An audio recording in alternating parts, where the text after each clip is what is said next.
Good morning, friends.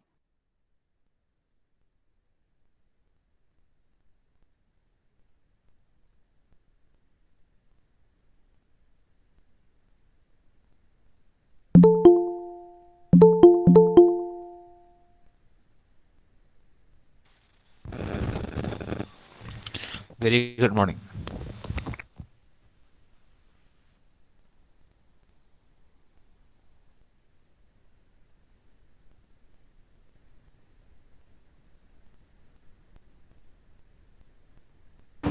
Good morning, friends.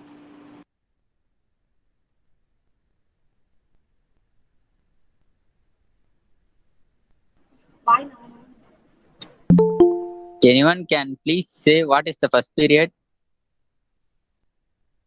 It is business environment and law, my dear friend. We are taking What the care of timing, sir? company law and second part of the company law. Today is the last hour.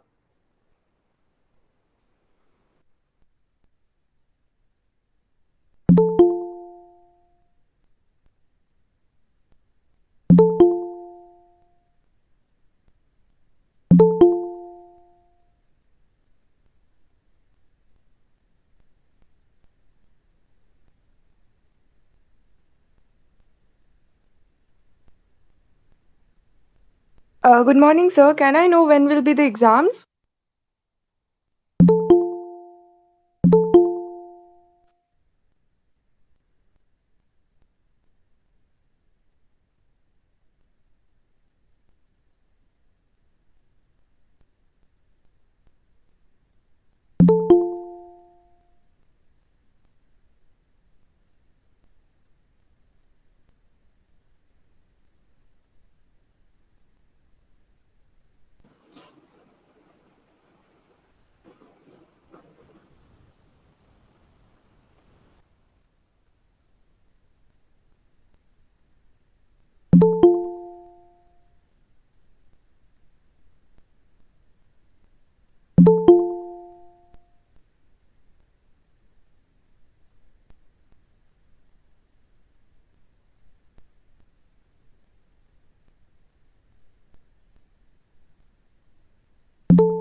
When the lecture will start?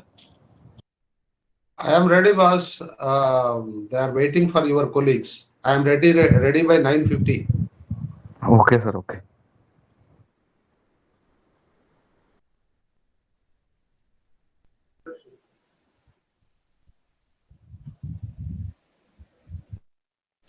Sir, good morning, sir. Srinivasula, sir. Good morning, madam.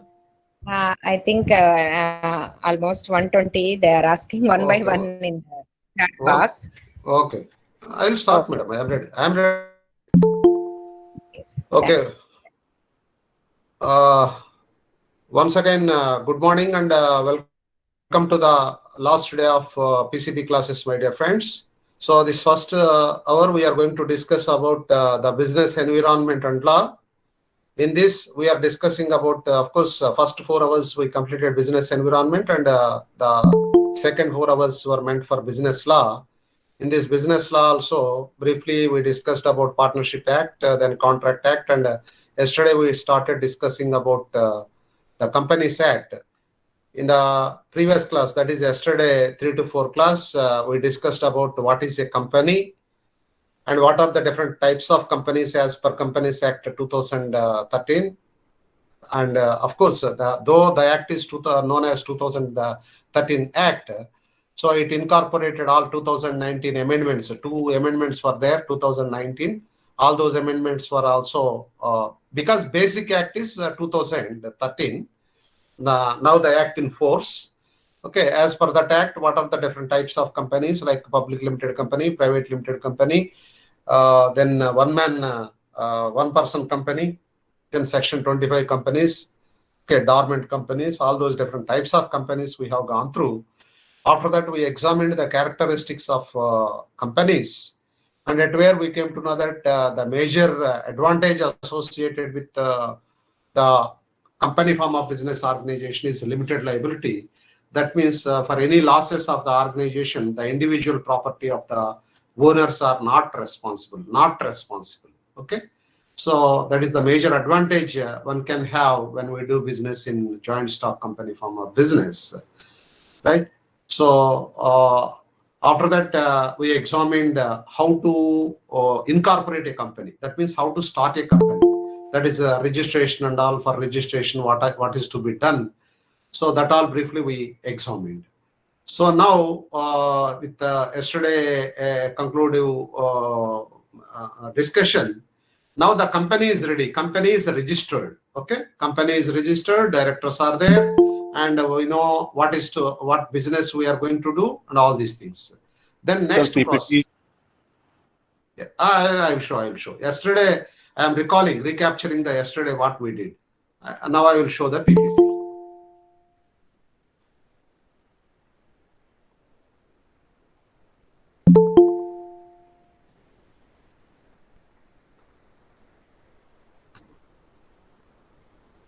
Yeah. So once, hope the PPTs are visible to you. Yes, sir. Okay, fine. Thank you. Yes, sir, visible. Yeah.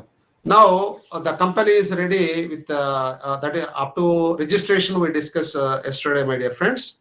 Now once registration part is completed, then immediate thing is issuing prospectus. Of course, this prospectus will be issued only for public limited companies, private limited companies, section 25 companies, and one man or one person companies are not allowed to issue prospectus. Prospectus means, in simple, it is an invitation to the general public to make investment in our company. Okay, by explaining what business we are going to do, how we are going to do that business, in what way it is going to earn profits, like that, by telling what are the benefits if they make investment, inviting the general public to make investment in our business. So as per section 2, subsection 36 of Indian Companies Act 2013, any document prescribed or issued as a prospectus and includes any notice. It may be in the form of a notice, it may be in the form of a circular, it may be in the form of an advertisement, or any other type of document inviting deposits from the public. Not only deposits, maybe purchase of shares also. Deposits in case of debentures. Okay. Because the difference between debenture and share is, debenture, in spite of the company, whether company is earning profit or loss, debentures will have fixed rate of interest. It is like putting deposit in bank, like that. Of course, security and all, it differs from company to company. But the beauty of debenture is fixed percentage of interest, and after a fixed period, that amount will be returned back. Okay. But whereas a share is not like that. Share is not like that. Share is you are buying a part of ownership in the company, and since you are becoming owner, one of the owners of the company, you are responsible to share only profit or loss. It is not the fixed percentage of interest you are going to get. You will get profit. If the organization earns profit, you will get profit. If organization is accumulating losses, then automatically the value of your shares goes down. Okay. So this prospectus may be issued either requesting the general public for putting as deposits like debentures, or to buy the shares from the company. Then what will be there in the prospectus means, it is basically, it is an invitation to public to make investment our company. And invitation be by or on behalf of the company. That means invitation may be in the name of company, or on behalf of the company, some managing director or one director can issue, or company secretary can also issue the prospectus. Okay. Invitation must be to subscribe or to purchase. Okay. To purchase or subscribe our shares. It must relate to either to shares or debentures or other investment instrument. Okay. What are other investments means? So sometimes what will happen when our company is in good position, first 5 years we will take as debenture. After that, we will convert it into share. So they are known as convertible debentures. Convertible debentures. So basically, financial instruments will be in that form. Okay, convertible debentures. That means after that fixed period, instead of giving money back to us, they will convert it into a share. Okay, like that also it can be issued. Then that statement, that a prospectus should be issued to the general public by a public limited company. Okay, but statement in lieu of prospectus, this is basically nowadays we call it as private placement or promoter's quota. Promoter's quota. Why? Because say though thousands of people, lakhs of people may become shareholders in the company, first it will be initiated by few people, a set of people. As we said, at the time of registration, minimum 7 people should be there, minimum 3 directors should be there by a public limited company. So normally they will be the promoters. Okay. So this promoters quota, that because they want to have control over the management. So that is why they will reserve, say 20% of the shares, 25% of the shares, like that they will reserve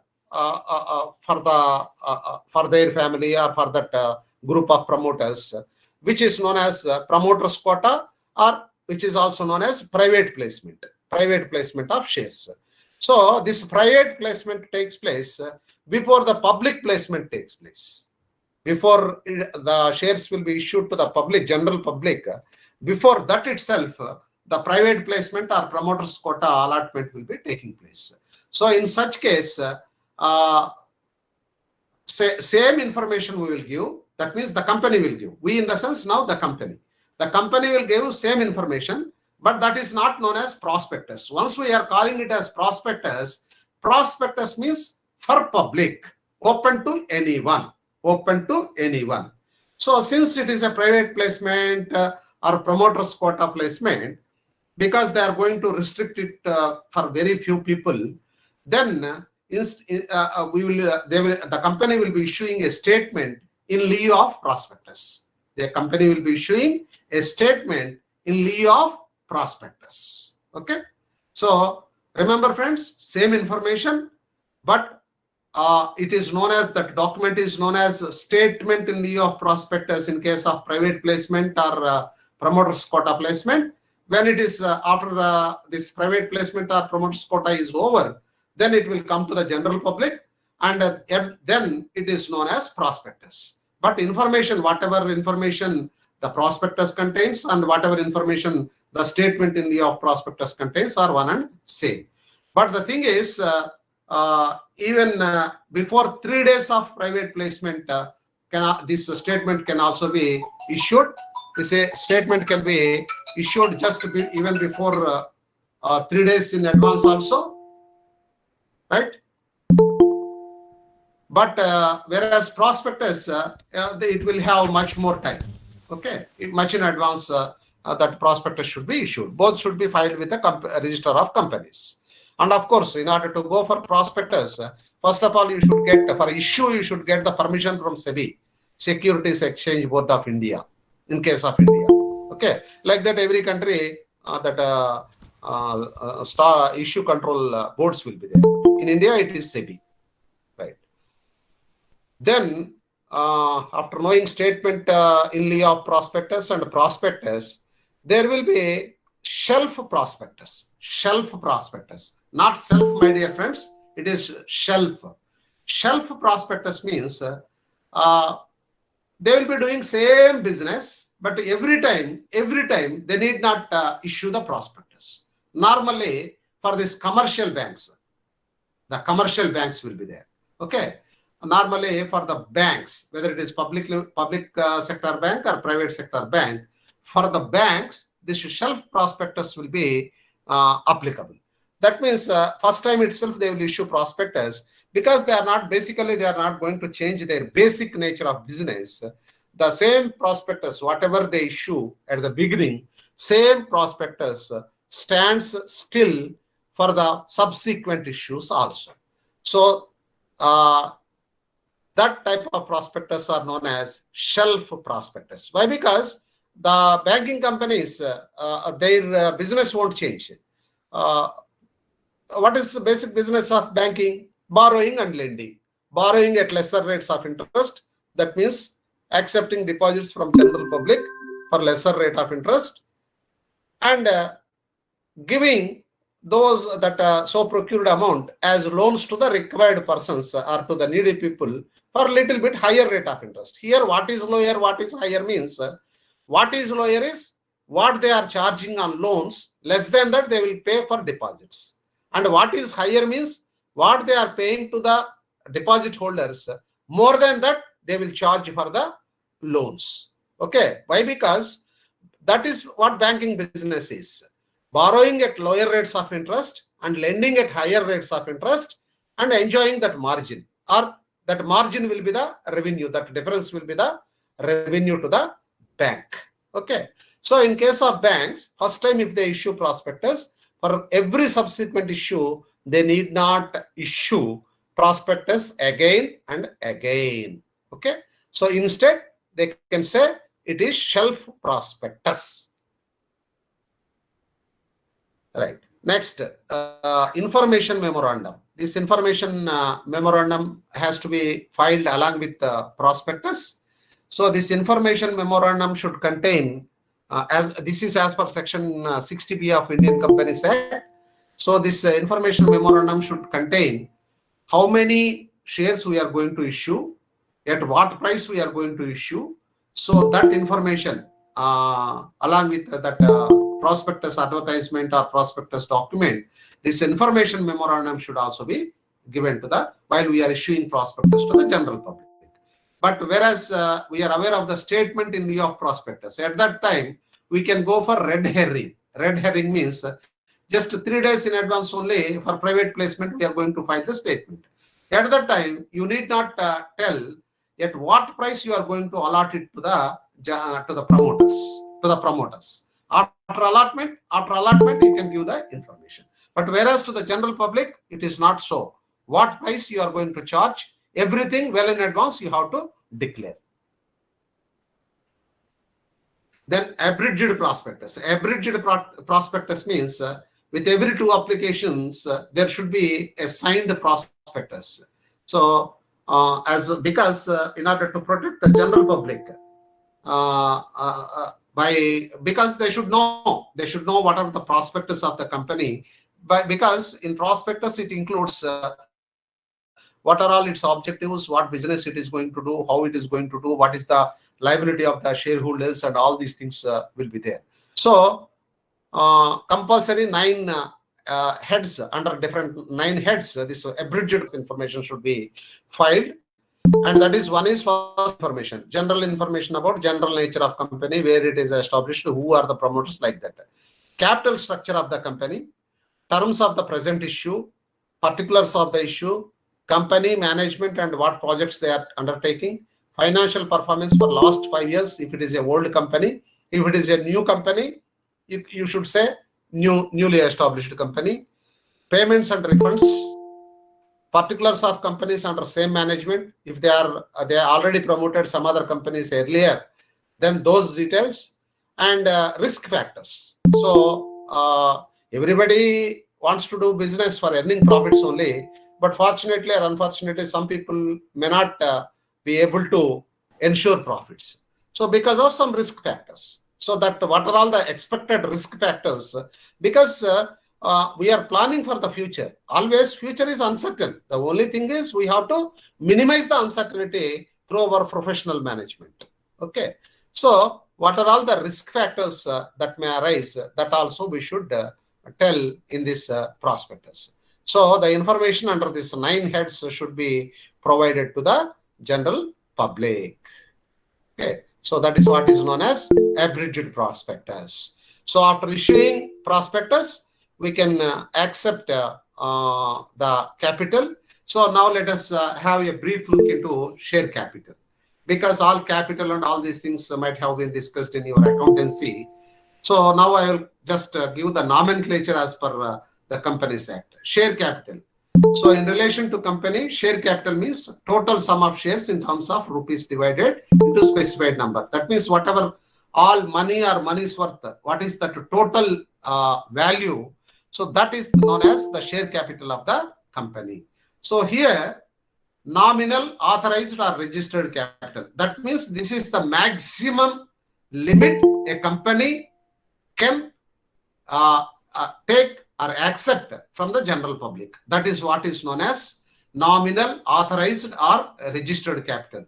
Of course, this amount, this is maximum. That means not only for general public, including promoters quota. That is what a company, this is what a company can have its maximum. So more than this, even the company should not have 1 rupee from any source, whether it is from private placement or public placement, whatever it may be. More than this, the companies should not accept any 1 rupee also. So that is that generally higher side they will keep it and register. That is what is known as registered capital. Okay. So there are so many companies who will register for 1,000 crores as their registered capital, but hardly they will be doing business with 100 crores. Okay. So this registered capital is at the time of registration itself, while acquiring permission from SEBI before going for public issue. So the maximum registered capital, that is number 1. That is highest. After that, issued capital. That means you might have registered for 500 crores capital, but all 500 crores immediately you need not take. Why? Because stepwise, all the money you doesn't require on the same day. As you are keep on improving the business, as the business operations are increasing, then only you need more and more capital over a period of time. So that is why in a phased manner, you can issue the capital. Issued the capital means out of registered capital, some part they will issue. That means they will offer it to the general public. They will offer it to the general public. Here we will take the example. You registered for 500 crores, but you don't want all the 500 crores today itself. Now you started construction, so you want 200 crores for establishment of the company. So you can go for issued capital is 200 crores. Then this 200 crores, you are giving prospectus to the general public that we want 200 crores. Then subscribed capital. Subscribed capital means for what amount, for how much amount the general public came forward to accept your invitation. Say if your company is a good company, if it is from good promoters like Reliance, like Ambani's, Adani's, Tata's, Birla's, then automatically the whatever capital is issued, many of the times it will be oversubscribed. That means they issue for 200 crores, but people are ready to invest, say 2,000 crores, 20,000 crores like that. So then at that time it is known as oversubscribed capital. Okay. Then issued capital is 200 and incidentally subscribed capital is also 200 crores. Then it is known as issued and subscribed capital will be one and same. Why? Because this here what they will do is if your company is having goodwill in the market, then it is no problem. Otherwise, you will appoint merchant bankers for the issue. Merchant bankers for the issue. That means merchant bankers, whatever capital you want to issue, for that capital you will pay commission. Suppose you want to issue 200 crores and you appointed State Bank of India as your merchant banker. Okay. Then what is the on all the 200 crores you will pay the commission to that fees to the State Bank. Then what is the responsibility of State Bank is, suppose general public are ready to subscribe, that means ready to buy only 150 crores, remaining 50 crores will be invested by SBI. They will find out, either they will make investment of their own funds or they will find the people for investment in your company. Okay, that is their responsibility. So issued capital is something lesser than registered capital, and subscribed capital will be equivalent, either it may be equivalent to the issued capital or it may be sometimes less than issued capital also. Then called up capital means, again, you issued 200 crores, okay, but at a time, you are not going to take all the 200 crores. That means 200 crores capital in the form of 10 rupee shares you issued. But from everyone, for each share, same day you are not going to take 10 rupees. First call, like they are ready to invest 10 rupees per share, okay, but you will take only 3 rupees or 4 rupees as first call. After that, 2 rupees per share. After that, another 3 rupees per share. Like that you will take. So that is called up capital. Called up capital. So suppose out of 200 crores, they are all divided into 10 rupee shares. You are asking only 3 rupees. Okay, that means you are asking 60 crores only. So that 60 crores is known as called up capital. Remaining 140 crores, people are ready, but you are not asking now. You will ask later. Okay, that is known as uncalled capital. And this is 60 crores, whatever you are called up and whatever people paid, that is known as paid up capital. Okay. Then meaning and nature of shares. It was what is a share? It was explained in section 2, subsection 46 of Indian Companies Act 2013.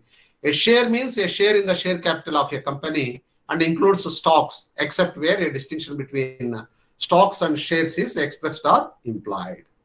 Okay, that means the total capital is being divided into some small parts. Each part is known as a share, and the person whoever purchases it is known as shareholder. That is already we have gone through. And there is a decision in Supreme Court of India. As per Supreme Court of India, the share interpretation is an interest measured by a sum of money and made up of diverse rights conferred by articles. So this is known as as per the interpretation of Supreme Court of India. Then a share is a right to participate in the profits and to take part in the going concern. So these are all the meanings for shares. Then what are the different kinds of shares or different types of shares means? As per section 86, 2 types of shares are there. And in 2002, the original Companies Act 1956 were amended. And same this amendment of 2002 was carried in Companies Act 2013 also. So as per this, equity shares and preference shares. Equity shares means these are the actual real owners. Okay, these people will get a dividend. Right. Preference shares means these preference shares they have right to get the dividend at fixed rate. They are also like owners only, but they will get only a fixed rate of return as dividend, like debentures. But like debentures, you need not pay back their money after fixed term. But then why it is known as preference share means, if unfortunately, if you are closing the company, first you have to pay back to the preference shareholders. Of course, after paying to the outsiders, after clearing all outside liabilities, then whatever is left, first preference shareholders will take their money. After that only the money will come to the equity shareholders. Okay. Then in 1999, with an amendment to the section 79A in 1999, another type of shares also come into existence, that is sweat equity shares. Sweat equity shares. This is sweat equity shares means these are the equity shares issued to the employees. Equity shares issued to the employees of the company or directors of the company. So some companies, what they will do is, instead of bonus and all, they will issue this equity shares. Or nowadays, if you are really worth enough, particularly in software companies, this type of sweaty, of course, there won't be sweat. They are all white collar workers, but even then they are eligible to get sweat equity shares, in the sense you want fixed salary, but at the same time, for putting more and more efforts, because it is not 8 hours, almost you have to work for 18 hours in that position. So that is why you are entitled to take some shares, that is like a rights issue. Some shares will be every year, some shares will be, stock will be allotted to the employees. Okay. So those shares are known as sweat equity shares. So this sweat equity shares also listed, and these are also as per the SEBI regulations, like any other share. Okay. But initial lock-in period will be there. That means the moment company allots you, immediately you cannot sell. Lock-in period, normally 5 years, 6 years, like that, they will put lock-in period. After that only, you can sell that sweat equity share like an equity share in the stock market. Okay. After that, next useful instrument is debenture. As I already told you, debenture is like a fixed, after a fixed time period with fixed rate of interest, they will pay back the money. It is like depositing, just like a depositing money with the company. Instead of bank, you are depositing with the company. But sometimes the companies may issue convertible debentures. That means after that time period is over, that debenture money, instead of returning that money, they will convert it into share. Okay. So that type of instruments can also be issued. They are known as convertible debentures. Okay. Then, so now registration is over. How to invite investment from the general public, we discussed briefly, and what are the different different types of investments the general public can make in the company, that we have seen. Now let us see towards the management. After that, we will discuss about the meetings. So now money is ready, everything what is known to be done, everything is known. Then if we have a look at board of directors, as you are aware, this board of directors, they have to do the activities, whatever was specified in the articles of association, Okay. So these are the directors are nothing but, these are the people in order to protect the common shareholders. So in case of public limited company, minimum 3 directors will be there. In case of private limited company, minimum 2 directors will be there. In case of one person company, only 1 director. That one person, one member, 1 director, same member. Okay. In case of public limited company, maximum number of directors will be 15. In case of private limited company, also maximum number of directors can be 15. Okay. More than that, you cannot appoint the people as directors. So within that, the different financial institutions nominee, RBI nominees, even SEBI nominees, all these people will be there. Okay. Right. So these directors are the people who will be directly or indirectly controlling the company through their decisions. But these people always, they should keep in mind the general interests of the common investor. Okay. Then what are the different types of directors? Within that, these directors also, there may be different types of directors, because some people, just they will not on daily basis, they won't work. So whenever necessary, they will give some advice. So this type of directors are professional directors. These are specialists in fields of management. Okay, different fields like finance, marketing, HR, like that. So you can appoint highly experienced and talented people as directors of concerned functional area. Director HR, director finance, director marketing, director production, like that you can appoint. Nominee directors. Nominee directors are those who will be appointed by banks, because banks will give thousands of crores as loans. Financial institutions, banks, these people will give loans. So in order to supervise the things, they can appoint, because they are not, though they have given money as loan only, but even then they will appoint in order to safeguard their own interests, to see that whether money is properly used or not. For that purpose, they will issue this, they appoint some people as, they nominate some people as directors. Then executive directors. These executive directors are the full-time employees of the company. Independent directors. These independent directors are just, they will be like observers.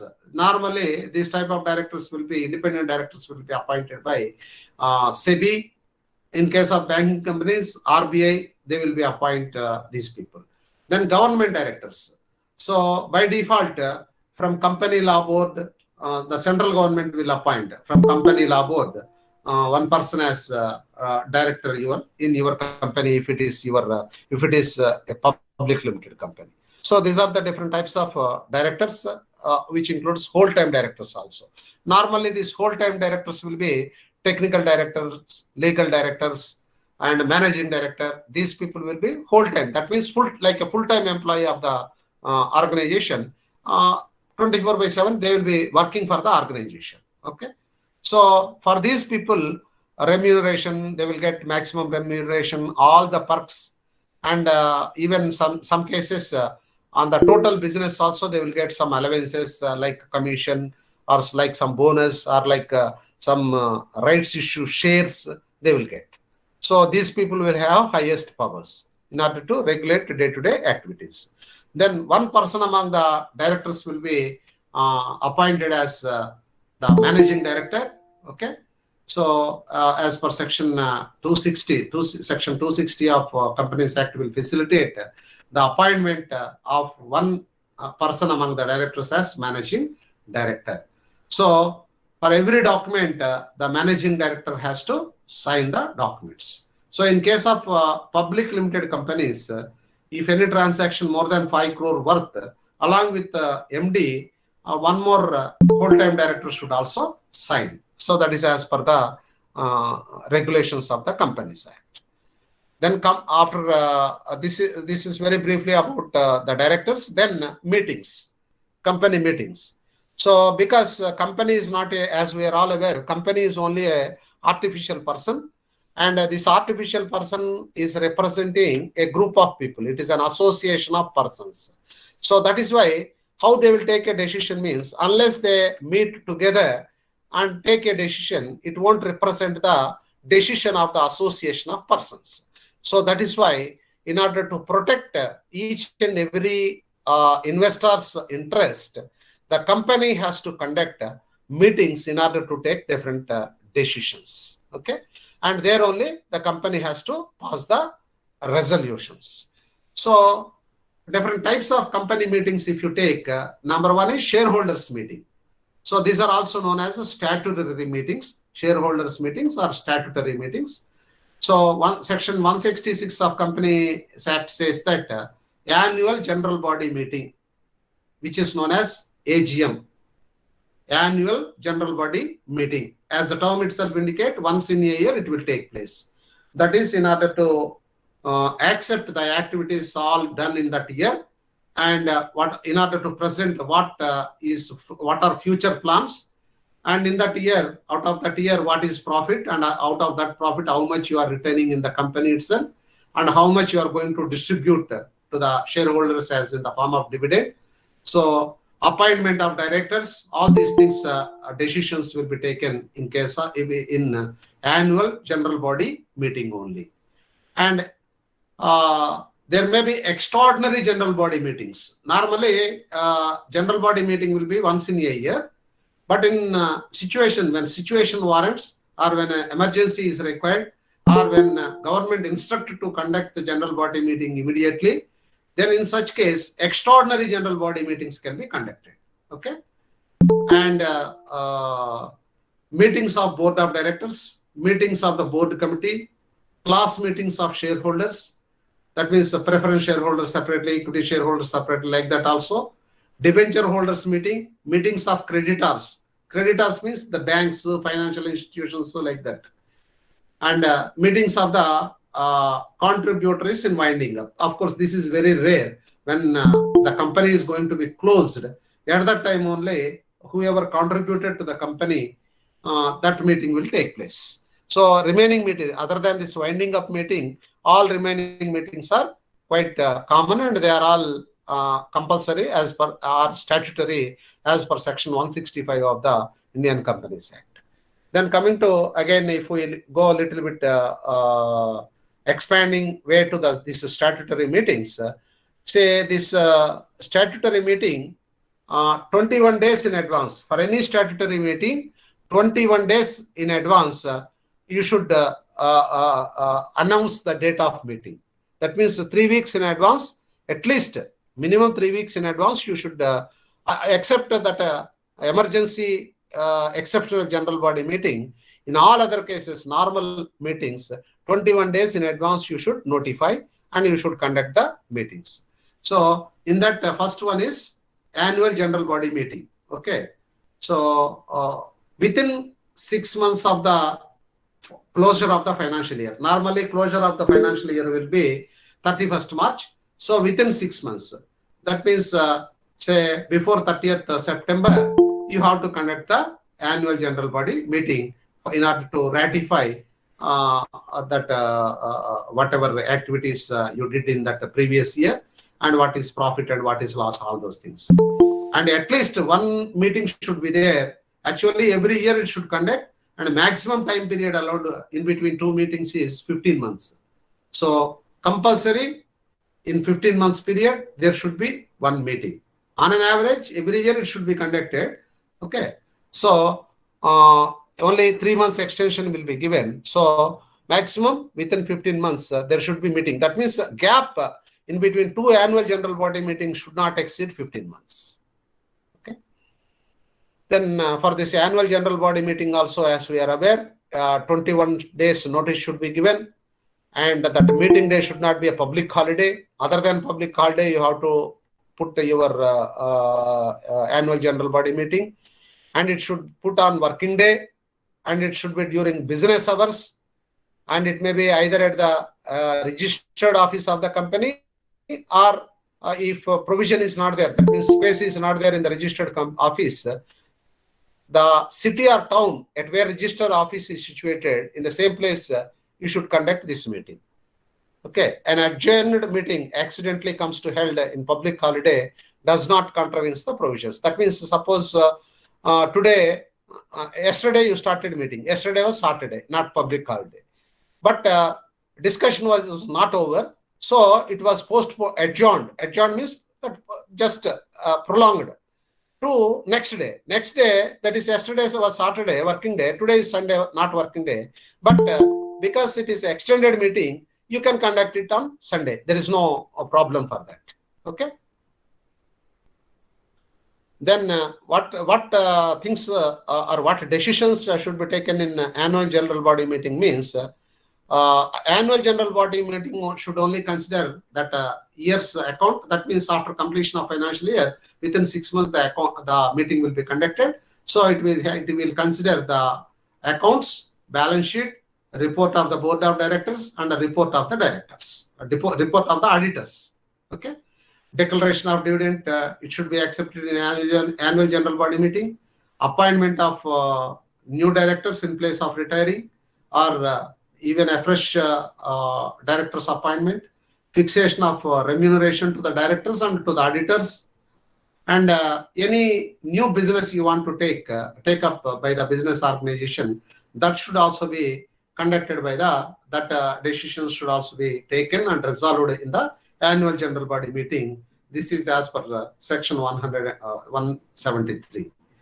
Then as per section 169, you can conduct an extraordinary general body meeting, but this extraordinary general body meeting, normally in case of emergency or company law board asks you to conduct this extraordinary general body meeting before actual general body meeting takes place. Then only this, and of course, whatever decisions you have taken in extraordinary general body meeting should also be, it should not be deferred in annual general body meeting. That means annual general body meeting, finally they have to accept or ratify whatever decisions you have taken in extraordinary general body meeting, because here everybody is not going to attend this meeting. Okay.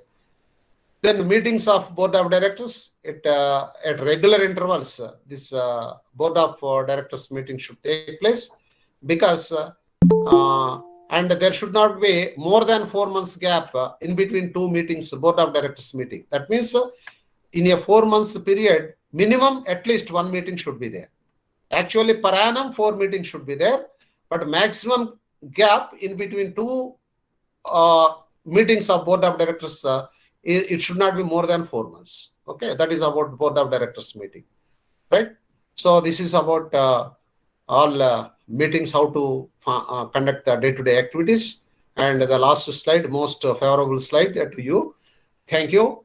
This is all about, in brief, about Companies Act. Now, another 10 minutes or 15 minutes, I will wait for you. Now, not only if you can ask doubts in company law, and not only in the company law, in total business environment, first part, that what we discussed, and the business law, because this subject is basically includes two different subjects, business environment and business law. So in both, in any area, in the entire subject, if you have any doubt, you are most welcome. And please don't ask when will be exam, when you will send the question paper, old question papers and all these things. I am only just a teacher, okay? So that you can have from university website, okay? So any academic doubts if you are having, or specific question is there, sir, what is to be written for this? Like that you can ask. Now the session is open for you.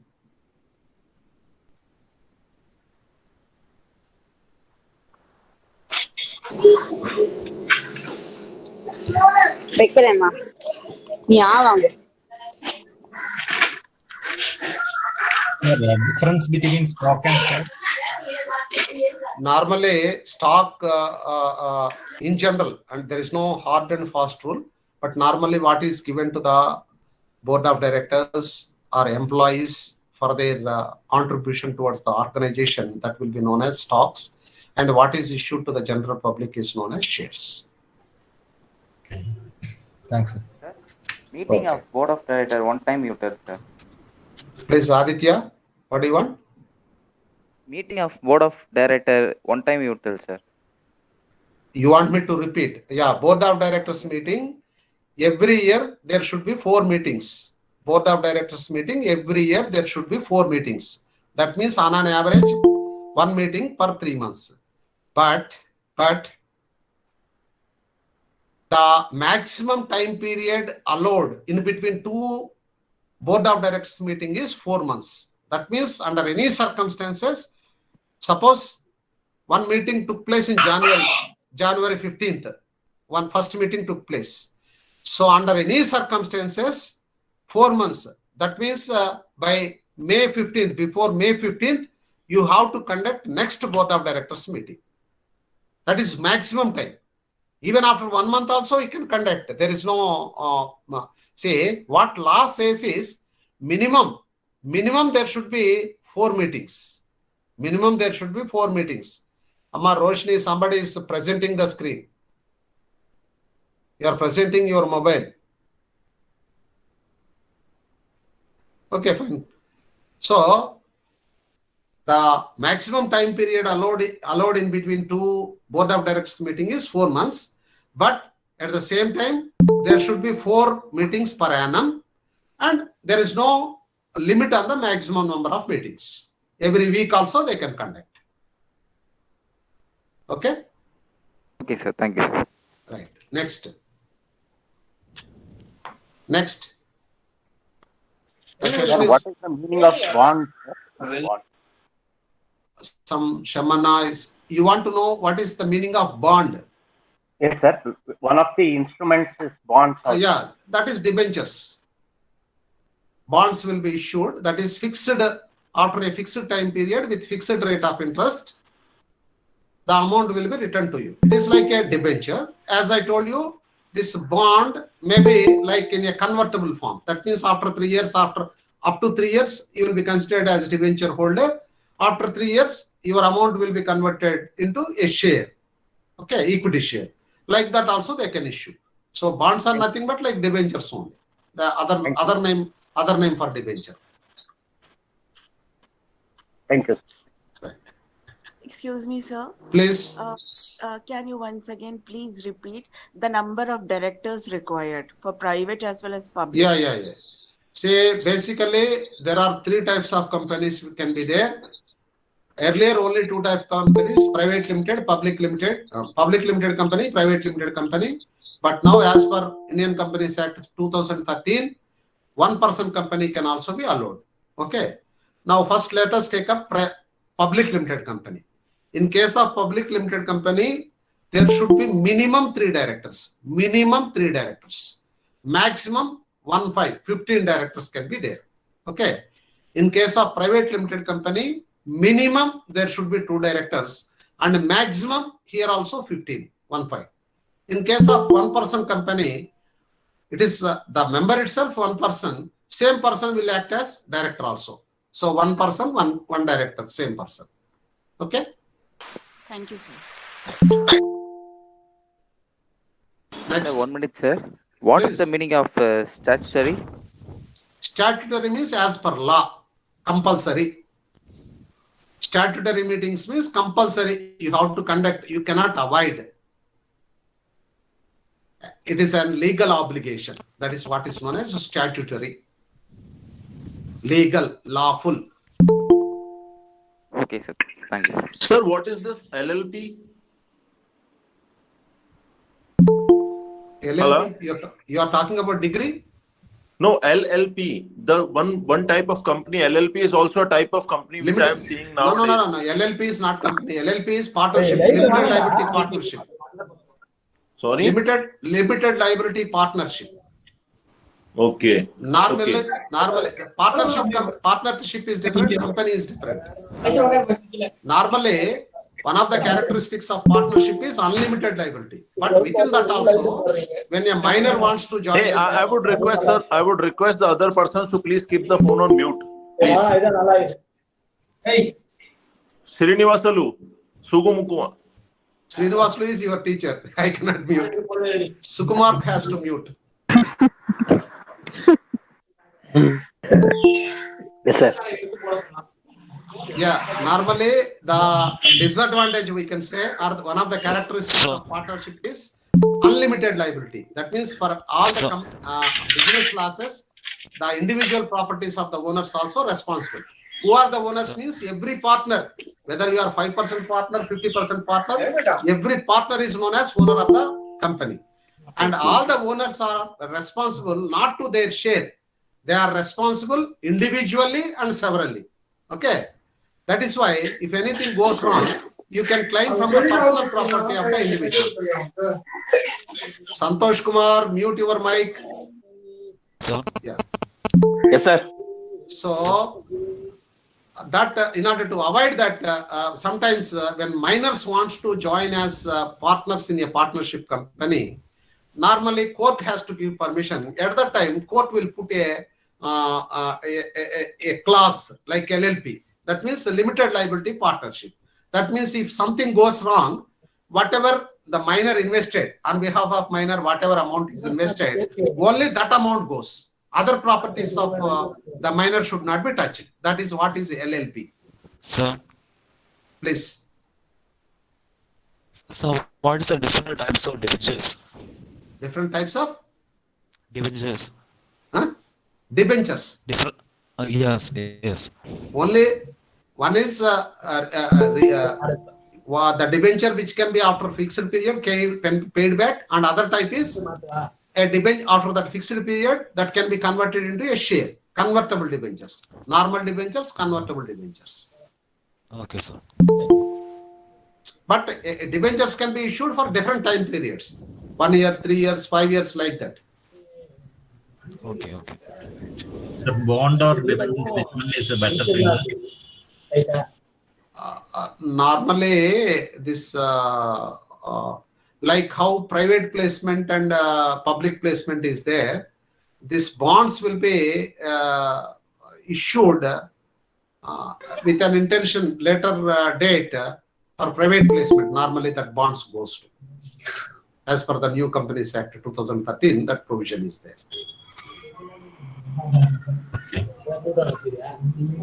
Same, see, as per law, both represent the same meaning, but slight difference is that.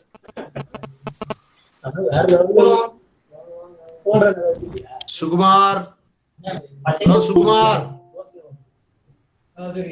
Sukumar.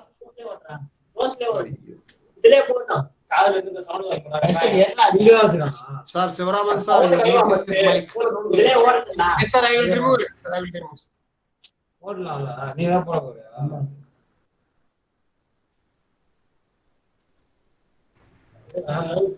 it. Sir, LLC and private limited, any difference is that?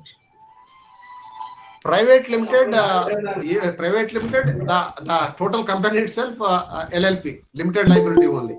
When you say company, even it is 1% company also, the liability is limited. Say, one individual without registering a company doing business means sole proprietorship. Then any loss comes, his personal property also responsible. But when you do under 1% company and do the business, any loss comes, your personal property won't go. Whatever you invested in company, that only you have to forego. LLP. So what is information? What is information memorandum, sir? Information memorandum means this before for private information memorandum is at what, how many number of shares you are going to issue, at what price you are going to issue. So that is information memorandum. That should be filed with the Register of Companies. SEBI will give permission to you. After that, you will come for prospectus. Okay. And by issuing prospectus, you should give information memorandum also. Okay, sir. Thank you, sir. Sir. Please. Sir. Please. Sir, will you please explain to sweet equity share, sir? Once again.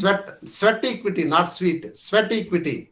Sweat equity means at where the human knowledge, human talent, human skill plays a dominant role. At that time, what will happen? Employees, talented employees, just they won't work for salary. They will take salary. Along with salary, they demand for a fixed percentage of profits in the form of shares, that is stocks. Okay. So, where knowledge-based companies are there, say for example, all these software companies. In software companies, that too, I'm not talking about in software also, service-based companies are there, product-based companies are there. So if you take companies like TCS, Infosys, these are all service-based companies. Okay.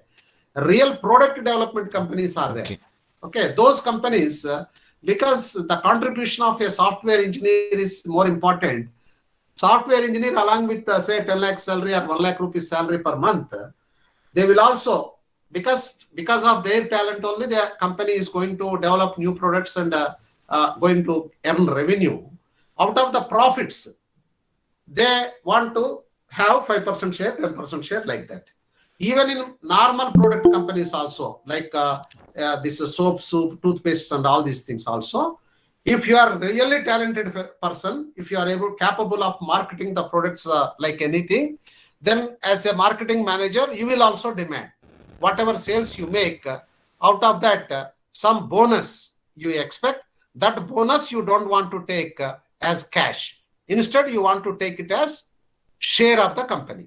So that type of shares are known as sweat equity shares. Sweat equity shares. So lock-in period will be there. 5 years, 6 years, like that lock-in period will be there. That means within that period, you cannot sell those shares. After that, you can, if you want, you can sell the shares in the open market. Okay, thank you, sir. Right. Sir, one doubt, sir. Please, Aditya. Sir, what is the meaning of business ethics? Ethics is doing the business which is acceptable to the society. Okay, sir. Ethical is different, legal is different. Sir, what is the difference between LLC and limited company? LLC, that a limited liability company. The company itself, limited liability company.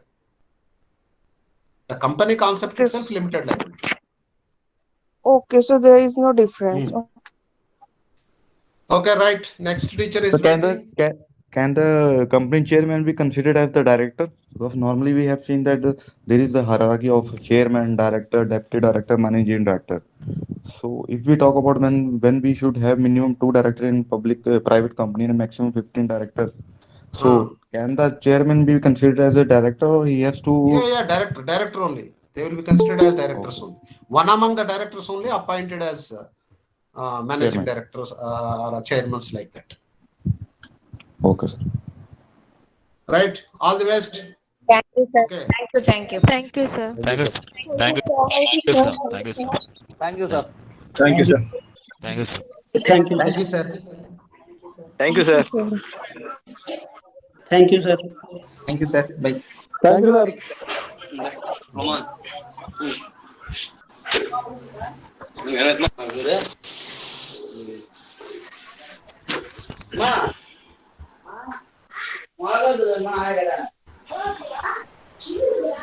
Good morning to all of you.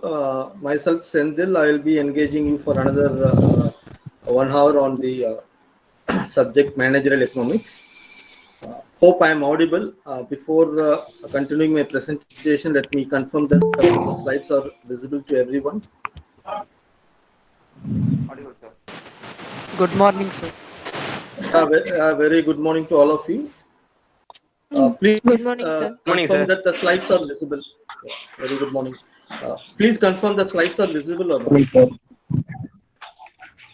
Yes, sir. Yes, sir. Visible, sir. Lights are visible. Yes, sir. Visible, sir. Visible,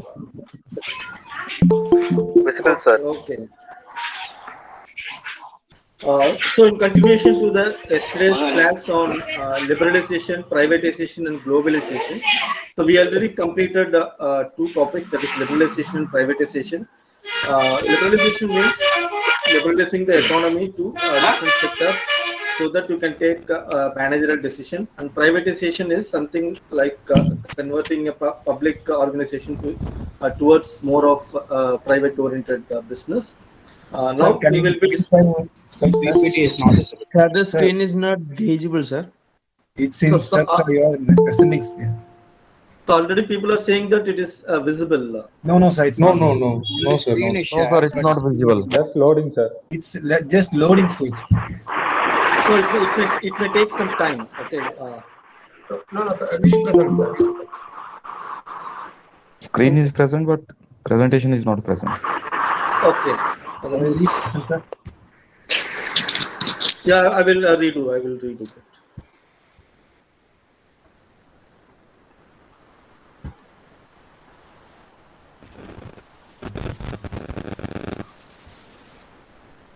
So I will present the entire screen.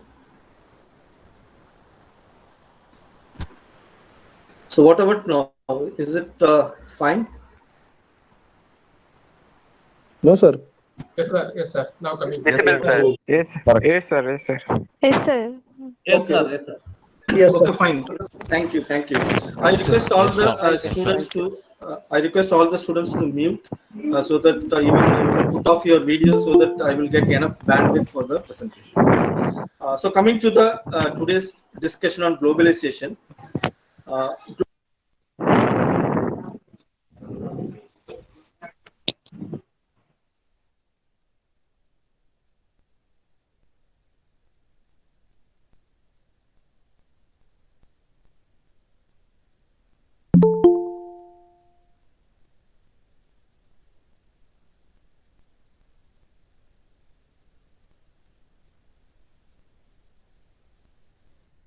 Sir, your voice is mute.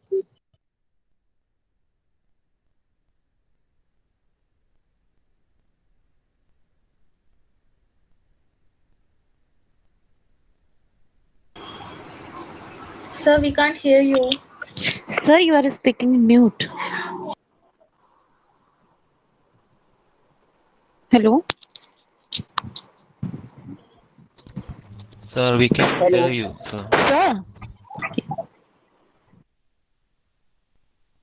Hello. Wait. Sir, please hold on. Sir, we...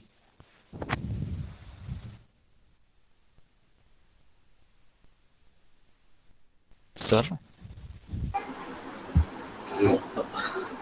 Am I audible now? Hello? Yes, sir. Yes, sir. Yes, Yes, sir. sir. Yes, sir. Yes, sir. Yes, sir. Yes, sir. Yes, sir. Sir. Okay, I believe that the slides are also visible to everyone. Is it fine? Yes, sir. Yes, sir. Yes, fine. Yes, sir. Yes, sir. Okay, Sir. okay. Let me Okay, sir. continue the. Okay, sir. Okay, let me continue the class on globalization. As I already told, globalization means integrating the domestic economy with the foreign economy so that you will get better access to financial markets and trade. So through globalization, we aim to remove all the barriers, that is in terms of political barrier, then geographical barrier and business barrier, so that the domestic country and foreign country have better access to financial markets and trade. So the ultimate aim of globalization is to improve the effective allocation of these scarce resources, particularly labor, capital, so that you will be in the right track of economic growth and development. Of course, over a period of time, literature says that globalization has helped in the development of high-income countries in comparison to the low-income countries. But ideally, it is expected that the developing countries will be moving in the path of developed countries. If you take India in the past 4 or 5 decades, particularly after the implementation of the new economic policy, globalization has completely transformed the business structure in India. So in this lecture, we will be discussing how India got transformed, particularly after the globalization.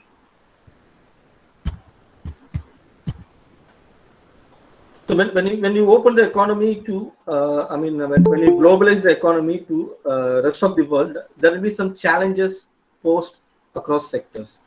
So accordingly, as a domestic country, you have to manage it. The first one, you have to cope up with the different behavior, particularly, increasing the skill, knowledge, and capability of the managers so that you can adapt with the new situation. Another strategy is managing the operation of the business.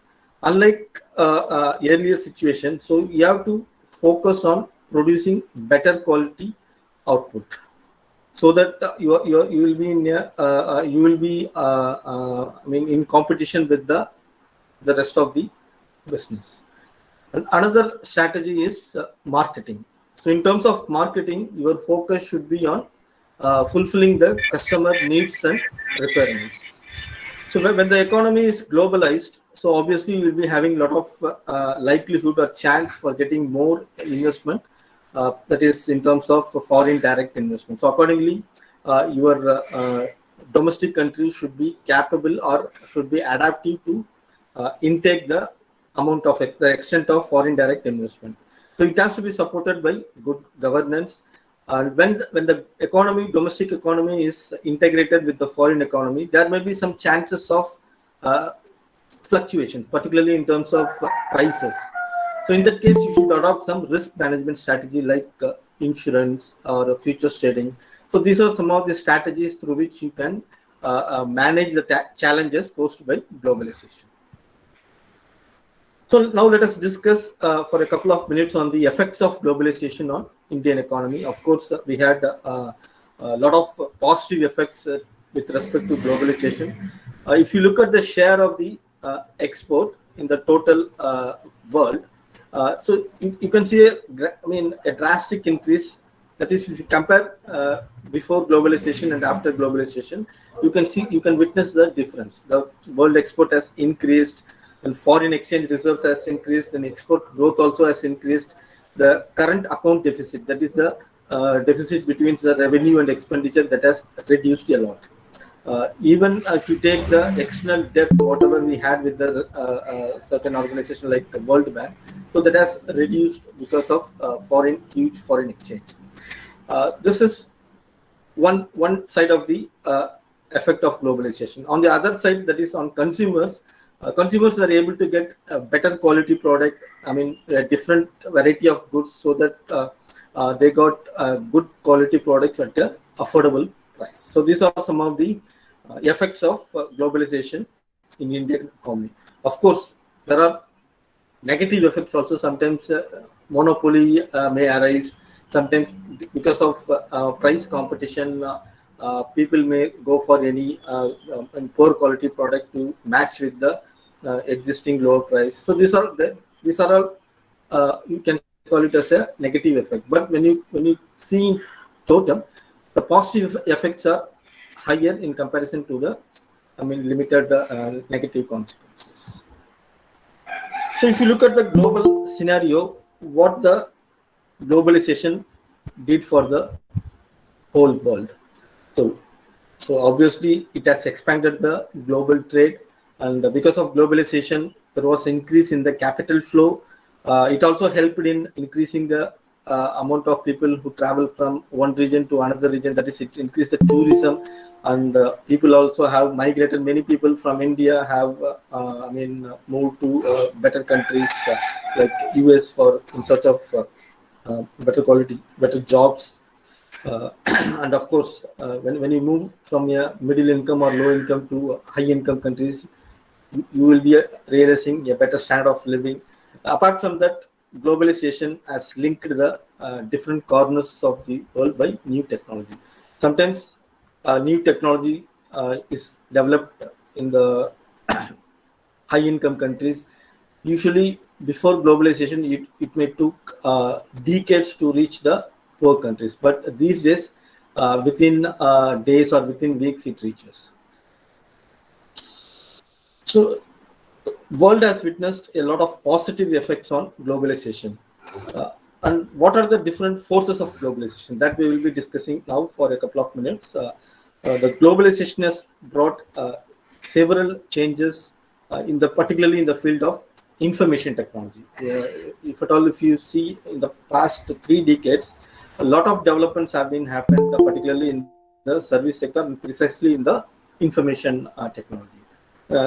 Regarding the travel and transportation also, you can see a lot of advancement. Now air travel has become a very common phenomena in comparison to the previous 2 or 3 decades. And there were a lot of examples for liberalization of trade regimes. And after the globalization, there were emergence of trade blocs. For example, SAARC. Then we have Asian countries. So these are a group of countries in which you can help for better trade and development. So what are the outcomes of globalization? So whenever you are taking any policy decision for any economy, there will be outcomes. The outcome may be positive or negative. Of course, we always expect positive outcome for any policy decision. So let us see what are the outcomes of globalization. Of course, we have seen huge economic growth during a couple of decades, and it also helped in multi-locational manufacturing. So one product will be produced at different locations. So wherever the cost of production is lower, a particular foreign country will be interested to invest a lot in that region or the country. Because of globalization, there was a surge in international trade, and of course that led to economic growth and development. Even in terms of capital movement between 2 or more regions, globalization has facilitated a lot. You can witness a lot of change in the labor movement. People from low-income countries have moved to high-income countries for better employment and standard of living. And because of globalization, cultural commonalities have also emerged.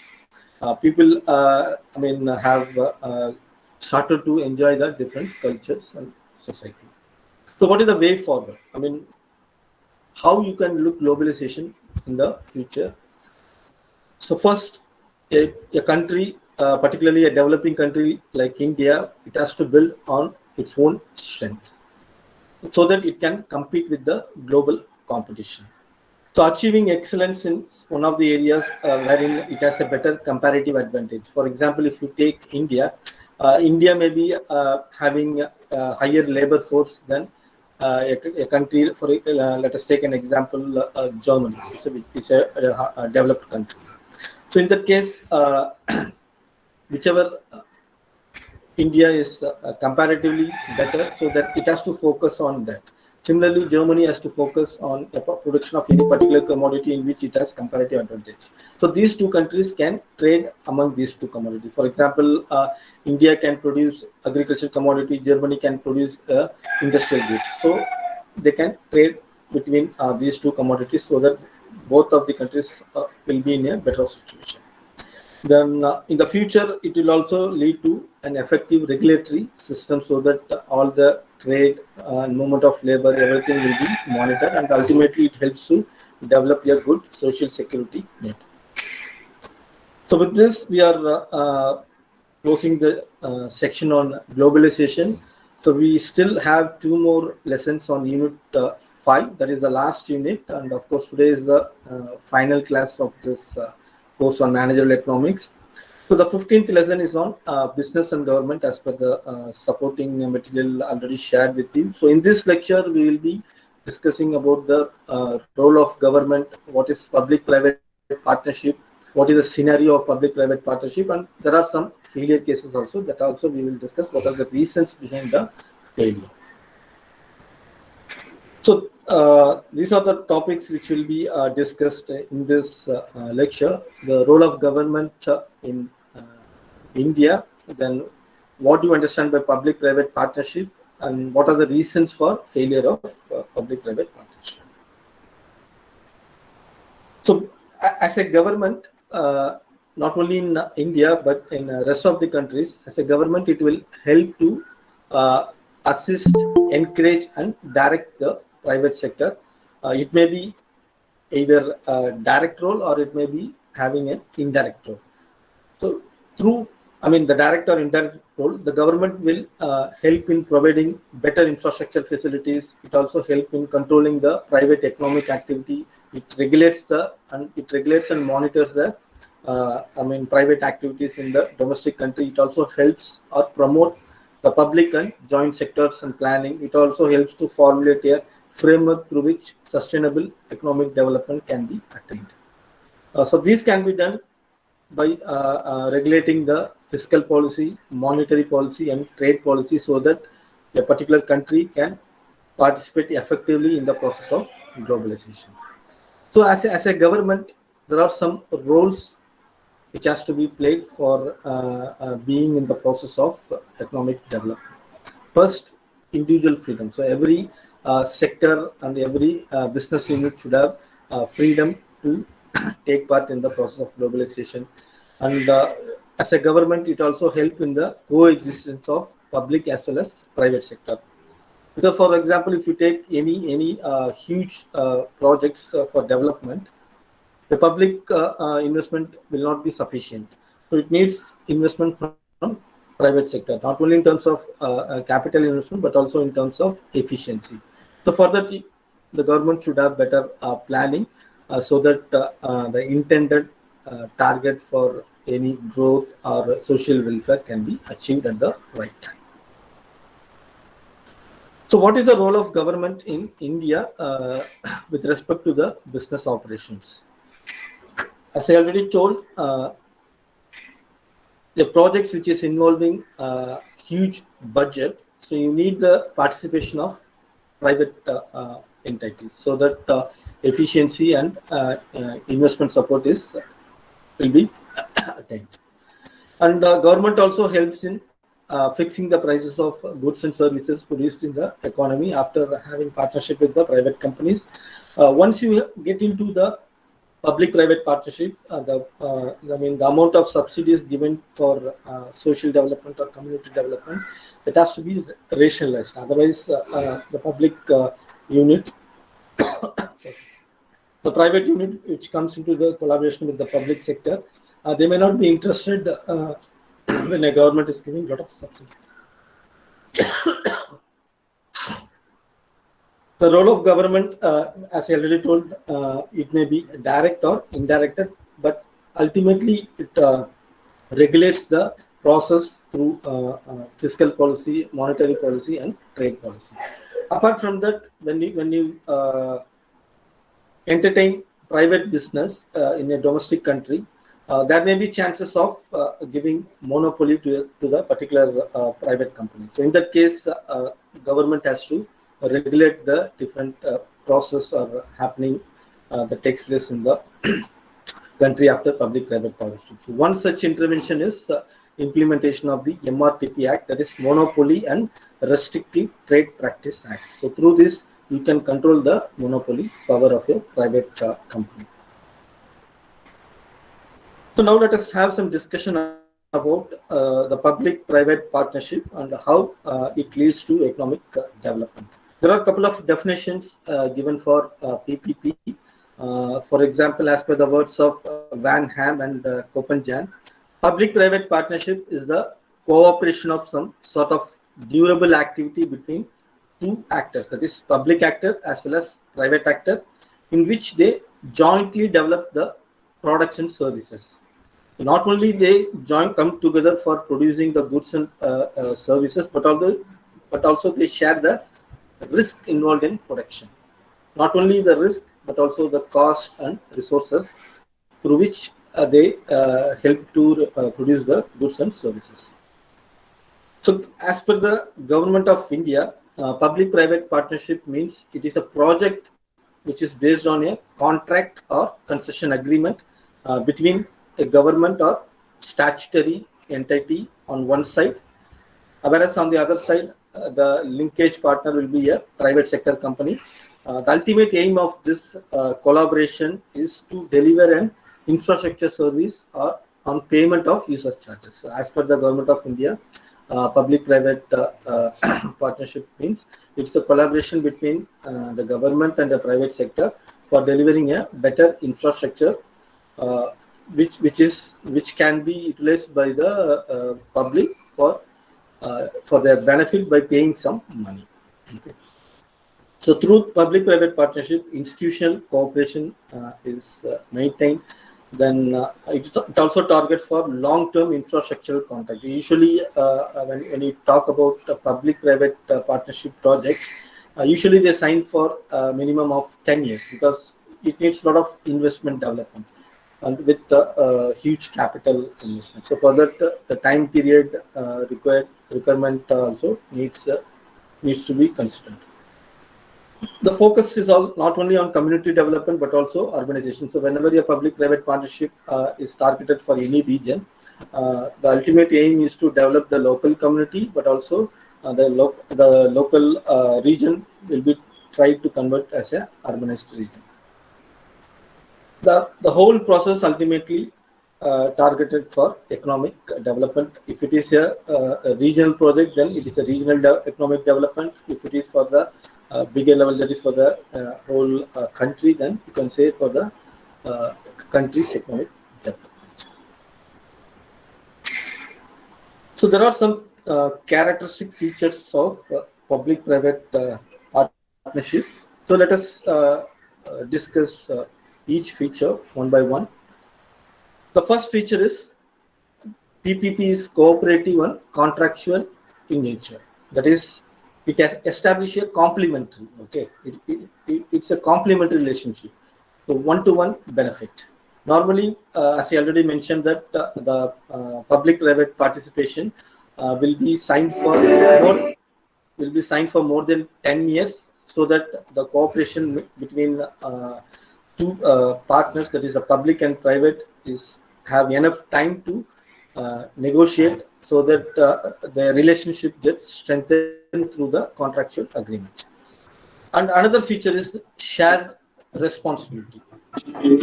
So based on the nature of the project, there will be a shared responsibility not only in terms of production of goods and services, but also responsibility will be shared on assumption of risk, then sharing of resources, then sharing of cost. Usually it will not be always equal. That is not 50%. Usually one sector will be taking the responsibility of higher level of person, maybe 40%, 60%, or 70-30, like that.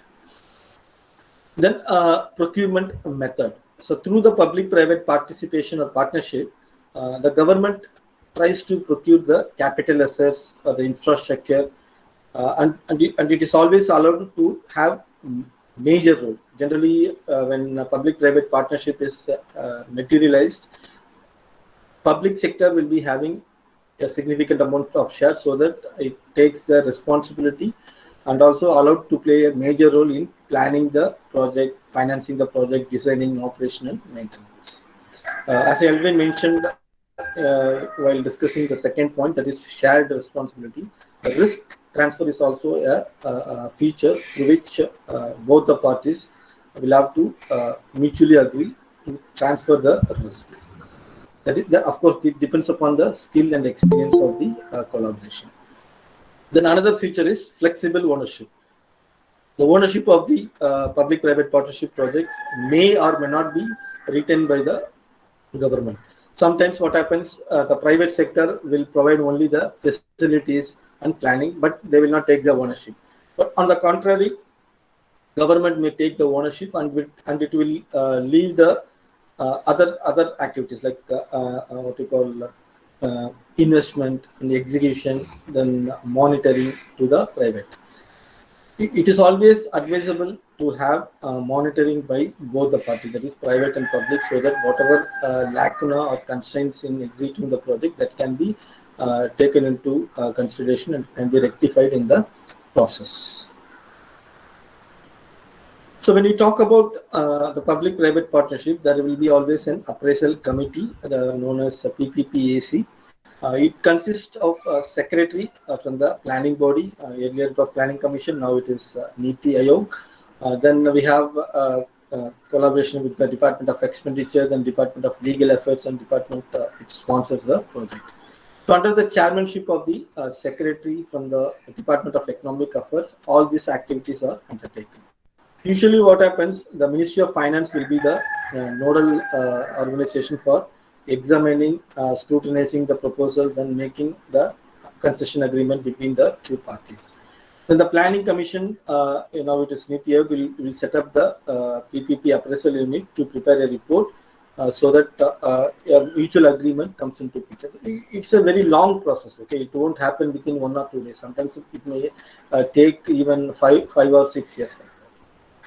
Then the Department of Legal Affairs will scrutinize the legal perspective. Suppose when the project is intended for any environmental aspect, then the legal efforts will be taken, whether it is going to improve the environment or whether there is going to be any negative externality. Sometimes a project on distilleries, what happens, they will mix the solid waste, whatever is happening from the distillery, into some water bodies. So such kind of activities should be prohibited. So the Department of Legal Affairs will scrutinize all the in all the angles, and then they will finally approve it. So the planning body and the finance ministry will engage the experts to take the point whether it has to be, whether the project has to be approved or it has to be terminated. So depending upon the positive and negative of the project.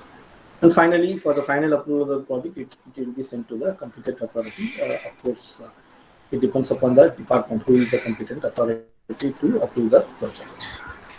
So what are the benefits of the public-private participation? Of course, benefits can be discussed on 2 dimensions. One is benefits to the public sector, and another one is benefits to the private sector. So for the public sector, the government will be involved in raising the capital, expertise in infrastructure to have better service in not only in an effective manner but also in an efficient manner to the general public. Most of the times what happens in a public-private partnership happens between a developing country and a private company from a developed country. So obviously the developing country government looks for or expects higher level of support, infrastructure or financial support from the company which is located in a high income country. So coming to the benefit of the private sector. So private sector, what happened? What benefit they will get? So without any benefit, definitely they will not be interested to have collaboration with the government. So private sector will be getting a long-term business opportunities. They will create new markets for their goods and services in the country in which they are having a partnership. Then there will be they will also build a better collaboration relationship with the local government, and they will help in assisting the production of goods and services in an efficient manner. Though in literature, public-private partnership says that there will be a lot of benefits, but there are some cases or evidences of failure of public-private partnership. So this happens for several reasons, but there are few specific reasons which can be attributed for the failure of public-private partnership. First one is insufficient resources. While signing the agreement between public and private sector, you should precisely or explicitly you should state what kind of resources have to be pooled for better utilization. Sometimes in agreement, one thing may be there, but in reality, it may not materialize. Then another reason for failure is poor drafting. So it should the agreement should clearly state what kind of collaboration is expected from both parties. Sometimes the project gets failure because of the lack of experience of the either public sector or private sector. And another thing, I would say the most important thing, inadequate monitoring. Sometimes project may be thought of in a right intention, but if there is no adequate monitoring to check whether the things are happening in the right direction, if you are monitoring at the right time so that you can rectify it. If you don't monitor, then whatever the problems or constraints, it will persist for a longer time and it will result in a failure of the project. So with this, we are closing the session on public-private partnership, and we are moving to the last topic of this course, that is industrial finance and foreign direct investments. So in this lecture, the students will be able to understand what kind of foreign investments in India will help for better economic development, and what is the difference between foreign direct investment and foreign institutional investment, and how it plays a bigger role in improving the economy of the country. So these are the the topics which we'll be discussing in this lecture. First one is industrial finance. What is the concept of industrial finance and how it is important for economic development, and one such source is foreign direct investment. So this lecture will be focusing more on foreign FDI, popularly known as foreign direct investment. Then what are the advantages and disadvantages of foreign direct investment with respect to the home country and the foreign country, then the scenario of foreign direct investment in India, and finally we will have some examples on cross-border merger and acquisition.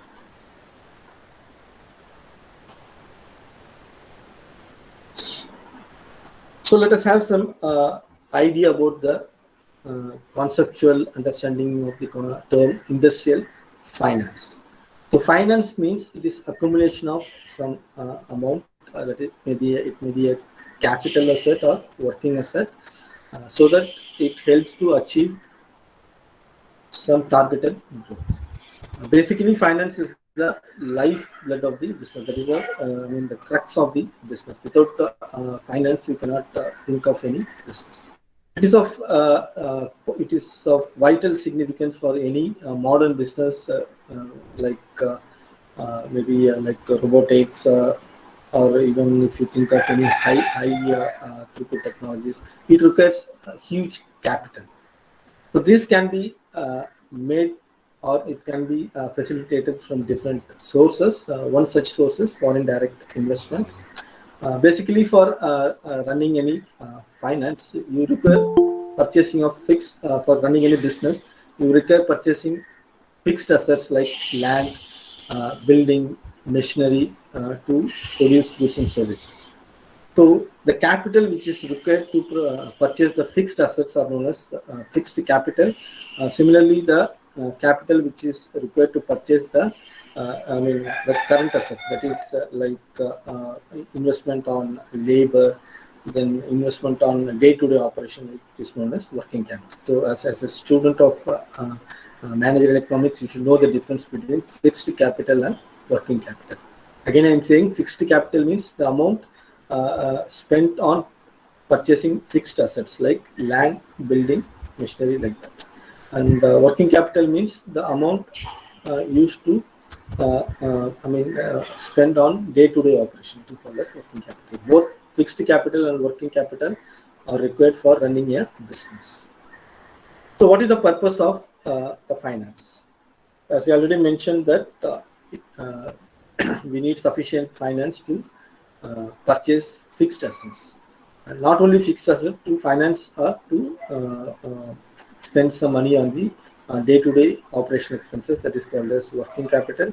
And apart from that, finance is also required if at all if you are interested to increase the growth or expanding the business to different regions. So these are the different purposes of finance.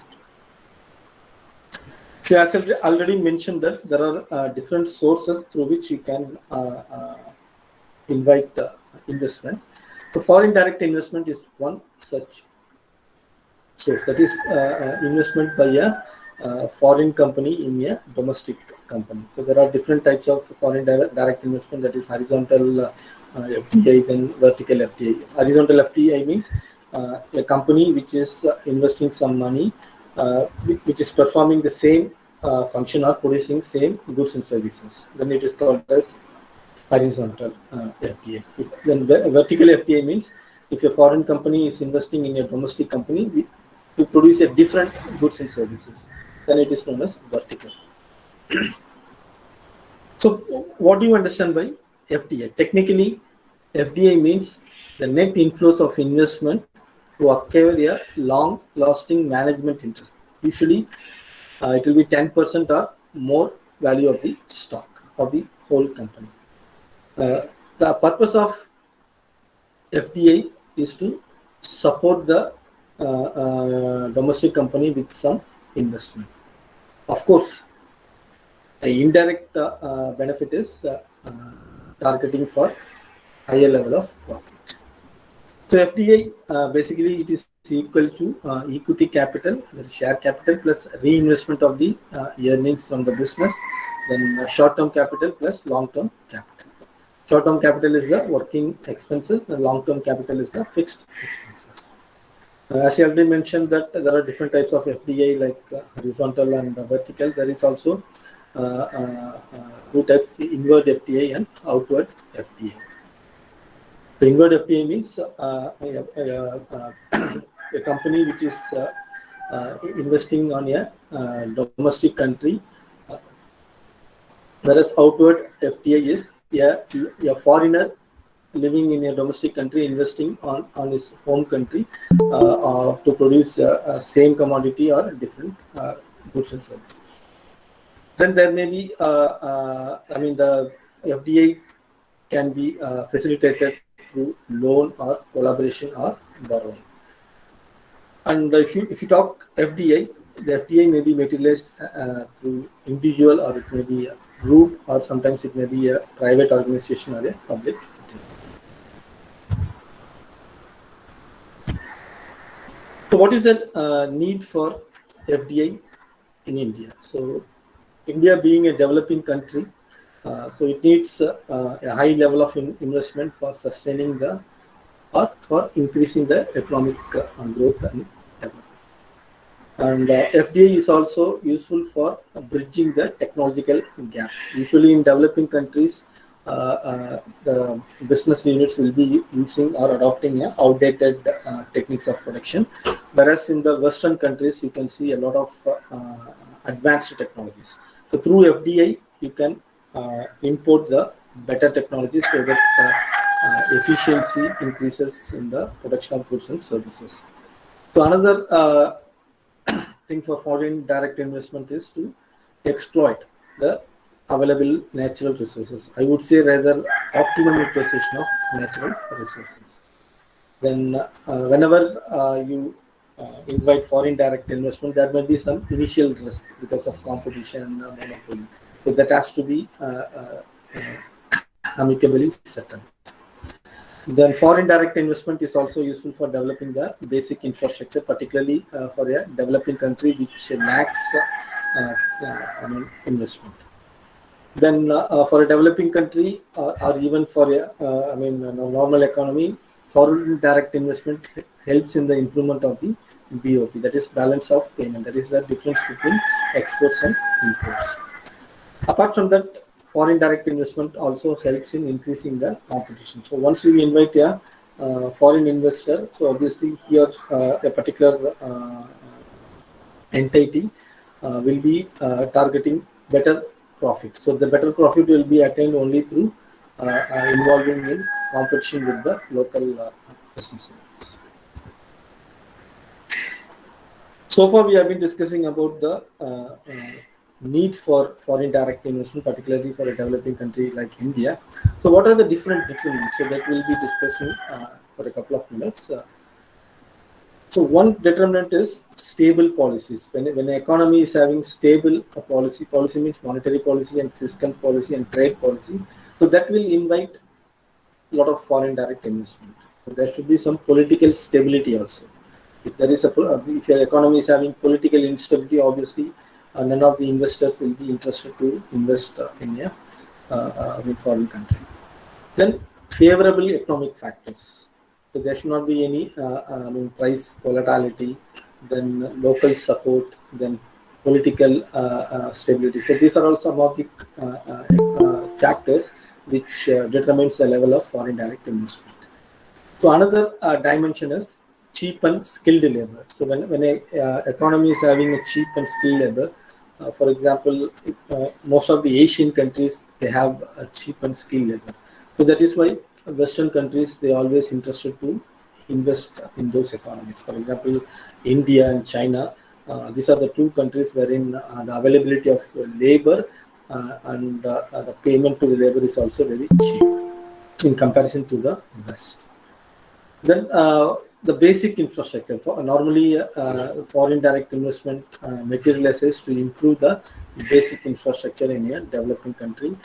It is also determined by the level, the extent of market. Usually, the foreign company tries to explore the unexplored or untapped areas through which they can expand their business. And the availability of natural resources like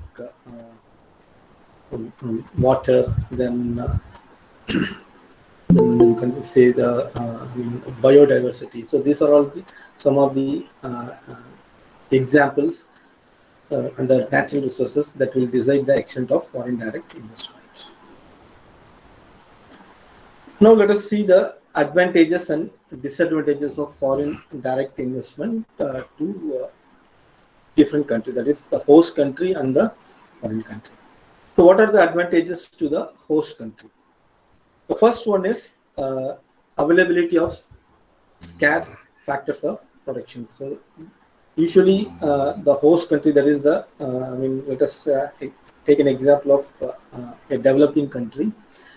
So whenever a foreign country is interested to invest in a developing country like India, so it always looks for the factors of production, whether cheap labor is available, whether there is any labor union which is not disrupting the process of production. So these are all some of the socio-economic factors which play a big role in facilitating the foreign direct investment.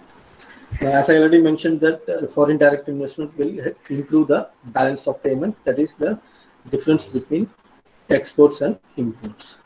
So to the host country, FDI helps to build the economic infrastructure as well as social infrastructure. For example, you take construction of dam. So that is an example for both economic infrastructure as well as social infrastructure, or construction of any higher education institutes. Then foreign direct investment also fosters the economic linkage between the two countries. It also helps to strengthen the government budget, because once the foreign direct investment is facilitated, so the local government has access to better foreign investment. Then there are some disadvantages also to the host country.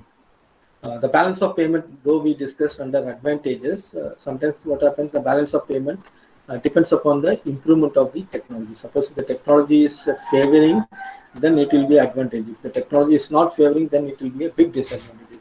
I would cite one example for this, that is BT cotton. BT cotton is a GMO, that is genetically modified organism. Basically in cotton, what happened during the early 2000, bollworm infected the cotton to a large extent, and because of that, farmers failed to get good crop. So during that time, BT cotton was introduced in India precisely in 2002. So that technology helped to increase the productivity of the cotton crop. Ultimately, what happened, if you see before BT and after BT, productivity of cotton has increased. But that is fine for the cotton crop, because cotton as such we are not going to eat. Okay? But the same technology was introduced for different edible products like brinjal, tomato. That time what happened, there were a lot of political instability happened in the country to stop the technology, because people thought that consuming a BT product will hamper the health of the individual. So this is one example wherein the technology may be a disadvantage to the host country. Another disadvantage may be employment of expatriates. That is another disadvantage. And sometimes what happens, though we expect a healthy competition, but sometimes it may turn unhealthy competition.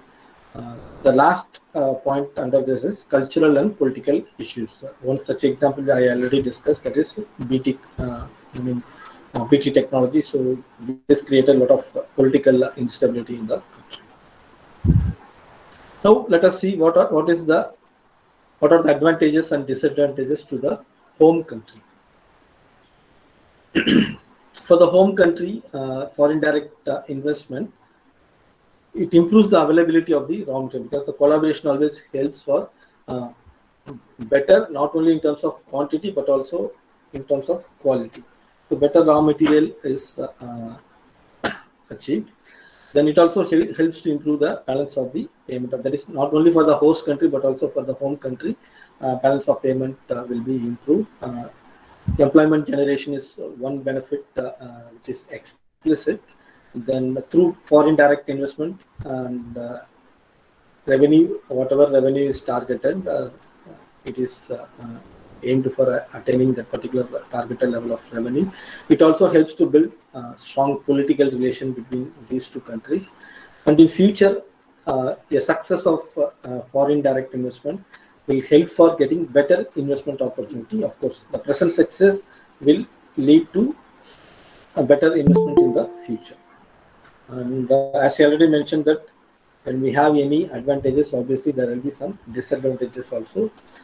One such disadvantage is too much exploitation of the factors of production. So obviously what happens when someone is interested to invest, they will be trying to exploit the local sources. So it's a nature, human nature. So that may be a disadvantage to the home country. Sometimes there may be some conflict with the government of the host country, because whatever stated in the agreement, in due course of time, sometimes that may be overtaken or overruled. So that may lead to disadvantage to the home country. So in that case, the project gets terminated, or the contract again, it may be rescinded. So these are some of the points which I would like to share under foreign direct investment. So if you take India, India has benefited a lot through this foreign direct investment for improving the industrial finance.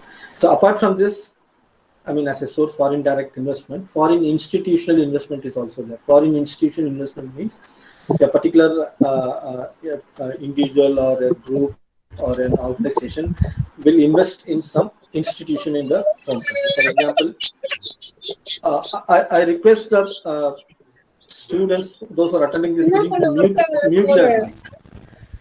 Kindly mute yourself.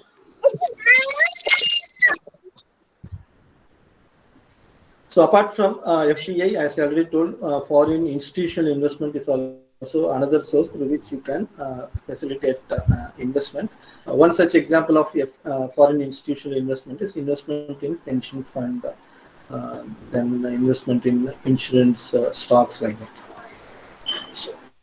So apart from these two sources, for the financial requirements for India can also be made through cross-border mergers. For example, if you take merging two companies, one from domestic country and another company from the foreign country. So that is one example of cross-border merger. I think recently Air Asia merging with the Etihad Airways. So that is one example for cross-border merging. And acquisition. Acquisition means a company purchasing another company. For example, Facebook purchased WhatsApp. So that is one example. So these are all some of the ways and means through which you can raise or increase the financial requirements. So India is one country which is taking advantage of all these opportunities, targeting for its economic development. So with this, we are concluding the last unit of this course. So in this unit, we had 3 lessons. The lesson 14 is on economic environment and transition in Indian economy. In this, we discussed about the conceptual meaning of economic growth and development. What are the sources that lead to economic growth and development? And what are the changes that happened after the implementation of the new economic policy that was implemented in the early 1990s? Then we also discussed the 3 components, that is liberalization, privatization, and globalization. So what benefits they accrue to the Indian economy? And in lesson 15 on business and environment, we discussed the role of government, particularly how it helps or takes the benefit from the public-private partnership. There are some reasons for failure of public-private partnership. We also discussed the reasons that can be attributed to the failure of public-private partnership. And in the concluding lesson on industrial finance and foreign direct investment, so initially we started with the conceptual meaning of industrial finance, then we discussed what is the meaning of foreign direct investment, then we discussed the advantages and disadvantages, both in the perspective of home country as well as host country. Then what is the situation of FDI in India, and we also discussed a few things on cross-border mergers and acquisition. So with this, we are wrapping up the unit 5, and I would like to wrap up the course also, because this is the last and final class for this course on managerial economics. So in this managerial economics course, that is MBA 1002, so we had discussed 16 lessons across 5 units. So the purpose of this course is to have introduction of the basic economic concepts like what is managerial economics, what is demand, what is supply, what is the elasticity of demand, what is elasticity of supply, then business cycles, then different types of market structure. So all these basic concepts were introduced to the students. Then the students also got familiarized with the importance of economic approaches in managerial decisions, like how to take pricing decision when there is a change in the cost structure. And finally, I believe that the students understood the applications of economic theories in business decision. So with this, I thank the Directorate of Distance Education for giving me an opportunity to share my views on this course. I also thank Madhavi Madam for giving me an opportunity and coordinating all the sessions. I also thank the participants who are paying a lot of attention to this course. So once again, I thank everyone for enrolling in this course. And if you have any doubts or any clarification, you are always welcome to interact. If there is no time, then you can write an email or you can call me at the number shown in this slide. So thank you everyone for joining this course. Thank you all. Thank you, sir. Thank you, sir. Thank you, sir. Thank you, sir. Thank you, sir. Thank you, sir. Thank you, sir. Thank you. Thank you, sir. So I have a question. Yeah, tell me. Yeah. So can Thank you you, sir. again explain about the FDI difference between the FDI and FII? So FDI basically both are investment in a different country. Okay, foreign direct investment. What happens?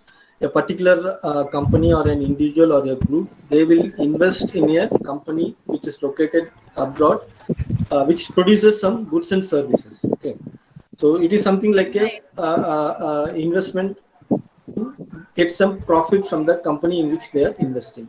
Whereas foreign institutional investment is, again, it is an individual or a group or a public or private entity. They will be investing in some institutions like insurance company or something like pension fund like that. Okay. Okay. Thank you. Thank you, sir. Okay. So any other doubts or any clarification? Sir, is the deflation is useful for common population? Pardon, I didn't get you. Deflation. Deflation, yes. Yeah, deflation basically it is the opposite of inflation. Okay. So when the economy is facing a lower price level, obviously there will be some policies introduced by either by central bank or fiscal. Either they will have some instruments like fiscal deficit or something like that. But when you take both inflation and deflation, inflation is more dangerous than deflation. So, what is cross-border mergers and acquisitions? So cross-border merger, I already told, when a company from a domestic country is merged with another company. For example, Air Asia merging with Air Etihad. That's a recent example of merging. Okay. Okay. Acquisition means a company is purchased by another company. That is Facebook purchased WhatsApp. So that is an example of acquisition. Right. Thank you, sir. Mr. Naveen, can you mute yourself? Sir. Okay, I think the question, whatever the questions or clarifications sought by the students, I have clarified, I believe. So with this, again, I thank everyone and thank you. Thank you, sir. Thank you, sir. Thank you, sir. Sir, thank you very much. Thank you, sir. Thank you, sir. Thank you, sir. Thank you. Thank you, sir. Thank you, sir. Thank you, sir. Thank you, sir. Thank you, sir.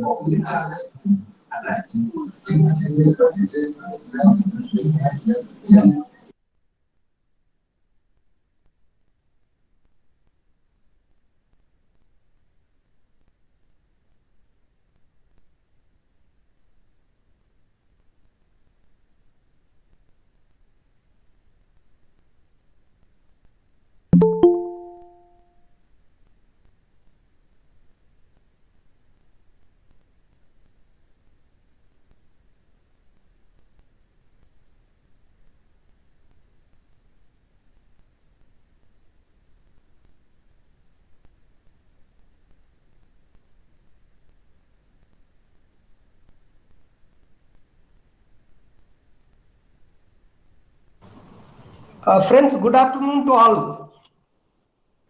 Good afternoon, sir. Good afternoon, sir. After a very hectic class you are having before the lunch time, so this class is going to be something very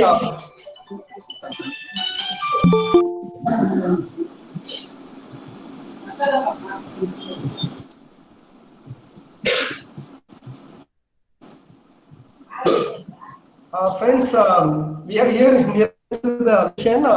Anyway, motivate yourself try to be here and online platform so that we can have some kind of discussion on two different aspects. One is all about management of diversity that we will look into in the 11th presentation. The other one is about management of innovation. So once these two presentation is over, after that I will give you some time. During that time, if you have any doubt, any queries, that can be done. Okay. So now we will start with the first presentation, or otherwise we call it as 11th presentation of this session, especially managing the diversity or management of diversity. I will start the PPD. Which is created in a very encapsulated form so that you can easily understand what exactly all about management of diversity. So I will take you towards the PPD just to have a look.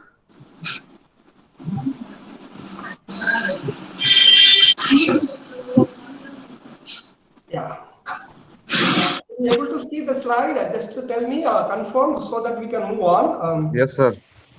Yeah, I'm making a bigger screen. Yes. Especially managing diversity or management of diversity, or otherwise also we can call it as multiculturalism, or otherwise shared corporate culture. There are so many names in which we can call managing diversity. Friends, when you are talking about running a company in India, it is not an easy task. People from different states work in a particular company. People belongs to different culture, different language, different age group, different ethnicity. They are going to work in a particular organization. So as a manager of a particular company, it is not easy for you to manage all of them because they are not uniformly developed. They with different cultural backgrounds, languages, ethics and values through which they have grown in. So all of them are going to be part and parcel of our organization. Managing such a kind of atmosphere is going to be a very, very challenging task, especially for the manager. So that is why we are going to look into the title called Managing the Diversity. How to manage, especially the diversified group which is there in the organization, or otherwise how to manage the multiculturalism which is existing within the organization, or otherwise how this culture which is prevailing within our organization going to be shared in a positive term so that the organization can achieve so many things in terms of objectives, in terms of job satisfaction, in terms of earning profitability, in terms of achieving a huge turnover, in terms of expansion of business, all for which managing people, especially in the organization, having a different cultural background is became a very, very significant one. That's why we are going to look into this particular title, Managing Diversity. Look at this one. In the introductory slide, I have given some information. Every organization has its own culture. I hope you will agree with me. If you take a domestic company, it's having its own organizational culture. When you are talking about partnership organization, it's having its own organizational culture. When you are talking about multinational companies, having its own organizational culture. So different background people, they are going to work in your organization. So managing that kind of people not going to be an easy task, especially for the manager, because each of them grown in different norms, values, each of them having their own attitude and belief. So managing all these things, definitely a tough task for the manager. So manager need to understand about the people, where they are from, what norms through which they have grown in, what kind of attitude, the belief they are having in, how these things, especially the culture which is going to be used positively for the organizational development. This is what we are going to look into this managing diversity. If you take a multinational company, as I said earlier, people from a different nation used to be working in a multinational company. Take, for example, you take a Ford company, it is no more there, it is almost closed its shops here, especially in India. But otherwise, if you take multinational companies like Ford, wherein the American work in the Ford company, wherein the Indian works in the Ford company, whom we call it as a host country national, or a person who comes from America, he is called as a parent country national. One more country wherein Ford is not having any branches or subsidiary, but that country people also come and work in a Ford company in India. So we call them as a third country national. So there are three different people.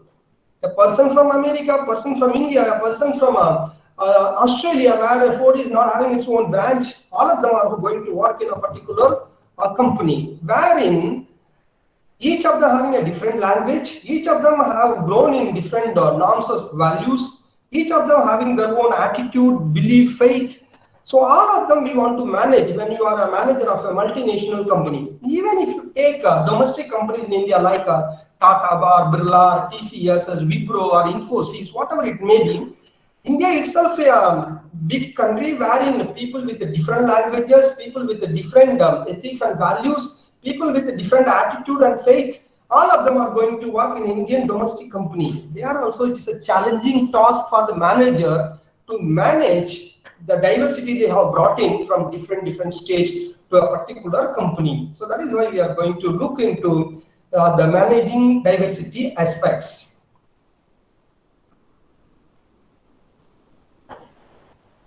As I said earlier, either we call it as a managing diversity or otherwise cultural diversity or managing multiculturalism, all of them are the same. So look at here, multiculturalism refers to a cultural factor such as ethnicity, race, gender, physical ability and sexual orientation. As I said earlier, in an organizational atmosphere, people from a different part of the country is going to work in.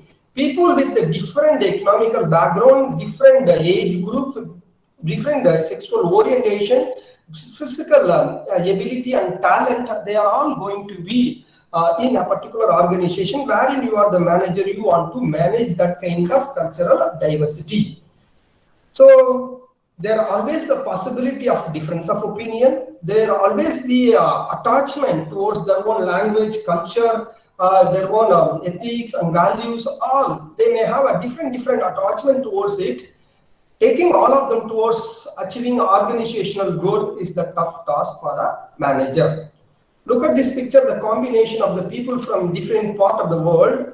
Such a big country like ours, also having people from different states, they are going to work in a particular organization. You take companies like ONGC, where you can see almost all the states people belongs to India, they working. Even sometimes we are allowing even the multinational country people who are expert, especially on oil exploration and drilling, they used to be there in part of ONGC. Such a versatile exposure the company is having, especially with regard to their employees. So when you are going to look into the cultural aspects of the employees who are working in a particular management organization, you need to have this kind of attitude. First, try to see these are all the aspects. Attitude towards work and achievement. So we have a lot of people in our organization. What is their attitude towards work and what they are wish to achieve, that we have to look into. Attitude towards the future. What is the expectation in which these people are working within the organization, that we have to look into. Then pattern of decision making. What are all the decisions we are going to take? How this decision is going to make impact on the people who are working in the organization, or how the decision making need to be taken. Then attitude towards the minority. Maybe people as whom we consider as a minority can work in our organization. What they are expecting, what is their attitude, what they are looking from the manager, definitely that aspects we need to look into. Responsibility towards the family. There are so many employees working in our organization, so they are working with a lot of expectations. So what is their expectation, what they are thinking of in fulfilling the family requirements, that we have to see.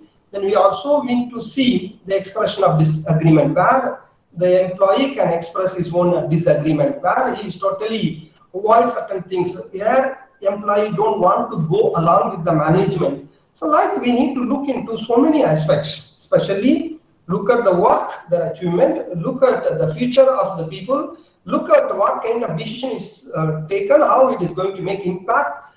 Is there is any minority, what is their attitude, perception about the company. If the employee is working in the organization, what he is trying to do or trying to fulfill the what we call it as the family commitment, or where the employees are disagreeing with, that aspects needs to be looked into when you are talking about multiculturalism or managing the diversity.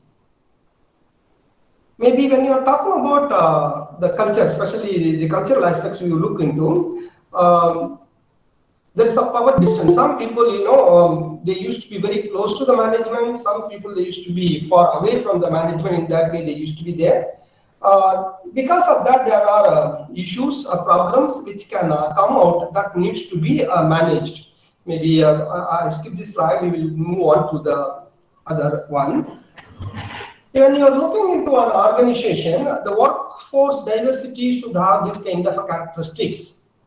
Look at this one, starting from the size. There may be a large number of people or less number of people to work within your organization. People belongs to a different caste or a religion used to work in your organization. People belongs to different age groups. Maybe the young and energetic age group people used to be there. The middle-aged group with a lot of experience may be there. Highly seniors who is having a good rich of experience and highly skilled people used to be there. In terms of age, you can see. Then productivity. So in terms of productivity, some of them are performing their best, some of them are average, some of them are mediocre, or some of them very poor. So in that way, people used to be there. People with different educational qualification, they used to be there. People with differently abled people, we used to have in our organization. People with the gender, male and female, or in these days, even the transgenders are allowed to work in within the organizational atmosphere. They may be practicing different religions. Then they may be belongs to different geographical region working. They may have a different race. All these things there. When you are talking about the workforce, it used to have this kind of diversity. So as a manager, if you see this kind of diversity within your organization, it's big responsibility on you. You have to manage very effectively. Then only what the result you are looking for, that you can secure from these people. Anywhere things goes wrong, anywhere you are not managing this kind of diversity, then it is going to be a disastrous for your company. You can't fulfill the organizational goal. Always the relationship between the employee and the employee get disturbed in case if you are not in a position to manage this diversity. As I said earlier, look at this one. The thinking style, language, ethnicity, religion, the perspective differs, experiences you may have more, nationality, different cultural background through which you have grown in, you may have a different skills, age group, all these things are there. So this needs to be managed. So when you are managing, the workforce belongs to different aspects, you can gain a lot of advantage out of effectively managing the workforce. Maybe the foremost thing which I have quoted here is the better staffing. So if in case you are recruiting the right people for your organization and managing the diversity, it means that you are doing good, your staffs are properly employed, they are contributing for the organizational goal. In that way, we can enjoy. The second thing is that marketing advantage. If people belongs to the diversity, different cultural background, they may be much helpful for you in terms of marketing of your product, marketing of your services. So that kind of advantage you can gain because they have their own language advantage, they may have their own regional advantage, they may have their own people connectivity advantage. That all can help you, your company, to grow in terms of selling the product or offering of services. When you have a diversified workforce, that leads to creativity and innovation. Yes, people used to say, right, some of them are very efficient, some of them, this region people are very good in terms of decision making, this region people are very good in terms of mathematical calculation, these region people, they are hardworking, like we are pointing out. When we have a diversified workforce, definitely that will lead to innovation and creativity. They come out with new ideas, they will try to execute the function in a very, very different way, or they speed up the process better than earlier, or they come out with some kind of a new product, something will happen. So diversity matter, otherwise all of them belongs to one particular state, all of them belongs to a particular region, then they can't make much of impact, especially on the organization. So diversity plays a very crucial role, or if we manage the diversity very effectively, that leads to the creativity and innovation in the organization. Even if you have a diversified workforce, that will help you to solve many of the problems which are existing within the organization. Take for example, you are asked to go and do some kind of marketing, especially in North India, you don't know how to do it. Maybe if you debut the person belongs to North India who know Hindi, who know about the area, so wherein you can, whatever the problem it came in, that can be easily sorted out. And flexibility. Suitability your requirements, you can make use of the people because of their language, because of their attachment, because of the religious sentiment, because of the cultural through which they have grown, or based on the ethics and values which they are adopting. You can make use that kind of people suitably for your organizational development. So that kind of advantage one can gain in case if you have a diversified workforce, so that the manager need to take the responsibility of managing the diversity. So when it comes to managing the diversity, you are not supposed to discriminate the people, because people belong to different region going to work in your organization. There should not be any kind of a discrimination. You know about how the discrimination comes, sometimes based on the race, based on the community, based on the religion, based on the languages, it comes in. As a manager, you are not supposed to do any kind of discrimination in this way, especially in the workplace. If you are doing it, you are not managing the diversity properly. You are not allow people to gossip about the organization, about the employee. That will disturb the atmosphere. So as a boss, you should take the responsibility of looking into what are they doing, how are they doing, whether they are gossiping against anybody. Definitely that will affect you. The productivity of your organization will get affected if these people are doing these kind of things. So you have to oversee and monitor whether the people are going as per the direction without gossiping against anybody in terms of religion, in terms of caste, in terms of cultural background. That you have to make sure. Even when it comes to the workplace, there should not be too much of, there should not be these kind of practices. Religious practices, giving more weightage to one religion and neglecting others, or neglecting particularly the minorities, or as the majority trying to dominate others. So in that kind of things, you should not exist within the organizational atmosphere. Everybody need to be equally treated. How our constitution gives the right. So in that same way, they may be permitted to proceed with. There should not be any kind of this kind of attitude. The religious ups and downs should not be there. That need to be eliminated.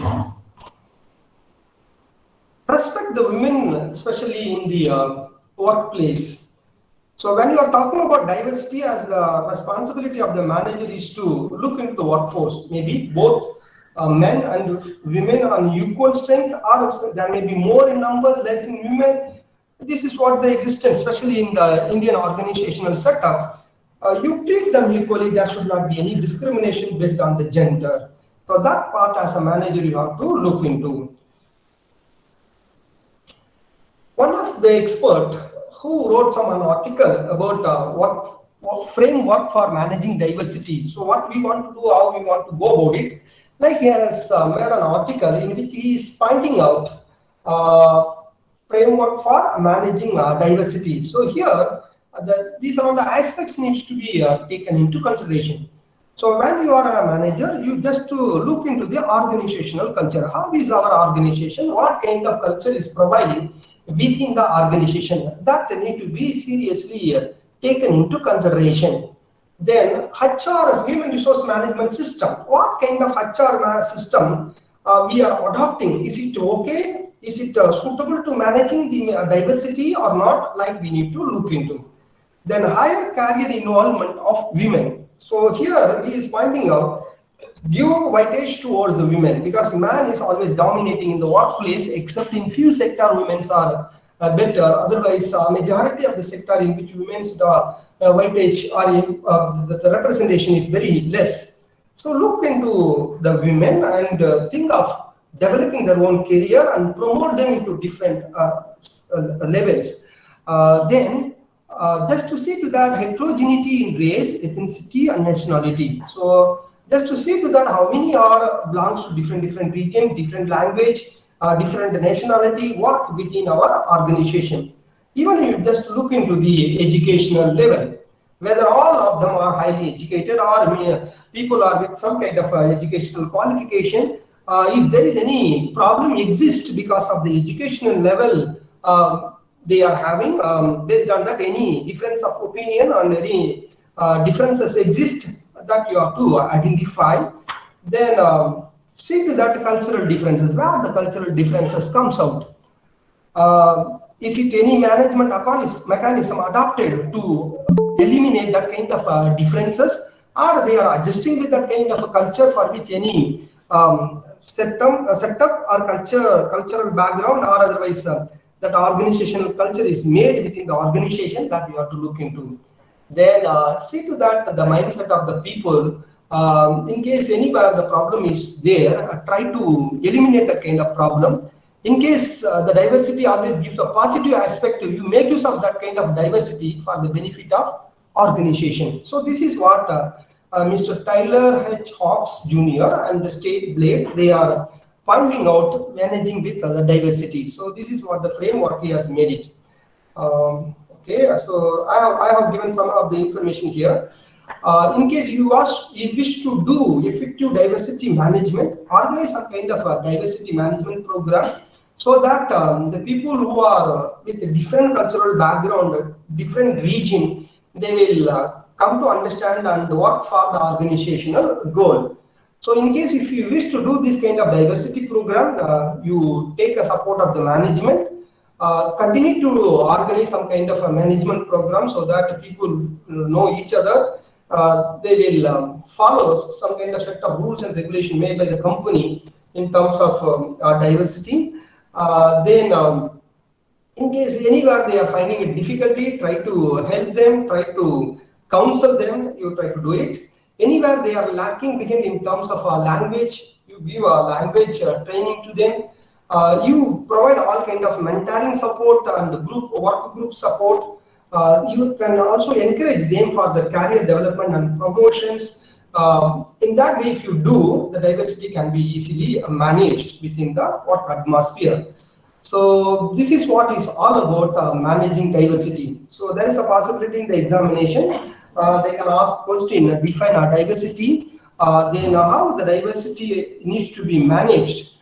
In that way, they can ask questions, or otherwise discuss about the workforce diversity, how it is significant or important for a manager to deal with the workforce diversity. In that way also they can ask question, or otherwise they can ask in a different way also, maybe critically examine the cultural diversity or multiculturalism for a smooth functioning of an organization. In that way also they can ask questions.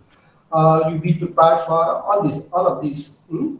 I hope you understood all these things. It is easy. If you take a DDE class of Pondicherry University, people from, if you think that that's a workforce, people from different states, they are doing their MBA program through the distance education mode.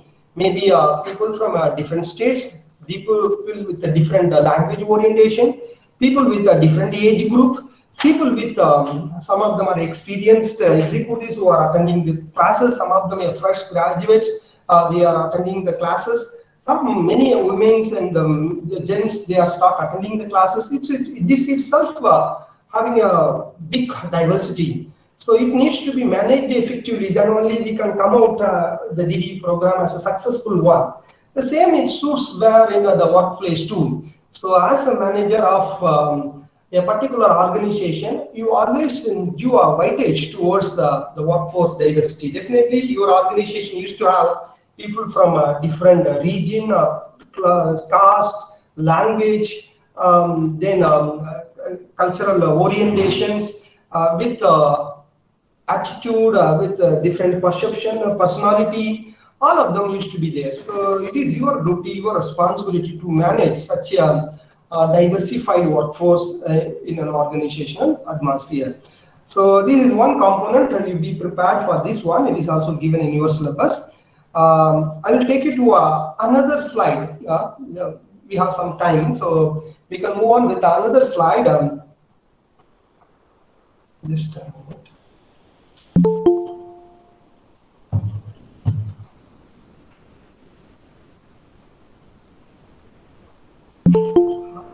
Are you people there? Could you able to follow what I am trying to convey? Yes, sir. Yes, sir. Fine, fine. Thank you.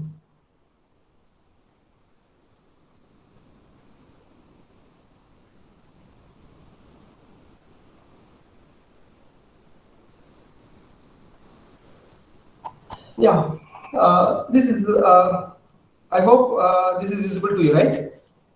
Yes, sir. Fine. Look at this one. We have here one title, Organizational Creativity and Innovation, Management of Innovation. Management of Innovation. I have taken these two things. Maybe we will take organizational creativity and innovation. Friends, you all know, unless otherwise the organization innovates in its own, it can't be in the market for a long time. You all know about it. Companies like Nokia, once upon a time, they are the ruler with the mobile phone. They are with that mobile phone. They ruled the whole world, Nokia. Today, they are not there in the scene. Their brand became outdated, or otherwise their product became outdated. Because they have not put much of effort in terms of innovation. They never ever thought of this kind of Android phone will come in that is going to be hit the market, like they never thought of. Even look at camera companies like Kodak, Mahindra. One of the very popular camera company on those days. They used to come out with the cameras, film rolls, spare parts. All these things used to come and dominate the world. Today it does not exist because of the innovation of the mobile phone with high megapixels made that company outdated. So they never thought that something is going to happen that will that is going to ruin our business. Like they never thought of. Even those companies once upon a time rated as the top 10 company, they are not in the list these days. They become outdated. Other companies are emerging in. We are talking about these days, all technological companies are dominating. So innovation, creativity and innovation is matter. If you are not a creative person, if you are not coming out with some kind of innovation, you can't stand in the market. This is not a situation, especially in the organization. So that is why we are giving more focus on managing the innovations. Maybe I will take you to this slide, and then in between also we can have some other discussion too. Look at this one. There are definitions given by OECD, Organization for Economic Cooperation and Development. They have defined what is innovation. And innovation is the implementation of new or significantly improved product or process, a new marketing method, or a new organizational method in business practices, workplace organization, or external relation. They are talking about so many things. When you are going to call it something as an innovation, it means it may be an innovation of product or innovation of offering of even the process. the speed at which you are delivering a product, the speed at which you are delivering this, that is also called innovation, like they are talking about it. The process. In the process in which anything you have found out something new, that is also called innovation. Or when you are marketing your product, you have found some kind of innovative method to market your product, that is also innovation. Even within the organization, you have found out something to manage the people very innovatively, or something totally in a different way. Earlier, which was not at all followed. So that's called innovation. Like people have given a different definition. I don't want to get into this. You all know about it. What is innovation? Innovation in the sense it is not exist earlier. It's a new outcome. This is the first time it came out. Maybe we used to say on those days, Columbus discovered America. It means America already exists, he discovered. Sometimes innovation, when you are talking about it, it's totally a innovation of a new product. Earlier it was not exist at all. Look at this one. When you are talking about managing the innovation, especially managing the innovation, it's a matter of concern for a manager. Because, as I said, unless otherwise you innovate, you can't be in the market. You can't be in the business. Sometimes there is a very popular slogan also there. Innovate or perish. Come out with some kind of innovation as well, go and die, like people used to say. So when you are talking about managing or innovation management, so we used to manage this one, the process innovation. So then marketing innovation we talk about, product innovation we talk about, organizational innovation we talk about. So this needs to be effectively managed. As a manager, you have a big responsibility. If you are not coming out with the innovation, you can't be in the field for a longer time. And that's why I told you, those keep on thinking about innovation, those companies coming out with a new product and new services or new process, they always stand in the market, they always offer services or the product to the people, they make money. Those who are not in a position to do it, they are perished, or otherwise they automatically go down, they can't dominate in the market. I'll tell you here some, when you are talking about innovation, definitely the research and development comes. Based on the research and development, only the innovation comes out, right? The government of India decided to spend at least 3% of the budget amount, especially for at least 3% of GDP, especially for innovation. Even the government of India decided and instructed people, you spend 3% of GDP or 3% of GDP amount, whatever it comes, for the innovation. So that something will happen for India. India can dominate the whole world. But if you look into the real figure, in between it is 0.5 to 1%. In these ranges only we are in a position to spend money for innovations. So that is why we could come out with so much of products, so much of services. Here I want to tell you, if you take intellectual property rights, IPR, you all know about it. The patent filed by multinational companies, especially in India, that number is more than 30,000 plus. But as far as Indian companies, which were incorporated in India and having branches or their own business in India, they could be able to get registered around 10,000 plus patent. You see, multinational company, they are spending that much of money and coming out with new innovation. Based on that, they start marketing the product.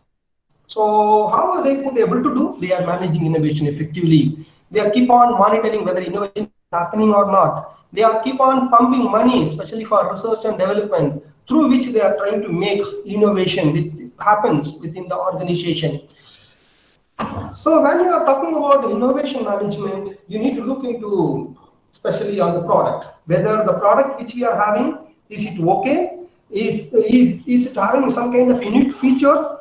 With that product, can we sell the product in the market, or anything is required in terms of innovation, or anything to be added up in terms of innovation that we need to look into, or otherwise the process which we are doing it, maybe whatever may be the process, delivery of products, or using logistic and supply chain management, or otherwise offering a product, or otherwise the process happens within the chemical mechanism, wherein some new chemical came in through which come out with some kind of new product, whatever it may be, where in the process is there anything we can do it in terms of innovation, which can give cost advantage, which can make us to earn more profit, which can be something special in the business because of the process innovation which we are having, like one need to look into. Then marketing innovation. We have a product, we have an excess of delivering the product. How it works when it comes to marketing? Is the sales manager adopt some kind of innovative strategy to sell the product? Is it the sales manager learned through some kind of techniques or technology about the behaviors, attitude of the customers who wish to buy our product? Like anything happens, you need to look into it. Then organizational innovation. Over the period we are running our business, what kind of innovation happens in the organizational structure, within the establishment, within the selection and recruitment process, so that we have to look into. So you, as a manager, if you look into these aspects, then you can come out with something, or at least you can initiate to come out with some kind of creativity and innovation within the organization that will help you to stand in the business for a long time. So I have looked into some of the PPD wherein I found this kind of informations. Some of the innovations are called in the name of customer innovation. That's why I told you about marketing innovation. So focusing more on customers. So what can gain from the customers, for which what we want to do. So that kind of innovation, we call it as a customer-based innovation. Then proactive business model innovation.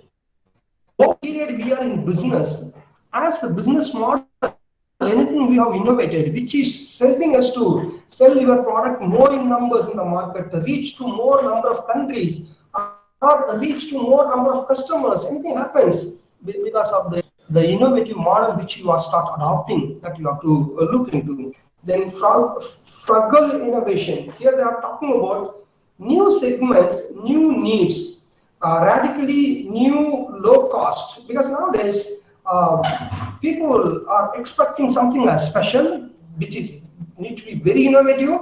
At the same time, it need to be very cost effective, affordable for the people to buy in. So anything in that line your company is working or not, that we need to look into.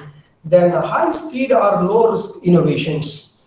So over the period of time, anything we have done in that way. So something to happen to rule the world, or to something to sort out some issues which is existing, for which they came out with some kind of innovation that we have to look, we need to look into. Then integrated innovation. It means all of them working together, anything possible to come out with, so which can help us, like as a manager you do. So customer-based innovation, proactive business model-based innovation, or integrated innovation, or frugal innovation, or high-speed, low-risk innovation. Anything can be possible to come out with. Suppose if you wish to do anything, one of these, then you have to coordinate the people, you have to plan for it, you have to execute it. Then only things will come out as innovation, which can help you to grow as a business. Otherwise, you will struggle. You can't compete with the competitors, or can happen. So there are advantages if you are coming out with the innovations. Maybe the product which you are coming out with something new, it's novelty. Maybe initially it may face a lot of complexities, but otherwise it can help you to manage the market. When it comes out, you claim that my product is something new, innovative, like you can claim it. So like there are so many advantages which always contribute for your business development. Maybe I'll share this one. Here we are talking about technology-based innovation. Maybe you can take it this one. It's self-explanatory. I don't want to explain. Otherwise, you come and see here innovation process steps. So when you are talking about innovation, or when you are talking about managing the innovation, you need to understand what are all the steps are involved in innovation process. Just have a look here. It's very simple, easy to understand. Define the problem. In case your organization facing some kind of problem, maybe your product is not up to mark, your marketing strategy is not up to mark, or the selection and recruitment process which you are doing it that's not suits to you, somewhere some problem exists. So just to identify the problem, this is what we call it as a define the problem. That's the first stage when it comes to innovation management. The second one, generate ideas. So once you know about the problem, then start generate your ideas. Maybe the idea can come from a lowest level of the employees from your organization, or you try to have some kind of committee, or conduct some kind of a brainstorming sessions, or do a lot of data analysis. Based on that, you generate some kind of idea. Then evaluate the idea. So whatever idea you have got it, based on the focus group discussion, based on the brainstorming session, based on problem inventory analysis, whatever it may be, you have a lot of ideas. Among the ideas, which is the best idea? So you try to evaluate it. After the evaluation, maybe you can adapt different methods like a SWOT analysis, evaluation matrix, or you try to do it. Then find it out which is the best one. Choose that kind of business idea. Once the idea is selected, then you develop that kind of business idea, so which can solve the problem, which can take you towards the market, which can help you to earn more profit, which can help you to come out with a new product, something. You develop that kind of idea. So once the idea is developed, then try to implement the idea. Then see to that how the idea works in, how it really making big changes in the market or makes a huge impact in the market. Try to see to that. So then finally you monitor anything, anywhere, things needs to be adjusted, things needs to be modified, just to keep monitoring it and try to do it, by which your innovation process will complete. In case when you are monitoring something goes wrong, then again you start with defining the problem, generate ideas, evaluate the ideas, like you can move on. This is what called innovation process. As a manager of the organization, it's your responsibility to look into these particular aspects. Maybe it is relating to the product related innovation, or offering of service related innovation, or it can be a process related innovations, or it can be organizational innovation which needs to happen within the organization, whatever it may be, but the steps are uniform. Define the problem, generate the idea, evaluate the ideas, choose the best ideas, then develop the ideas, implement the idea, and then monitor the idea. So in that way it goes. Maybe the another slide is given like this. Maybe you can have a look. Idea, then we do idea management, then develop the projects based on the idea, then protection and exploitation. You see to that if things are okay, fine, I go ahead with. In case of anything to be, then destroy it. And then try to introduce that good idea in the market, see the result. In case result comes as per your expectation, then it's fine. If it is not coming, then do the evaluation. That's what we call it as assessment and improvement. Then again you start from generating the idea. So this is on the slide.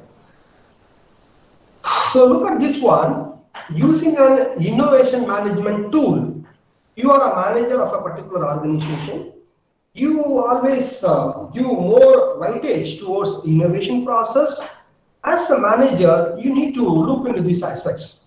Just have a look. So here it is written like this: don't give up. As a manager, you keep on innovate something. Don't give up. Don't stop anywhere.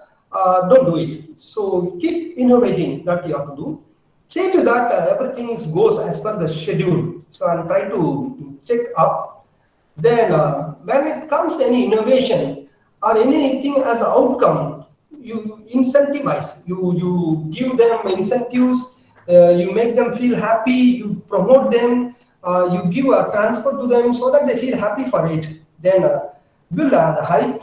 So in every part of the organization, you motivate the people to come out with some kind of innovation. That kind of things needs to be there. Don't manage it you all yourself. So as a manager, you alone can't do the innovation management. You take a team, you try to have a group or a committee to look after the innovation process, how it is happening.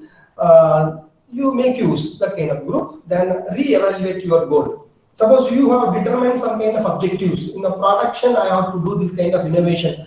I need to come out with the 5 different products this year. Like if you have any goal, anything, just to see to that things are going fine or anywhere things needs to be reversed back or anywhere things goes wrong. Like you try to evaluate and see to that.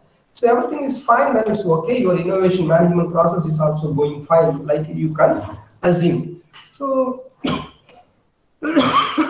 sorry. When you are talking about innovation management principles, you try to have all these things. Maybe a realization of value, give a future focus, direct the people towards that strategy which you have framed, then make use the culture which is existing within the organizational aspects. I'm talking about both organizational culture as well as the work culture. Then exploiting the insight. So when any chance comes in, you exploit that kind of good things, and when you are coming out with some kind of innovations, maybe it can give both positive as well as negative. Effectively positive, then you go ahead. In case of any uncertainty comes, you have to deal with. Then innovation to happen, you create such a good organizational structure, then adopt some kind of system approach, so that you can come out with a lot of innovations. So this is what people are recommending when it comes to innovation. So this is what called innovation management principles.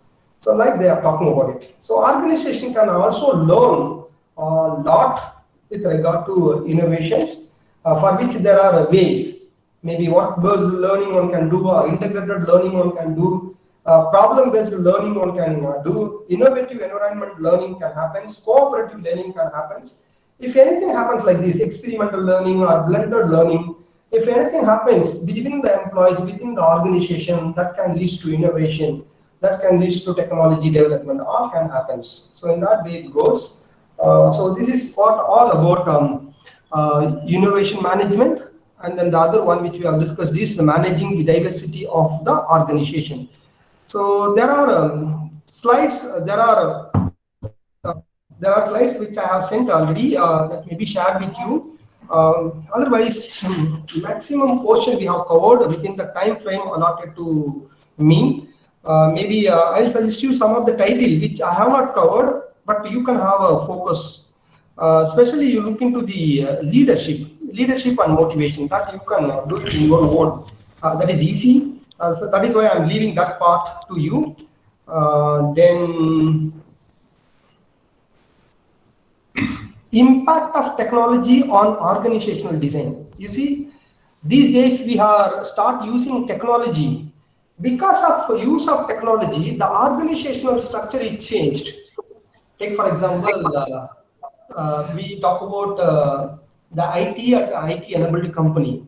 They have an organizational structure, but they are using extensively the technology managing the organization. So what they used to have 10 years before or 15 years before as the organizational structure, that is not existing today, because new technology came in. Suitably to that, the organizational structure is changed. I will tell you.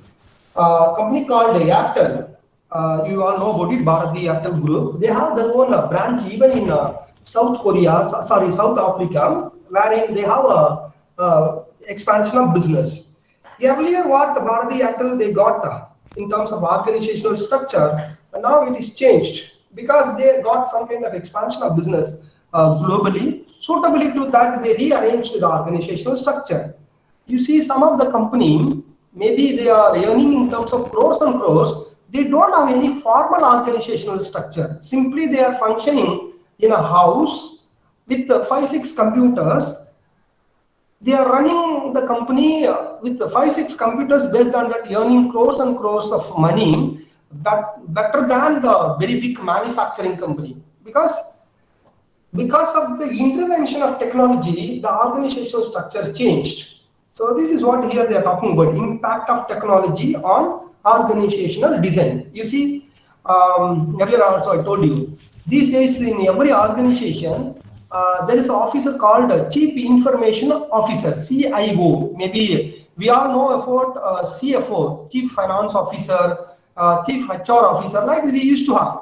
But we never ever thought there is a designation which is going to be in the name of Chief Information Officer. Almost all the organization, they have that kind of office, because information, technology-based informations are managed. That is very, very important for taking a decision. So there is a division created within the organizational structure itself in the name of Chief Information Officer. Maybe earlier we used to talk about the management information system. These days people are talking about the big data, data analytics, or otherwise information management. Like there are so many terms, they are using it. So intervention of information technology or the technology which made huge impact on organizational structure. So in case if they ask any question, is the technology made impact on organizational structure, discuss. Like if they ask, definitely you can write this answer. Yes, technology played a very crucial role. Because of that, organizational structure changed over the period. Like you can write and then you can give some kind of examples. You can highlight the advantages too in that. Okay. So here I'm stopping. In case if you have any question, maybe one by one, you can ask so that I am ready to clarify. Otherwise, majority of the heading we have covered. Even one title which I have not covered, but it is also very easy: centralization and decentralization. If authority is accumulated in top level itself, that we call it as a centralization of authority. If authority is decentralized, it is given to top level, middle level, and the lower level, that we call it as a decentralization of authority. So maybe they can ask a question, what is the centralization of authority? What is the decentralization of authority? In that way, they can ask a question, or otherwise differentiate centralization and decentralization of authority. In that way, they can ask questions. Otherwise, they can ask a question, what is centralization? What are the advantages of centralization of authority? In that way, they can ask questions. And the same vice versa, they can ask, what is decentralization? What are the advantages of decentralization? Like also, they can ask questions. You be prepared for it. Thank you. Any question, anything is there, please?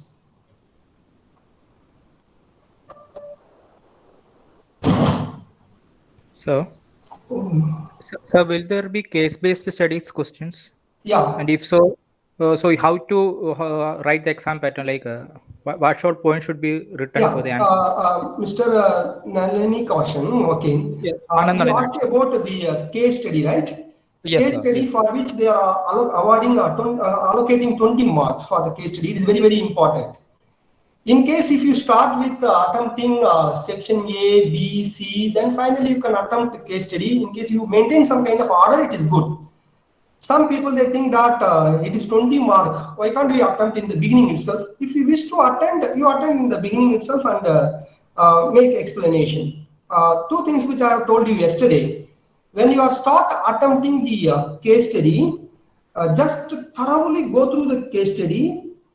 You have gained some kind of theoretical knowledge from me. You also got some kind of practical experience. So that two things you keep it in your mind. After reading the case study, any questions raised, you just go through the question for which, based on your academic knowledge you have gained, based on the practical experience you have gained, you can give an answer to it. When it comes to the case study, there is no uniform answer. Maybe case study done by or answer written by Mr. So-and-so is different from the other one. It need not be uniform, so you need not worry about it. Thing is that you have to give a most suitable answer to the question which is raised after the case study. In case there is no question asked after the case study, simply they are asking you to make your own comment, then you make your own comment. Sometimes they will ask you to, sometimes what they do, they ask you to make your own SWOT analysis on the particular case study. It means what do you think as the positives, what do you think as the negatives, what do you think as the threats, like they can ask by applying strength, weakness, threat and opportunity. You can write your own answers by which you can fulfill the requirements. So in that way you try to attend the case study. I hope I made the things clear. Yes, sir. Fine. Any other? Very good. Next. Sir, what is benchmarking? Yadu Mohan, what do you mean? You are asking about what is the benchmark method? Kya? What do you mean? Benchmarking. Benchmarking is depends upon the people, right? How I am benchmarking about the DDE class, that's different. How I am benchmarking about my institution, something different. How I am benchmarking about the students who are attending in DDE classes. So what is the question you ask me? The standard set. You set a standard and see to that how good you are or how poor you are. Like you making it, right? That's what we call it as a benchmarking, right? Any other?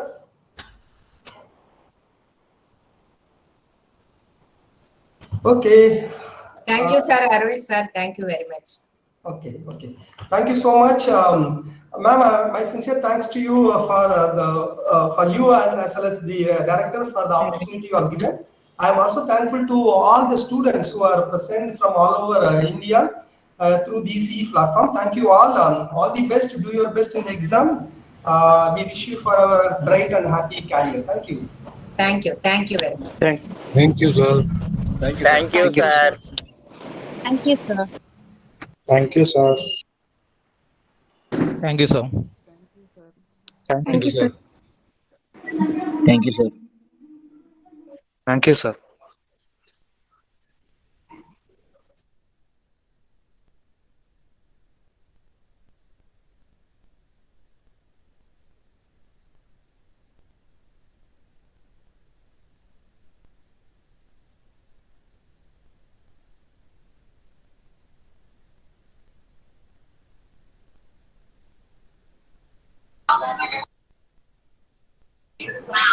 Thank you, sir.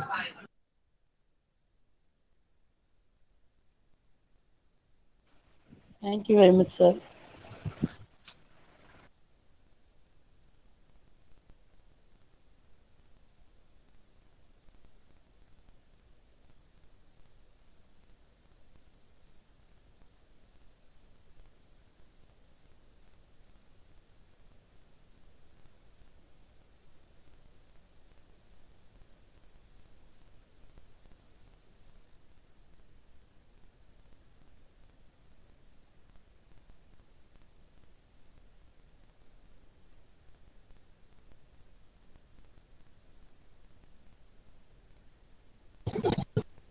So next class time is 3 p.m., right?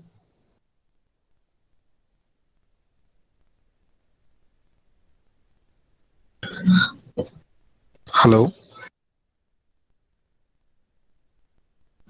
Anybody here?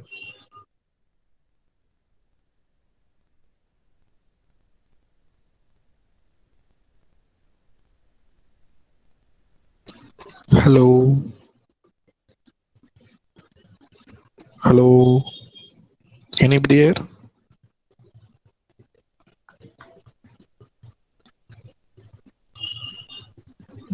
Any Pondicherry student is there? Yes. Hi.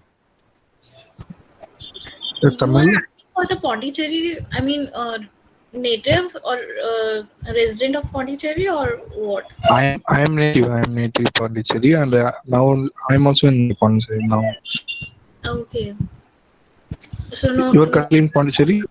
No, I'm not in Pondicherry. I'm from Delhi. Okay. So sorry. Okay. I am in Pondicherry. Hi, bro. Hi, bro. You are from which area? From Saram, New Saram. No? I am Redarapalayam. Okay. Next class, bro. Next class, 3 p.m.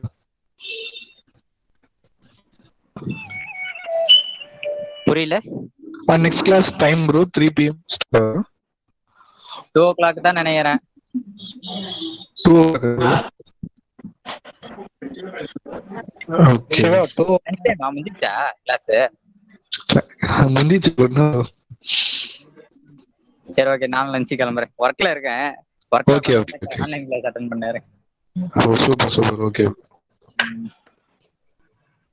நீங்க எங்க என்ன பண்றீங்க bro?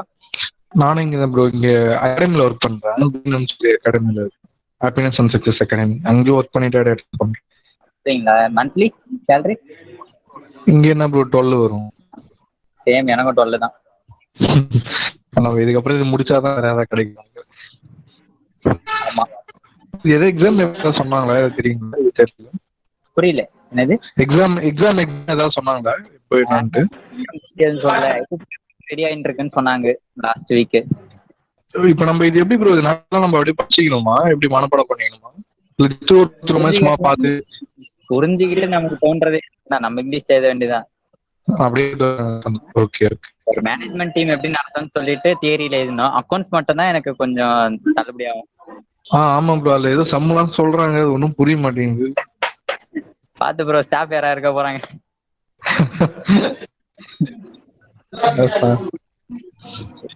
வேற யாருக்கும் தமிழ் தெரியாது. அது நான் இல்ல, பாண்டியிலுக்கு ப்ரொஃபஸருக்கு தெரியும். தமிழ் யாரும் ரிப்ளை பண்ண மாட்டேங்கிறாங்க, நம்ம மட்டும் தான் பேசிட்டு இருக்கோம். புரியல என்னது? நீங்க பேசிட்டு இருக்கீங்க, அதான் அமைதியா கேட்டுட்டு இருக்கேன். ஐயோ, நாங்க பேசுறது அப்படியே வாய்ஸ் மாதிரி தானே இருக்கு, நீங்க கேட்டுட்டு இருக்கீங்க. நீங்களும் பாண்டிச்சேரிங்களா? சென்னையில. ஓகே. எல்லாம் கொஞ்சம் ஏதாவது தெரிஞ்சு சொல்லி கொடுங்க, இந்த மாதிரி நல்ல பசங்க. ஒன்னும் புரியல நடந்தாங்க, ஒன்னும் புரிய மாட்டேங்குது. ஆனா அக்கௌண்ட்ஸ் மட்டும் கொஞ்சம் ரொம்ப இதுவரை ஏதாவது தேடி எழுதி விட்டு வரலாம். ஆமாக்கா, நீங்க சொல்லி கொடுத்தீங்கன்னா பாண்டிச்சேரி வந்தீங்கன்னா பீச்சை சுத்தி காட்டுவேன் நானு. பாண்டிச்சேரி உங்க கண்ட்ரோல் ஆக்கி விட்டோம். Hi bro, I am Vijay. Hi hi. நீங்க விஜய் பாண்டிங்களா? பாண்டி. பாண்டிங்களா? நல்லது. பாண்டியில எங்க ப்ரோ? இங்க நான் வந்து முருங்கப்பாக்கம். நம்ம தெரிஞ்ச ஏரியா தான். நல்லது. நம்ம ஏரியா வச்சது.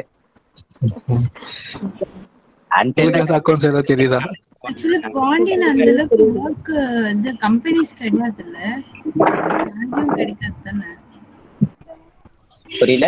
salary கம்மியா தானே கிடைக்கும் பாண்டியில சொல்றேன். ஆமா, நம்ம எங்க பிறந்தோமோ அங்க வேலை இல்ல. கண்டிப்பா 10 ரூபா வரும், 10,000 வரும். குறைஞ்சபட்சம் 10,000. அதை வச்சு நாங்க ஓட்டிட்டு இருக்கோம். நீங்க 10,000 இலங்கை மாதிரி இங்க நாங்க ஓட்டிட்டு இருக்கோம். இருக்கிற வருமானம் ஸ்ரீலங்கா. நான் இங்க சென்னையில வர்க் பண்ணிட்டு இருக்கேன். சோ எனக்கு நல்ல வேலை இருந்தா சொல்லுங்க. 50,000 சேலரில 50,000 ஸ்டார்டிங் தர மாட்டாங்க. இதை வச்சுட்டு நீங்க வேணா சென்னையில இருந்து வர்க் பண்றீங்கன்னா அட்லீஸ்ட் மினிமம் 15 above வாங்க. நீங்க என்ன கம்பெனி? என்ன இங்க சொல்லலாமா? யாரும் கேட்க மாட்டாங்கல்ல. யாரும் இது கேட்க மாட்டாங்க, கரெக்ட்டா தான் கேட்பாங்க. அந்த கம்பெனில விப்ரோல வர்க் பண்ணிட்டு இருக்கேன். எங்க? விப்ரோல வர்க் பண்ணிட்டு இருக்கேன். ஓ, விப்ரோ. Okay okay. விப்ரோ. அதான் அங்க வர்க் கொஞ்சம் டஃப்பா இருக்கும்னு கேள்விப்பட்டேன். ரொம்ப பிரஷர் தான். பாத்துக்கலாம், நம்ம வர்க் பண்ணது தானே, நம்ம படிச்சு அப்படியே ஒரு ஸ்டெப்பா வேகன்சி எடுக்கறாங்களா? போயிட்டு தான் இருக்கு. அப்படிங்களா? கொஞ்சம் அப்படியே நம்பரை கொஞ்சம் நோட் பண்ணி கொஞ்சம் அந்த டீடைல்ஸ் எனக்கு சென்ட் பண்ணுறீங்களா? நான் என் வேலை இல்லாம சும்மா உட்காந்துக்கிறேன். வீட்டுல ரொம்ப திட்டுறாங்க, கை ஊத்துறாங்க. ஐயோ, சாப்பாட்டுக்கு சொல்றாங்க. இதெல்லாம் நம்ம பர்சனலா போன்ல பேசிக்கலாம். இங்க பேசினா அப்புறம் யாரா கேட்ற போறாங்க. ஷூர். நான் என் நம்பர் இருங்க, என் நம்பர் நான் சாட்ல போடுறேன், நீங்க எடுத்துக்கோங்க. யார் என்ன பேசுறாங்கன்னு தெரியல. ப்ரோ, உங்க நேம் சொல்லுங்க. ஏன் நேமா ப்ரோ? சிவா. வரலையே அக்கா, உங்க பேரு? இதோ வந்துச்சு, சிவா. ஜி, இதுல எப்படி நம்ம மெசேஜ் பண்றது? அப்படியே இன்கால் மெசேஜ்னு இருக்கும், அதுல போய் டைப் பண்ணு. இன்கால் மெசேஜா? அதுல போய் போட்டு விடுங்க. நான் உங்க நம்பர் சேவ் பண்ணிக்கிறேன், நம்பரை போடுங்க. என் பேர் அருண்ராஜ். ஓகே. நானும் சேவ் பண்ணிக்கிறேன் உங்க நம்பரை. ஏதாவது டவுட் சொல்லுங்க. கண்டிப்பா. நமக்கு சின்னதா ஒரு வாட்ஸ்அப் குரூப் போட்டுருக்கோம், அதுல கூட நான் ஆட் பண்ணேன். நீங்க அதுல வேணா நீங்க ஆட் ஆகி. என் நம்பர் டவுட் கேட்க போறீங்க? விஜி, உங்க நம்பர்? என் நம்பரா? நான் இருங்க சாட் பண்றேன். யாரோ தப்பா in this group being set up இங்கிலீஷ்லனா மெசேஜ் பண்றாங்க. அதான் நம்ம பேசுறது தமிழ்ல புரிஞ்சுட்டு இங்கிலீஷ்ல மெசேஜ் பண்றோம். நல்ல பையன். நம்ம தமிழ்லயே பேசுவோம். அப்ப என் நம்பர் வந்துச்சு பாருங்க, நான் சென்ட் பண்ணிட்டேன். சென்ட் பண்ணிட்டீங்களா? அருண் ராஜ், உங்க நேம் என்ன? அருண் ராஜ்னு போட்டுக்கதா. வந்துச்சு. ஓகே. அதான் அருண் ராஜ். உங்க நேமா? அருண்ராஜ் விஜய்னு போட்டிருக்கு. அருண்ராஜ் விஜய் ஃபேன் போட்டிருக்கு. Full name bro? என் பேர் அருண்ராஜ் தான். அது டம்மியா ஒரு மெயில் ஐடி ஓபன் பண்ணேன். ஓகே அதனால அந்த ஓகே. பேர் வச்சேன். நல்லா இருக்கு ப்ரோ. நீங்க 13ஆம் தேதி நாட் அவைலபிள். நான் உங்க எல்லாருக்கும் பிரைவேட்டா மெசேஜ் பண்றேன் வாட்ஸ்அப்ல. ஷூர் நீங்க கண்டிப்பா ஏதாவது நல்ல வேலையாக பார்த்து சேர்த்து விடுங்க. நம்ம அதுல பேசிக்கலாம், இங்க வேண்டாம். சரி ஓகே. 13ஆம் தேதி திருப்பி ஷார்ட் வர வரணுமா? நான் ஆப்னே கிளாஸ் ஆட்னே தான் அட்டெண்ட் பண்றேன். நல்ல புள்ளப்பா. வொர்க் டைம் எனக்கு 1:30க்கு தான் லஞ்ச். 1:30 உங்களுக்கு நான் வாட்ஸ்அப் வச்சிருக்கீங்கல்ல இந்த நம்பர்ல? அதே நம்பர் தான். போன்ல எல்லாமே வச்சிருக்கேன். ஜிபே கூட அப்படியே ஒரு ஆய் தட்டி விடுங்க.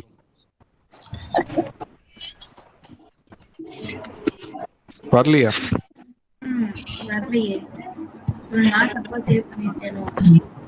நீங்க சரி, என்ன எல்லாரும் சேவ் ஒரு பண்ணீங்க? குரூப் ஒன்னு கிரியேட் பண்ணிட்டு அப்படியே ஆட் பண்ணி விடுங்க. நம்ம 4 பேர் தான் பேசிட்டு இருக்கோம்னு நினைக்கிறேன். அப்படியா? சரி ஓகே, நானே ஆட் பண்ணிடுறேன். யாரு நீங்க பண்றீங்களா? மில்கா நீங்க பண்றீங்களா? நான் பண்றேன். யாரா அந்த மெசேஜ் பண்ணுங்க. Hi bro. ஹாய். ஹாய். என்னோட பேரு ஜான்சன். வாங்க ஜான்சன். ஈரோடா ப்ரோ? Super bro.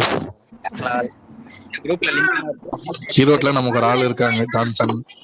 ஈரோட்ல ஆள் இருக்காங்களா உங்களுக்கு? ஆள் இல்ல, நம்ம ஜான்சன் சார் இருக்காரு. இல்ல பாண்டிச்சேரி ப்ரோ. நம்ம எல்லாருமே பாண்டிச்சேரி தான் நீங்க பேசுறாங்க. ஆமா. பிரதர் கேக்குது பிரதர், சொல்லுங்க. பிரதர் ஒண்ணும் இல்ல, இப்ப வந்து சென்டர் இருக்குல்ல பிரதர், இப்ப நானும் பாண்டிச்சேரி தான். ஓகே. நான் ஒர்க் பண்றது ஒர்க் பண்றேன். Okay brother. இப்ப எக்ஸாம் எப்படி பிரதர் ரைட் பண்றது? இங்க சென்டர் நேம் ஏதாவது மென்ஷன் பண்ணி அனுப்பியிருக்காங்களா ஏதாவது? இல்ல எதுவுமே இன்னும் சொல்லவே இல்லை பிரதர். அதான் எனக்கு தெரியல. இப்போ அவரு அதை கேட்டதுக்கு தான் நான் வந்து டீச்சர் என்கிட்ட கேட்க கூடாது, நீங்க வந்து வெப்சைட்ல பாருங்கன்றது. ஆமா ப்ரோ, அவர் வந்து ஒரு ஆஸ் யூஷுவல் டீச்சர். அபிஷியல் வெப்சைட்ல சிஆர் அம்மையாவுக்கு மெசேஜ் பண்ணுங்க, அவர் இன்ஃபார்ம் பண்ணாரு. ஆனா எனக்கு தெரிஞ்சு என்னன்னா வந்து மேக்ஸிமம் 200ல இருந்து 300 பூபதி குரூப்ல இருக்கேடா?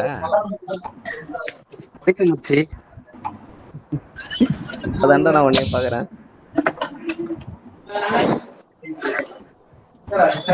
நான் 3 பேருக்கு பிரைவேட்டா போட்டுட்டேன் மெசேஜ். ஓகே. வாட்ஸ்அப் குரூப் ஒன்னு இருக்கு பாரு, அந்த குரூப்ல ஜாயின் பண்ணு ப்ரோ. நாம என்ன அப்படியே சேர்த்து விடுங்க ப்ரோ. சரி ஓகே மச்சி. யார் கிரியேட் பண்ணது? எல்லாரும் தமிழா? அதான் வேற ஒருத்தர் கிரியேட் பண்ணிருக்காரு, அதுல ஜாயின் பண்ணிடு. வருது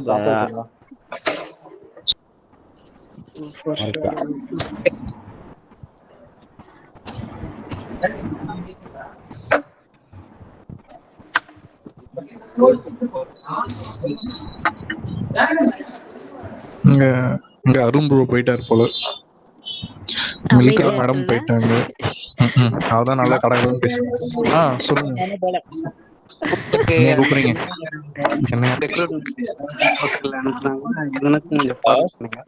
நான் என்னுடைய நம்பர் பண்றேன்.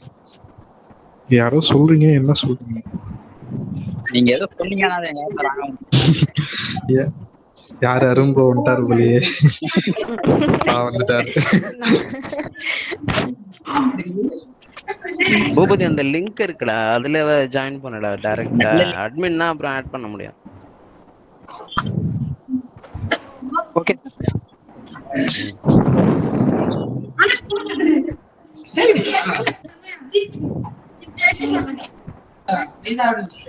பெங்களூர்ல இருந்து இருக்காங்க. பெங்களூர் இருக்கீங்களா? Hello, anyone from Bangalore? யாருக்கும் இங்கிலீஷும் தெரியல போலயே. நீங்க பேசுற இங்கிலீஷ் யாருக்கும் புரியல ப்ரோ. நீங்க Not anymore. குரூப்ல ஆட் பண்ணுங்க பாண்டிச்சேரி. நிறைய பேர் குரூப்ல ஆட் பண்ண சொல்லி chat பண்ணிட்டு இருக்காங்கப்பா. குரூப் யார் பண்றா? யார் ஆட் பண்றா? யார் admin மில்கா மேம், இருக்காங்க? மில்கா மேமா? இல்ல நான் இன்னும் பண்ணலையே. பண்ணலையா? Okay okay. I'm Karaikal. Krishnan, Sachin ஐயோ பேர் போயிடுச்சு.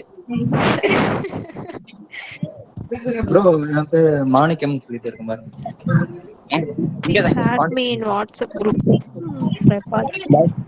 இது எனக்கு இது வந்து லேப்ல கனெக்ட் பண்ணி கேட்பேன். வாட்ஸ்அப்ல ஒரு சிஸ்டம்ல ப்ரோ யாரோ ஒரு லிங்க் ஒன்று அனுப்பியிருக்காங்க, அவங்க யாரு? அதுதான் ப்ரோ என்ன லிங்க்? அது வாட்ஸ்அப் லிங்க் தான் வருதுங்க. ஆனா நம்ம இதுங்களா இல்ல வெளியில இருந்து அனுப்பியிருக்காங்க போல. என்னன்னு தெரியல. அவங்களும் ஒரு குரூப் லிங்க் ஓபன் பண்ணி புரியாத பேர்ல அமைச்சிருக்காங்க அந்த லிங்க். என்ன ஹலோ, யாருமே குரூப் கிரியேட் பண்ணல, ஆனா எல்லாருமே ஆட் பண்ண சொல்லி கேக்குறாங்க. டாக்கா நீங்களே கிரியேட் பண்ணிருங்க, புண்ணியமா போவோம். இல்லப்பா தம்பி, நீ கொஞ்சம் பண்ணா. சரி ஓகே, நான் பண்றேன். யார் யாரு நம்ம பேரு வேற? மில்கா நம்பர் என்கிட்ட இருக்கு, நான் உங்களுக்கு சோ அப்படியே ஆட் பண்ணிடுங்க. நம்ம 4 பேர் இருக்கோம், வேற யாரும் இருக்கா? மில்கா டைரியா.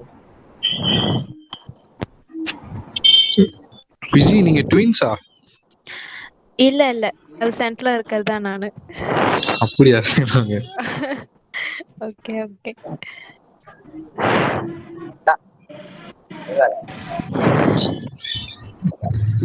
எப்படி நீங்க டிகிரி முடிச்சுட்டு இப்பதான் MBA அப்ளை பண்ணிருக்கீங்களா எல்லாருமே கரஸ்ல? இல்ல கேப் ஒரு கொரோனா கேப் வந்துச்சு எங்களுக்கு, அதுல ஹலோ, இதுல யாராவது ஹாஸ்பிடல் மேனேஜ்மெண்ட் இருக்கீங்களா? இதுல யாராவது ஃபைனான்ஸ் இருக்கீங்களா? இதுல யாராவது இன்டர்நேஷனல் பிசினஸ் இருக்கீங்களா? இல்ல. இதுல யாராவது மார்க்கெட்டிங் இருக்கீங்களா? இதுல யாராவது MBA இருக்கீங்களா? நான் IB தான் போட்டது. நான் இருக்கேன் ப்ரோ, நான் இருக்கேன். யார் இது? IB உங்க நண்பன். நான் இருக்கேன். பூபதி, ரொம்ப நன்றி. உங்க நம்பர் மட்டும் கொடுங்க, நமக்கு தேவைப்படும் லாஸ்ட். என் பேர் ரகு, நானும் இருக்கேன்பா. என்னையும் சேர்த்துக்கு உங்க கூட. கண்டிப்பா உங்களுக்கு. அப்ப நம்ம 3 பேர் தானே IB ப்ரோ. நானும் IB. வாங்க வாங்க வாங்க, அப்படி வாங்க. இங்க இருக்கிறவங்க எல்லாரும் மேனேஜ்மெண்ட் குரூப்ல இருக்கீங்களா? இல்ல அந்த லிங்க் அனுப்பட்டுங்களா?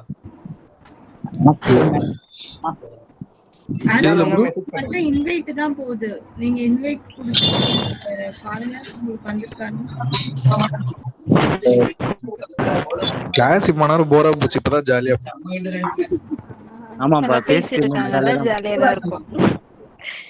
பா காமெடி பண்ணாதப்பா, ஃப்ரெண்ட்ஸ்ங்களை ஆட் பண்ணுப்பா first.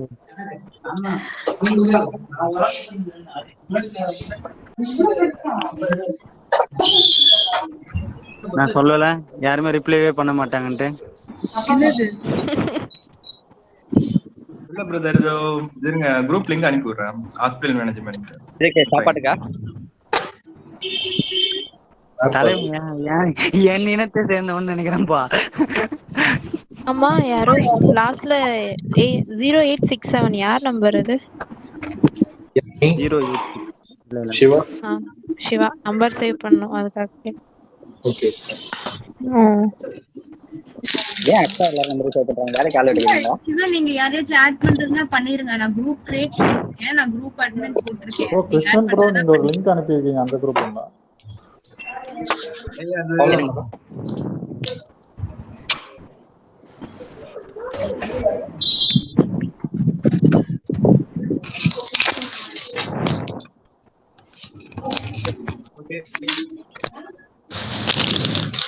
Hello bro, long back ஒரே தமிழ் வாய்ஸா கேக்குது.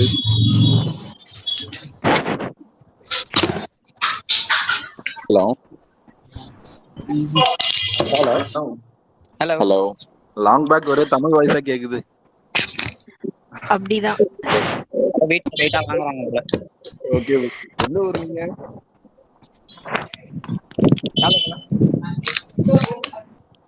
ஹலோ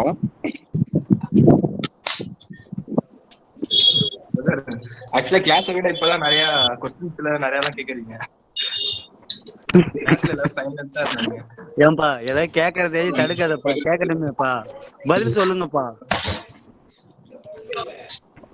இல்ல யாராவது எந்த நேட்டிவ்னாக்கா மர்ஜ் ஆயிடுவாங்க. கேக்குறேன். இதுல 3 பேரு பாண்டிச்சேரிப்பா. ஓ யார் ஒரு பாண்டி? ஆமா பாண்டிச்சேரி.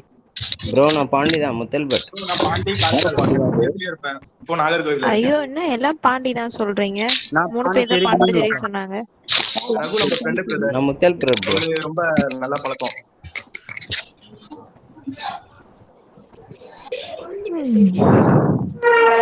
நிறைய பாண்டிச்சேரியன்ஸ் இருக்காங்க போல. அப்போ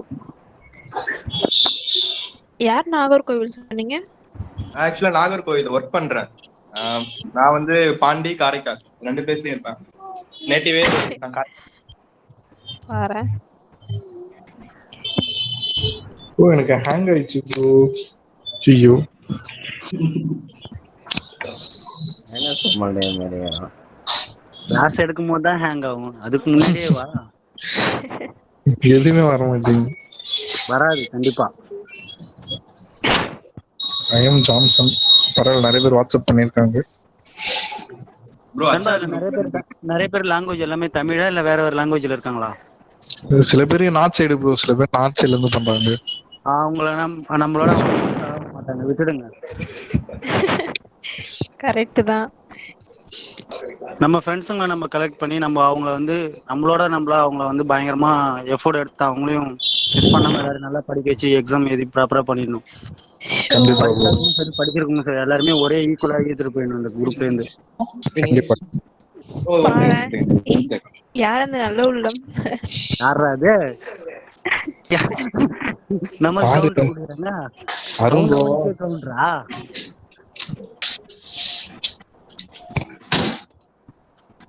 இப்படியே பேசுங்களா? சாப்பிட மாட்டேறீங்க. தயவு செய்து எல்லாருமே ஷேர் பண்ணுங்க, அப்பதான் தெரியும். தெரியாதவங்க தெரிஞ்சுப்போம், தெரிஞ்ச விஷயத்த நாங்க ஷேர் பண்ணுவோம். எதுவுமே அமைதியா மனசுல வச்சுக்க வேண்டாம். எல்லா விஷயமும் நிறைய பேருக்கு தெரியாது இல்ல, அவங்கவுங்க எல்லாருமே ஒர்க் போயிட்டு இருப்போம். என்ன ப்ரோ பாடம் எடுக்க ஆரம்பிச்சிட்டீங்க? இன்னும் 1/2 மணி நேரம் தான் இருக்கு. லஞ்ச் சாப்பிட்டு வந்துருவோமா? மணிக்கு ஒரு முறை இல்ல ப்ரோ 3 மணிக்கு தான், ஒன்றும் பிரச்சனை. நீங்க பொறுமையா வாங்க, சாப்பிடுவோம். 3 மணிக்கு. 3 மணிக்கா? 2 மணிக்கு ப்ரோ கிளாஸ். 2 மணிக்கா? நண்பா நீ கிளாஸ் கவனம் கம்பல்சரி. இன்னோட கிளாஸ் முடியுதுன்னா அப்ப அடுத்த மந்த்துக்கு என்ன பண்றாங்க? திரும்ப ஷெட்யூல் அனுப்புவாங்களா? ஓ இன்னொரு முடியுதா? ஆமா, அவங்க ப்ரோ அடுத்து நம்ம எக்ஸாம்ல தான் எழுத போறோம். ப்ரோ அவ்வளவுதானா? ஃபுல்லா யூனிட்டே முடிச்சிட்டாங்களா? ப்ரோ 5 சப்ஜெக்ட்டுமே முடிச்சிட்டாங்க. ஐயோ எப்ப? நம்ம தேர்ட் சொல்றேன் ப்ரோ. இதுல முடிச்சிட்டாங்களா? அப்ப நீங்க புக்கை தொட்டு பார்க்கல, கரெக்ட்டா? புக்கா எடுக்கவே இல்லையே. பாருங்க, இன்னைக்கு தான் லாஸ்ட் போர்ஷன் நடத்துனாங்க. நண்பா அதுக்குள்ளே முடிச்சிட்டாங்க. சொல்லவே புரியல. இன்னைக்கு தான் லாஸ்ட் கிளாஸ் சொன்னாங்க. அதான் ஃபர்ஸ்ட் கிளாஸ் நான் கேக்கும்போது இன்னிதான் லாஸ்ட் செஷன் ஒருத்தர் வாயே கத்துனாரு. ஆமா கரெக்ட். பாவம், அவருக்கு ஒரு மரியாதை கூட இல்ல. அப்ப நீ கவனிக்கல தானே நீ கிளாஸ்? யாரும் இல்ல கேட்டானா ரொம்ப மன வருத்தப்படுவாரு. அப்ப இது அப்புறம் டாடா எக்ஸாம் தானா ப்ரோ? அதுக்கு தான ப்ரோ லாஸ்ட் ஆமா ப்ரோ ஆல் தி பெஸ்ட் நாங்க. ஏங்க 5 சப்ஜெக்ட் அதுல என்ன சப்ஜெக்ட்னா எனக்கு தெரியாது. டேய் நஞ்சல் எகனாமிக்ஸ் தலைவன் வந்தானா? அவன பார்த்தேன். தம்பி ரொம்ப ஃப்ராங்கா பேசுறீங்க. யார சொல்றாங்க இந்த அக்கா? அருண். உங்கள தான் சொல்றேன். நிக்க நன்றி. இந்த டிகிரி எந்த கிளாஸ் பண்ணீங்க அருண்? எந்த காலேஜ் பண்ணீங்க? சொல்லவே மாட்டியாடா? டிகிரி யார என்ன கேக்குறீங்களா? ஆமா, நான் பிகாம் பேங்க் மேனேஜ்மென்ட் பண்ணேன், Kallur saint Joseph college. Saint ஜோசப்பா? Okay okay.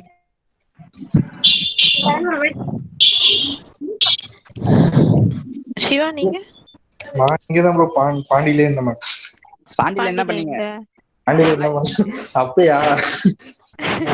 சொல்லுங்க பாம்பேல என்ன பண்றீங்க? பாம்பே ஒரு நல்ல காலேஜ் தான், பாண்டிச்சேரி கிறிஸ்டி யூனிவர்சிட்டின்னு ஒரு காலேஜ். அங்க கொஞ்ச நாள் போயிருக்கேன். நல்ல காலேஜா? நல்ல சூப்பர் காலேஜ். எங்க காலேஜ்ல உங்க காலேஜ் சூப்பர்லாம் இல்ல. உங்க காலேஜ் என்ன காலேஜ் பேர் டாக். கொடுப்பீங்களா? புரியல, ஒண்ணும் இல்ல என்ன சொன்னீங்க? கவனிக்கல. ஒண்ணும் இல்ல. நீ மைண்ட் வாஷ் வச்சு வெளியே பேசுறல.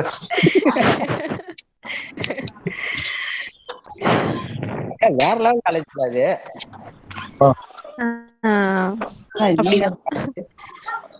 அதை தாண்டி தான் நான் காஞ்சிமாமணி காலேஜுக்கே போவேன்.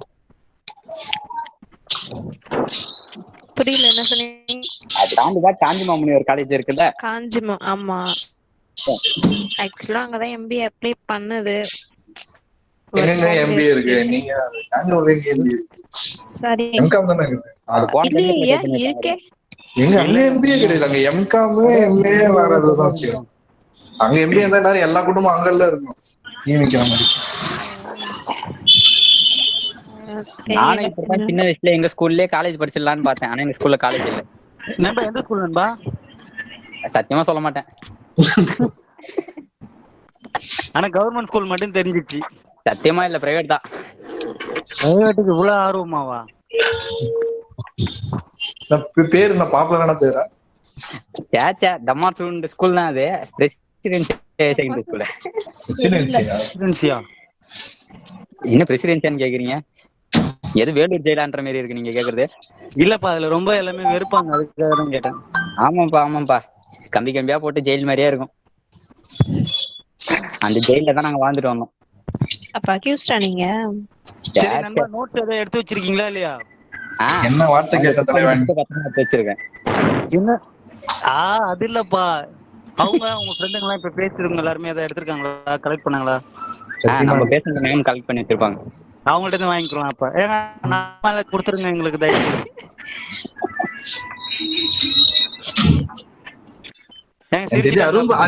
அருண் ப்ரோல தான் வச்சிருப்பாரு. அருண் எல்லாமே நோட் பண்ணி வச்சிருப்பாங்க. ஹைப்பர் ஆக்டிவிட்டி போல. அவர் இப்ப எங்க நம்மகிட்டே இவ்வளவு பேசாதே, அப்ப எவ்வளவு லெசன் போச்சிருப்பாரு. தமிழ் மட்டும்தான் வாய்க்கவே வரும், இங்கிலீஷ் தெரியாது. இங்க பேசுறது 4 பேர் தான். 4 பேர்ல யாராவது ஆபரேஷன் மேனேஜ்மெண்டா? இல்ல சார், எல்லாமே ஹாஸ்பிட்டல் மேனேஜ்மெண்ட். இதுவரையும் யாரும் ஆபரேஷன் பண்ணல, நீங்க பண்றீங்களா? உங்க அருண் நீங்க இல்லையா ப்ரோ? ஐபி ப்ரோ, ஐபி லைவ்ல ஆபரேஷன் மேனேஜ்மெண்ட் என்ன? ஏதோ ஐபி ஆபரேஷன் மேனேஜ்மெண்ட். ஐபினா இன்டர்நேஷனல் ப்ரோ. நாங்க இன்டர்நேஷனல் போய் எங்களுக்கு அங்க இது இன்டர்நேஷனல் பிசினஸ் ஆகும். இது நானே ஆபரேஷன்னா சப்ளை செயின் மேனேஜ்மெண்ட் ப்ரோ. அப்படியே நான் என்ன படிக்கிறேன் ப்ரோ? உங்களுக்கு புக்ஸ் எல்லாம் என்னென்ன வந்திருக்கு அதை பாருங்க. 5 புக் வந்திருக்கு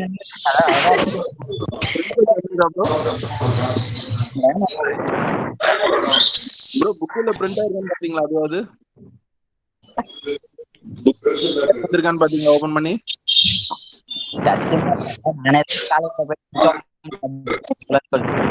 புக் வந்துச்சுங்க, போய் கேட்டேன், புக்கு கொடுத்தாங்க. அப்படியே அங்க வந்து கஷ்டமா ப்ரோ. நீங்க எந்த ஏரியா அருண் ப்ரோ? பாண்டியில எந்த ஏரியா? என்ன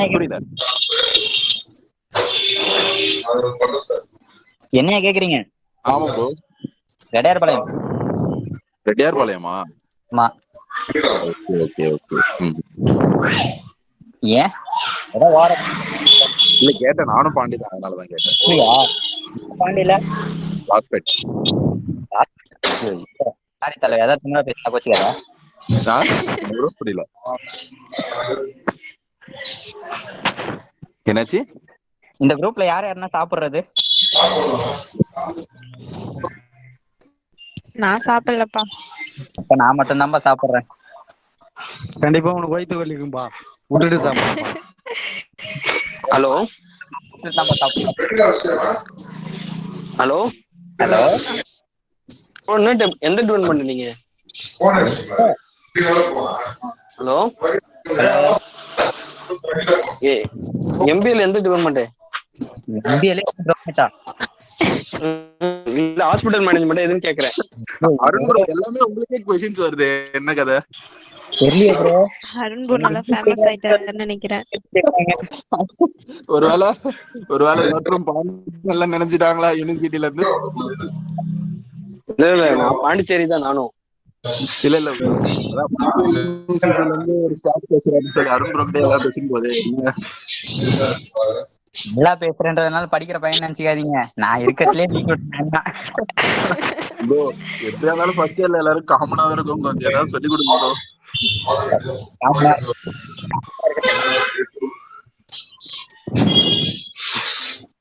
அன்பு சார் லைன்ல இருக்கீங்களா? அவர் தான் கோல்டு மெடலிஸ்ட் நண்பா, அதான் அவரை கேக்குறேன். அவர்கிட்ட நம்ம எல்லாமே நல்ல ரிலேஷன்ஷிப் வச்சுக்கலாம். அன்பு சார் அன்பு இருக்காரு. இல்ல அன்பு சார் இல்ல, அருண் சார் தான் இருக்காரு. அப்ப அவர் தான் நமக்கு இனிமேல் கோல்டு மெடலிஸ்ட். இப்ப பங்கு சந்தையில கோல்டு தெரியாது எனக்கு. நான் கோல்டு மெடலிஸ்டா சொல்ல முடியாது. எப்ப எக்ஸாம் வருது? செமஸ்டர் எப்ப? ஜூன் மாசம். செமஸ்டர் வரும் சொல்லிட்டாங்களா? பின்னர் ஜூன் மாசம் கூடவே எதுவுமே தெரியாது. வரட்டும் அதான் நல்லது.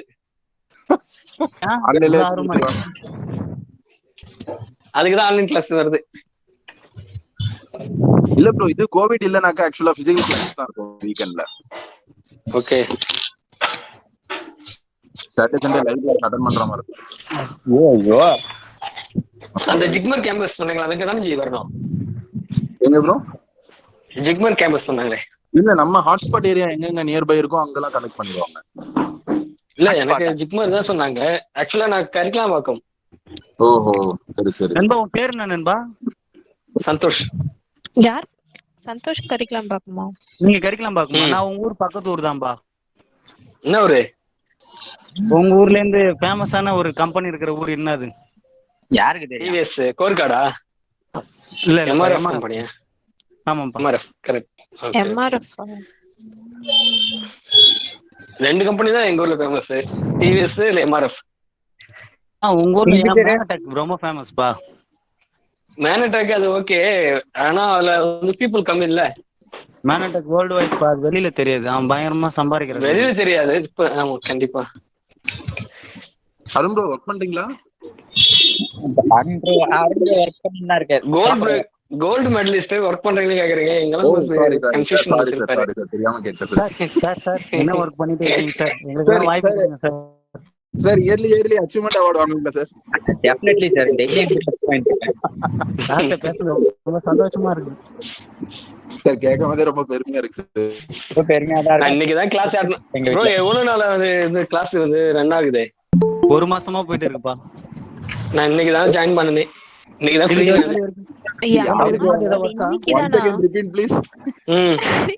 யார் இன்னைக்கு ஜாயின் பண்ணா? Santhosh. Santhosh very good. Santhosh Narayanan sir நீங்களா? ஆமா. சுப்பிரமணியன் வரல, அனுப்புனாங்க, அதை வச்சுதான் வந்தேன். அப்படிங்களா? லிங்க் வரல. லிங்க் எனக்கு ரெகுலரா வரும். நான் டியூட்டி டைம்ல எனக்கு ரெகுலரா வரதால என்னால அட்டெண்ட் பண்ண முடியல. லிங்க் டெலகிராம்ல வருமா நண்பா? எங்க நண்பா? இல்ல Facebook வாட்ஸ்அப்ல தான் வருது. நான் வெட்னரினா இருக்கேன். எந்த இடம்பா? நான் டிஎன் கவர்மெண்ட். இல்ல எந்த இடத்துல இருக்கீங்க இப்ப? நான் புதுக்கடையில இருக்கேன். தமிழ்நாடு கவர்மெண்ட் வெட்னரி ஹாஸ்பிட்டல் டிஸ்பென்சரியில வந்து வெட்னரி லைஃப் ஸ்டாக் இன்ஸ்பெக்டரா இருக்கேன். சூப்பர் நண்பா. நீங்க ஏதோ சொல்றீங்க ஆனா புரியல நண்பா. அடுத்தது வேற ஏதாவது நான் எப்படி சொல்றதுன்னா, இப்ப வெட்னரி ஹாஸ்பிட்டல் டாக்டர் இருக்காங்களா? ஆமா. ஹலோ. ஆமா. நான் எது சொன்னாலும் உங்களுக்கு புரியாதுதான். நான் நேர்ல சந்திக்கும் சொல்றேன். வாய்ப்பு இருக்காதுன்னு நினைக்கிறேன் நேர்ல சந்திக்க யாருமே. ஏன்னா அப்படிதான் போயிட்டு இருக்கு போறத பார்த்தா. எப்படி அடுத்த லாக்டவுன் போடுவாங்க, அதுக்குள்ள நம்ம மூஞ்சி நம்ம வரணும். அந்த மேல சொல்ல இதுக்கு மேலே தாங்க முடியல. இல்ல இதுக்கு மேல லாக்டவுன்லாம் வாய்ப்பே ஒரு நாள் இருக்கு. நீங்க என்ன மேடம் பண்றீங்க? இல்ல கேஸ் அதிகமா ஆகுது. போயிட்டு இருக்கீங்களா? நான் ஒர்க் போயிட்டு இருக்கேன். எங்கப்பா? ஒரு ஹார்ட்வேர் ஷோரூம்ல. அதான் என்ன company name? Vivo smart hardware with பிளேவுட்ஸ்லாம் இருக்கு இல்லைங்களா? ஓகே. சோ அந்த மாதிரி ஜாப். salary 11 வரும் plus incentive வரும். அங்க ஏதாவது வேகன்சி இருக்கீங்களா? வேகன்சி நை இல்ல. அது பேட்டா. டாப் ஹோல்டர் உங்களுக்கு வேற எல்லாம் ஜாப் வேணா அருண் ப்ரோ கேளுங்க. நான் வந்து டேட்டா சயின்ஸ்ல ஒர்க் பண்ணிட்டு இருந்தேன். லோட் எத்தனை பாயா சார் கோல்மெடல் சார் என்ன சார் நீங்க வேகன்சி கேக்குறீங்க? என்கிட்ட வேகன்சி கேட்டா லோட் எத்தனை பாய்க்கு தான் வேலை கேட்பேன். அருண் ஒர்க் பண்றீங்க? விஜயகணபதி டிபார்ட்மெண்ட் ஸ்டோர் இருக்குல்ல? விஜய் கணபதி. ஆமா இருக்கியா? வில்லியனூர்ல தெரிஞ்சவங்க தான் வச்சிருக்காங்க. ஒரு பிரான்சைஸ்ல பர்ச்சேஸ் செட்டா இருக்கு. அருண் ப்ரோ நீங்க வாட்ஸ்அப்ல குரூப் ஓபன் பண்றீங்க, நம்ம நம்பர் எல்லாரும் ஓபன் பண்ணி. ஆல்ரெடி போயிட்டு தான் இருக்கு. குரூப் ஆக்டிவாவும் இல்ல. ஏதோ ஒரு நல்ல விஷயத்த கேட்டா கூட பதில் சொல்ல மாட்டானுங்க. டேய் என்னடா போயிட்டு இருக்கு, அதை கேட்டாலும் சொல்ல மாட்டேன். நம்ம வேலையில இருக்குமா, நம்ம வந்து சில டைம் கவனிக்க முடியாத சூழ்நிலை. என்ன பண்ணாங்க, எப்படி ஏதாவது முக்கியமான விஷயம் சொன்னாங்களா, ஷேர் பண்ணுங்கடான்னு நானும் கத்தி கழுவி ஊத்தி என்னால முடியலடாப்பா. எனக்கு எதுவுமே இல்லைண்ணா. நான் இந்த எனக்கு இப்ப என்னன்னா இப்ப ஏதோ வாட்ஸ்அப்ல வந்துருக்கு பாண்டிச்சேரி யூனிவர்சிட்டியில வந்து ஓப்பன் பண்ணாங்களா, அந்த இதுல தான் நான் இருக்கேன். இல்லை நானு அந்த குரூப்ல ஒரு சிலவங்க ரெகுலரா வந்து அந்த கிளாஸ் அட்டெண்ட் பண்ண மாட்டோம். அவங்க நிறைய விஷயங்கள் நல்ல விஷயத்த சொல்லியிருப்பாங்களே, அதுல ஏதாவது நோட்ஸ் எடுத்துமா ஏதாவது சொல்லுங்க பாருனாலும் எதுவுமே சொல்ல மாட்டாங்க. அதுல நிறைய பேர் என்னன்னா நான் மட்டும்தான் அப்படின்ற மாதிரி இருக்காங்க. ஆனா இருக்கட்டும், ஆனா நம்ம அந்த மாதிரி இருக்க கூடாது நண்பா. நமக்கு தெரிஞ்ச விஷயத்த கண்டிப்பா எல்லார்ட்டையும் சொல்லணும். அதுல அவங்க கண்டிப்பா இப்ப இதுல பாத்தீங்கன்னா நிறைய பேர் நம்மள பாத்தீங்கன்னா எல்லாருமே வந்து அடிப்படையில இருந்து கஷ்டப்பட்டுதான் வந்திருக்கோமே. அதே மாதிரி நம்ம எடுத்த விஷயத்த ஒருத்தவங்க ஜெயிச்சு முன்னாடினா சந்தோஷப்படுவோமே. கண்டிப்பா என்ன சொல்றீங்க? கண்டிப்பாங்க. அதெல்லாம் நமக்குள்ள ஏதாவது ஒரு டவுட் விஷயங்களை ஹிண்ட் எடுத்து வச்சிருங்க. அதை நான் கண்டிப்பா வந்து எக்ஸாமுக்கு ஒரு 20 நாளைக்கு முன்னாடி போட்டுறேன். அதே மாதிரி நண்பர் கொஞ்சம் எடுத்துருக்காங்களா, அது மாதிரி உங்களுக்கு தெரிஞ்ச விஷயத்த சொல்லி மொத்தமா போட்டுட்டுனா நம்ம எல்லா விஷயத்தையுமே கத்துக்கிட்டு போய் எழுதுன மாதிரி ஆயிடும் இல்லையா? ஒண்ணும் இல்ல. இப்போ நம்ம இப்போ அனுப்புவீங்க இதுல எல்லாம் நீங்க தனியா குரூப் இருக்குங்களா உங்களுக்கு? அதுதான் இப்பதான் நீங்க தான் பேசிட்டு இருக்கீங்க. இது மூலியமா கூட குரூப்போ இல்லைன்னா நண்பர்கள் மூலியமாவோ ஏதாவது ஒரு விஷயம். ஆனா ஒண்ணு சொல்றேன், யாருமே வந்து இதாக கூடாது. அது மட்டும் மெயினா திங்க் பண்ணிட்டு பண்ணணும். தெரிஞ்சவங்க தெரியாதவங்க பண்ணணும். நம்மள எல்லாருமே வந்து சரியான முறையில வந்து கவனிச்சில்ல கிளாஸ் சீரியஸா. ஏன்னா எல்லாருமே அவங்கவுங்க ஒர்க் போறதால டைமிங் இல்லாம நிறைய பேர் ஓடிட்டு இருக்கும் இல்லையா? கண்டிப்பாங்கண்ணா. ஆனா இப்ப எப்படி தானே ஓபன் பண்றது நம்ம? இப்ப எல்லாருமே ஓபன் டாக்ல சொல்லணும்னா ஓபன் மைண்ட்ல தான் இருக்குமே. நிறைய விஷயம் நிறைய பேருக்கு என்ன நடக்குதுன்னே கூட நிறைய பேருக்கு தெரியாம தான் ஓடிட்டு இருக்கும். உண்மை அதுதான். எனக்கு என்னன்னே தெரியாது. புக்கு வந்து தந்தாங்கண்ணா 18,500 கட்டினேன். டேய் ஏன்டா வாங்கி வச்சதோட சரி. ஓபன் டாக்ல எல்லாத்தையுமே சொல்றது உண்மைதானே சொல்ல முடியும். நாம எப்பயும் வந்து பேச முடியல, போன்ல ஒழுங்கா பேசுவேன். சரிடா இது பாடுறா, அந்த 18,500 கஷ்டப்பட்டு காசு கட்டியிருக்கோம். நான் எப்படியாவது பாஸ் ஆகணும்னா உண்மையில பாட்ராச்சு அடிக்கணும். அதுக்காக ட்ரை பண்ணுவோம். எப்படி பண்றீங்க? அந்த 40 பேப்பர் ஃபில் பண்ணணும். அதுக்கு தான் நான் சொல்றேன், தலைவன் கோவிட் வரட்டும். ஐயோ எல்லாரும் கஷ்டப்படுவாங்கல்ல. ஒரு பிபிடி இருக்கா?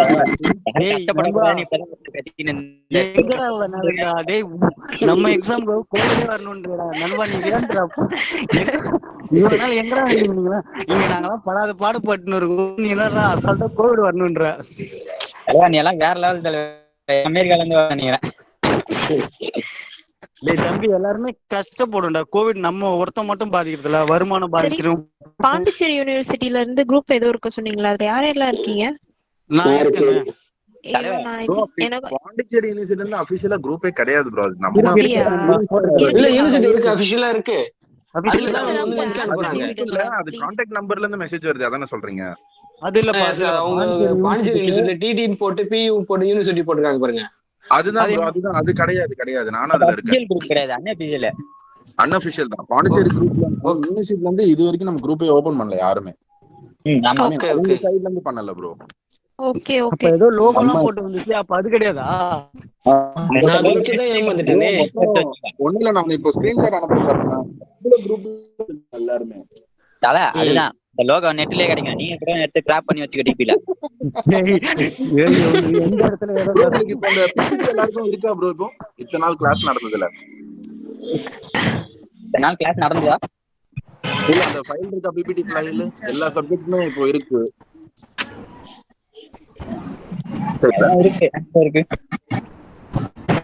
இப்ப இந்த குரூப்ல பேசி இருக்கிற 4 பேர்ல யாராவது அக்கௌண்ட்ஸ்ல நல்லா ஸ்ட்ராங் பீப்புள் யாராவது இருக்கீங்களா? அக்கௌண்ட்ஸ் எக்கனாமிக்ல நான் யாரோ விஜய்னு ஒரு அக்கா இருக்காங்க, அவங்ககிட்ட கேளுங்க. ஐயோ அப்படிலாம் ஒண்ணும் இல்லப்பா. எனக்கு தெரிஞ்சு என்ன கேட்டீங்கன்னா அருண் ப்ரோ தான் ரெஃபர் பண்ணுவேன். அருண் நாங்கெல்லாம் டிகிரி நான் முடிச்சு 2 இயர்ஸ் ஆயிடுச்சு. அதுக்கப்புறம் தான் நான் MBA அப்ளை பண்ணியிருக்கேன். நான் வந்து டிகிரி முடிச்சு எவ்வளவு நாள் ஆகுது? நான்லாம் 5 இயர்ஸ் ஆகுது. யாரு 14 இயர் ஆகுது நண்பா. 14 இயரா? தலைவரே பூபதி பூபதி இல்ல நான் 5 இயர்ஸ் எல்லாம் ஆகல, 3 இயர்ஸ் ஆகுது. எனக்கு 3-4 இயர்ஸ் தான் நானும். ஆனா நான் வந்துச்சு அதுக்கப்புறம் வந்து காம்படிட்டிவ் எக்ஸாம் எழுத போயிட்டேன். அப்படியே ஜாப் வந்ததால வந்துட்டேன். ரெகுலர் கிளாஸ் போனாலே எனக்கு அக்கௌண்ட்ஸ் தெரியாது. இப்போ வேற ஆன்லைன்ல என்ன பண்ணுறது? இல்லடா அந்த மேடம் வந்து ஒரு சில விஷயம் நல்ல ஒரு விஷயம் ட்ரிக்ஸ் சொல்றாங்கடா, அது யாராவது கவனிக்கிறீங்களான்னு தெரியல. அதுல நல்லா இப்ப கரண்ட்ல ஆன்லைன் கிளாஸ் உள்ள வந்தா தானே கவனிக்க முடியும். ஆமாமா ஆன்லைன்ல என்கிட்ட கால்குலேட்டர் இருந்தால பிளஸ் மைனஸ் அவர் ஏதோ சொல்ல வர்றாரு, அவர் சொல்லுங்க. லாஸ்ட் நான் ஒரு சில டைம் அவங்க எனக்கு டைம் கிடைக்கிறப்ப நடுவில் வந்து பார்ப்பேன். அவங்களோட சொல்லுற விஷயங்கள் ஒரு சில விஷயம் நல்லா பயங்கரமான ஒரு ட்ரிக்ஸான விஷயத்த சொல்றாங்க. அவங்க சொல்ற சொல்யூஷன் ப்ராப்ளத்தையே நம்ம பண்ண முடியும். யூடியூப் லிங்க்லயாச்சும் அந்த ஒரு விஷயத்த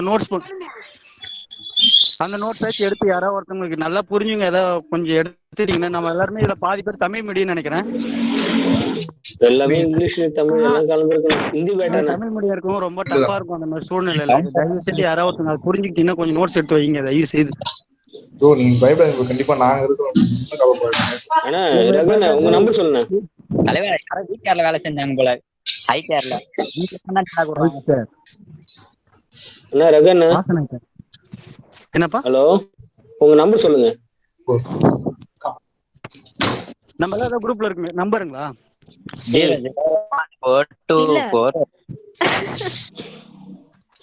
இல்ல குரூப்ல ஆட் பண்ணிடுங்க. அவங்க ஹாய் சொல்லிட்டு அவங்க நம்பரோட நேமோட சொல்லிடுங்க. யார் இது எந்த நேம்னே தெரியல. எந்த குரூப்னு எனக்கு தெரியல. எந்த குரூப்னே தெரியலையா? Very good. அந்த சைடுல வந்து சூரி பேசுறாரு.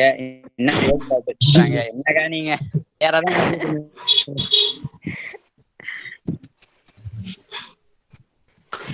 நண்பா, நான் அக்கௌண்ட்ல மட்டும் கிளியர் பண்ணலன்னா வச்சுக்கலாம், சத்தியமா சொல்றேன் எத்தனை அரியர் அடிச்சாலும் கிளியரே பண்ண முடியாது. அக்கௌண்ட்ஸ் தான் பயங்கரமானது. இது அக்கௌண்ட்ஸ் எல்லாமே ஃபுல் அண்ட் ஃபுல் பேசிக் தான். இப்ப நம்ம அவங்க சொல்லி தராங்க. அக்கௌண்ட்ஸ்ல மட்டும் கிளியர் பண்ணலன்னா வச்சுக்க ரொம்ப கஷ்டம். அவங்க பயங்கரமா தான் இவ்வளவு எடுத்து புக்கே இருக்குதுல, அக்கௌண்ட்ஸ் தான் இருக்குதுல பெருசு. பாத்தீங்களா இல்லையா? ஒண்ணுமே இல்லை. நம்ம அக்கௌண்ட்ஸ் பொறுத்த வரைக்கும் சம்மெல்லாம் பார்க்க தேவையில்ல. அவங்க ஸ்பெசிமென் சொல்றாங்கல்ல, அது மட்டும் போதும். அதுமே நமக்கு போதும். கண்டிப்பா அக்கௌண்ட்ஸ் மட்டும் ஃபெயில் ஆயிட்டேன்னு வச்சுக்க, நீ எல்லாம் என்னடா அக்கௌண்ட்ஸ் படிச்சு வந்தேன்னு கேட்பாங்க. அது இல்ல, நீங்க அந்த ஆன்லைன்ல அந்தந்த ஹெட்டிங்க போட்டு ஸ்பெசிமென் மட்டும் எடுங்களேன், போதும். நம்ம பாஸ் 80 அடிக்கலாம். அதெல்லாம் ஒரு டவுட்டுக்கு யூடியூப்ல வீடியோ சர்ச் பண்ணா எல்லா லாங்குவேஜ்லயும் பேசுறாங்க, தமிழ் மட்டும் கிடைக்க மாட்டேங்குது. இல்ல அந்த ட்ரையல் பஸ், அந்த இது என்ன கேஷ் ஃப்ளோ, ஃபண்ட் ஃப்ளோ, அது மட்டும் நீங்க ஸ்பெசிமென் மட்டும் எடுத்துக்கோங்களேன், போதும். நம்ம பாஸ். சம்பளம் பார்க்கணும்னு அவசியம் இல்லை. இந்த ஃபார்மேட் மட்டும் நமக்கு தெரிஞ்சிச்சுன்னா போதும். ஓ, ஸ்டெப் மார்க்கா? ஸ்டெப் மார்க் இல்ல, ஆக்சுவலா அதுதான் ப்ரொசீஜரே. ஃபுல் அண்ட் ஃபுல் அக்கவுண்ட்ஸ் தான் பேக்ரவுண்ட், பிகாம். இதுல யாருங்க ஃபர்ஸ்ட்ல இருந்து ஆரம்பத்துல இருந்து அட்டெண்ட் பண்ணது? நான் தான் அட்டெண்ட் பண்ணல, வீடியோல இருந்தேன். அருண் அட்டெண்ட் பண்றது பெருசு இல்ல, அப்சர்வ் பண்ணி இருக்கணும். அப்சர்வ் பண்ணி நீங்க ஏதாவது நோட் எடுத்துட்டீங்களா? சுமாராவது மதியம் லஞ்ச் பீரியடுக்கு முன்னாடி லஞ்ச் பீரியட் முடிஞ்சோன்னு ஒரு மேம் பேசுவாங்க, அது மட்டும் தான் அப்சர்வ் பண்ணேன். நோட் பண்ணிட்டு இருக்கீங்களா ப்ரோ? சொல்லுங்க. அவங்க சப்ஜெக்ட் தான் அக்கவுண்ட்ஸ்ன்றேன். ஓ, அவங்க தான் அக்கவுண்ட்ஸ் மேமா? ஆமா ஆமா, உமாஸ்ரீயா சம்திங், அவங்க தானே டீச்சரான்ற மாதிரி கேக்குறேன். அவங்கதான். ஆமாமா, எந்த கேள்வி கேட்டாலும் ஃபர்ஸ்ட் அவங்க தான் ரிப்ளை பண்ணுவாங்க.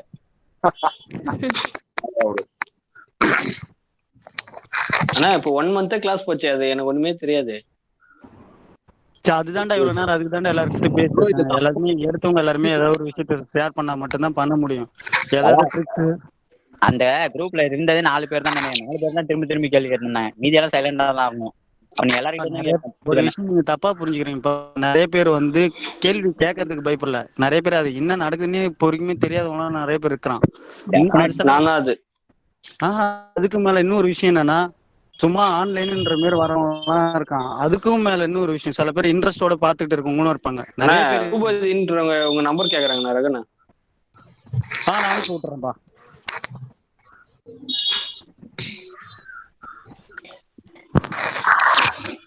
இது வரைக்கும் எடுத்தது ஏதாவது நோட் பண்ணி வச்சிருந்தா தயவுசெய்து ஏதாவது ஒரு விஷயம் ஹிண்ட் மாரி ஏதாவது வைங்க. அது ஒரு நோட்டா எடுத்து ஏதாவது பண்ணுவோம், பிபிடி மாதிரி போட்டு அது ஒரு இதை அவங்க காட்ட ஸ்கிரீன்ஸ் எல்லாமே ஸ்கிரீன்ஷாட் தான் எடுத்து வச்சிருக்கோம். ரீஸ்டார்ட் வச்சு எப்படிங்க ஐயோ அப்படின்றீங்களா?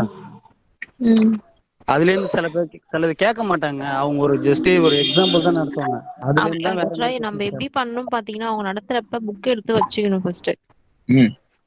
இருங்க. அதுலயும் ஒரு சிலது வந்து மாறி மாறி வருது, பாத்தீங்களா இல்லையா? ஆமா, நானும் பார்த்தேன். அவங்க டாபிக் எடுக்கிறாங்க, அந்த டாபிக்கே இல்ல அதுல. அப்படின்னா அது என்ன ரீசன்னாக்கா அவங்க அந்த what is that previous year question paper select பண்ணி எடுப்பாங்க. அதுதான் அவங்களோட பிபிடி கன்டென்ட்.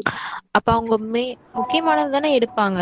ஆமா ஆமா ஆமா. இப்போ இன் கேஸ் லாஸ்ட் 10 இயர்ஸ் வந்து எடுத்துட்டு பிபிடி மட்டும் ரெஃபர் பண்ணி அவங்க நமக்கு இப்ப கிளாஸ் கொடுப்பாங்க.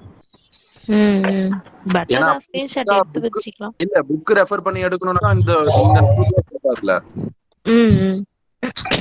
டிஃபரன்ஸ் இருக்கு. பிபிடி மட்டும் ரெஃபர் பண்ணி தான் நமக்கு. அப்பா ஆரம்பத்துல ஒரு விஷயம் சொன்னாங்கப்பா, நீங்க யாராவது கவனிச்சிங்களா இல்ல? இது வந்து புரிஞ்சு படிக்கணும்னு சொன்னாங்க. இதுல இருக்கிறது தான் வருன்றது கிடையாது. நீங்களா ஒரு சின்ன சில விஷயங்கள்லாம் புரிஞ்சு இது வந்து இன்ட்ரோடக்ஷன் அண்ட் கான்செப்ட் மட்டும் தான். அது அவ்வளவுதான். இப்போ அக்கவுண்ட்ஸ்னா என்ன, இந்த இது மேனேஜ்மென்ட்னா என்ன, எகனாமிக்ஸ்னா என்ன, அதுதான் உங்க டெஃபினிஷன். ஒரு சில அதுதான்ப்பா, ஒரு சிலது நீங்க உணர்ந்திருப்பீங்க. நிறைய இடத்துல போயிட்டு ஃபேஸ் பண்ற விஷயத்துல வரும். அவங்க நாலேஜ் கெட் பண்ணிருப்பாங்கல்ல, புரிஞ்சிருக்கும்ல அவங்களுக்கு என்னன்றது. கண்டிப்பா. இதுக்கப்புறம் அவங்க டெவலப் பண்ணிக்க வேண்டியதுதான். அதுதான் பேசிக் மட்டும் அவங்க சொல்லிட்டாங்க. நம்ம தான் ஒரு சில விஷயங்கள் நம்ம தான் ஒரு சில இது நோட் எடுக்கணும். நீங்க ஒண்ணு பண்ணுங்க, யாராருக்கெல்லாம் ஃப்ரெண்ட் சர்க்கிள் இதுக்கு முன்னாடி பேட்ச் முடிச்சாங்களோ அவங்கள்ட்ட இருந்து ஒரு சில நோட்ஸ் எடுங்க. அதுக்கும் மேல நிறைய பேர் நல்லா மேட்ரிக்ஸ் மைண்ட்லாம் இருக்கிறவங்கள்ட்ட ஒரு சில விஷயம் ஆன்லைன்ல இருக்கு ப்ரோ. क्वेश्चन பேப்பர்ஸ்லாம் நானே நிறைய பார்த்து வச்சிருக்கேன். அது இருக்குதான்பா. யார் பாக்குறா அதை சொல்லு ஃபர்ஸ்ட். நீ பாக்குறியா? அருண் பாக்குறாருண்ணே. சீரியஸா பாக்குறது பாருங்க, திரும்ப திரும்ப. ஆமா, உங்ககிட்ட பேசினா அது சொல்லுவாங்க தவிர ஒரு சிலவங்க எல்லாம் எடுத்துக்க மாட்டாங்கப்பா. ஒரு சிலவங்களும் அது மாதிரிதான் விடுங்க. எனக்கு தெரிஞ்சு ஏற்கனவே முடிச்சவங்க, கரண்ட்ல முடிச்சவங்கள்ட்ட ஒரு சில விஷயங்கள் நிறைய அந்த இதெல்லாம் இருக்கும். அதெல்லாம் நம்ம கலெக்ட் பண்ணிட்டு அதுல இருந்து சில விஷயங்கள் நம்ம எடுத்துக்கிட்டா அதுவும் பெஸ்ட் தான் நமக்கு. ரகண்ணா மொபைல் நம்பர் சென்ட் பண்ணுங்க. அந்த அனுப்புறேன்பா. அருணண்ணா உங்க போனு உங்க நம்பர் அனுப்புங்க. பெட்டர் இதெல்லாம் ஒரு குரூப்பாவே ரெடி பண்ணலாம் இல்லையா? அதுக்காக தான் சொல்றேன். ஒரு சில டவுட் ஏதாவது இருந்துச்சுங்க, அவங்களே சொல்லிட்டாங்க ப்ரொஃபசர்ஸ்லாம். ஏதாவது டவுட்னா நீங்க ஓப்பனா கேளுங்கன்ட்டு மெயில் பண்ணி கூட கேட்டுக்கலாம், இல்லைன்னா ஃபோன்ஸ்ல கூட கேட்டுக்கலாம். அதையும் விடாதீங்க. உங்களுக்கு ஏதாவது டவுட் தெரிஞ்சிச்சுன்னா உடனே கேட்டு அது ஒரு நோட் மாரி போட்டு அதை நீங்க யாருக்காவது ஒருத்தங்க எக்ஸ்பிளைன் பண்ணுங்க. இதுல யார் நல்லா பண்ணுவீங்களோ அவங்க பண்ணுங்க. நீங்களா யாராவது ஒருத்தங்க டீச்சரா கூட இருங்க, நாங்கெல்லாம் ஸ்டூடெண்டா வந்துடுறோம். என்னப்பா யாருமே வாய் தர மாட்டீங்க? வேற லெவல். தமிழ்ல சொல்லி கொடுத்தீங்கன்னா ஓகே. இல்லப்பா சில பேர் தமிழ்ல சொல்லி இங்கிலீஷ்ல நல்லா பயங்கரமா போனவங்கலாம் இருக்கும்பா. அதுதான் தலைவர், எனக்கு தமிழ் மட்டும்தான் டஃப். சே, தமிழ் மட்டும்தான் ஈஸியா இருக்கும். எனக்கு ஏதோ தமிழ்ல சொல்றேன், கொஞ்சம் புரிஞ்சுட்டா போதும். அக்கௌண்ட்ஸும் சொல்ற மாதிரி கஷ்டம் தான். அது ஈஸியா பாஸ் ஆகிற சப்ஜெக்ட் கிடையாது. மற்ற சப்ஜெக்ட்னா தியரி எழுதி பாஸ் ஆகிடலாம். இதுல தியரி வருமானதே டவுட் தான். அருண் ப்ரோ, நீங்க இவ்வளவு வரியே பண்ண தேவையில்ல. அக்கௌண்ட்ஸ் எக்ஸாம் முன்ன நாள் போன் அடிங்க, மறுநாள் நீங்க பாஸ். அவ்வளவுதான். உங்களுக்கு அக்கௌண்ட்ஸ் நான் சொல்லி தரேன். அக்கௌண்ட்ஸ் நீங்க சொல்லி தரீங்களா? வேற லெவல் தலையா. எப்படி போன்லயே சொல்லி தருவீங்களா?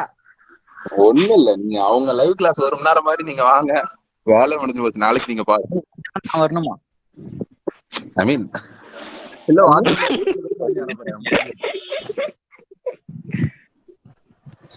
எனக்கு ஒருத்தர் சொன்னாரு, நான் அதை ஒரு ஷேர் பண்றேன். அந்த பிசினஸ் என்வரான்மெண்ட்னு இருக்குல்ல, அந்த சப்ஜெக்ட் கொஞ்சம் ரொம்ப இதா இருக்குமா. கேட்கறதுக்கு பதிலுக்கும் கொஸ்டின் ஆன்சர் எழுதுறதுக்கும் வித்தியாசமான முறையில் எழுதணும்ன்றாங்க. ஏற்கனவே பிசிக்கலா நம்ம என்னவோ அந்த கரெக்ட் என்ன இருக்கோ அப்படிதான் வரும். ஆனா அவங்க எடுக்கிற ப்ரொஃபசர்ஸ் எல்லாமே வந்து கரெக்டான கண்டென்ட் போட்டு அவங்க அந்த நோட்ஸ் கொடுக்குறாங்க. நம்ம அதுல இருந்து எடுக்கணும், வெளியில இருந்து நிறைய எடுத்து படிக்கணும். சீரியஸா சொல்றேன்.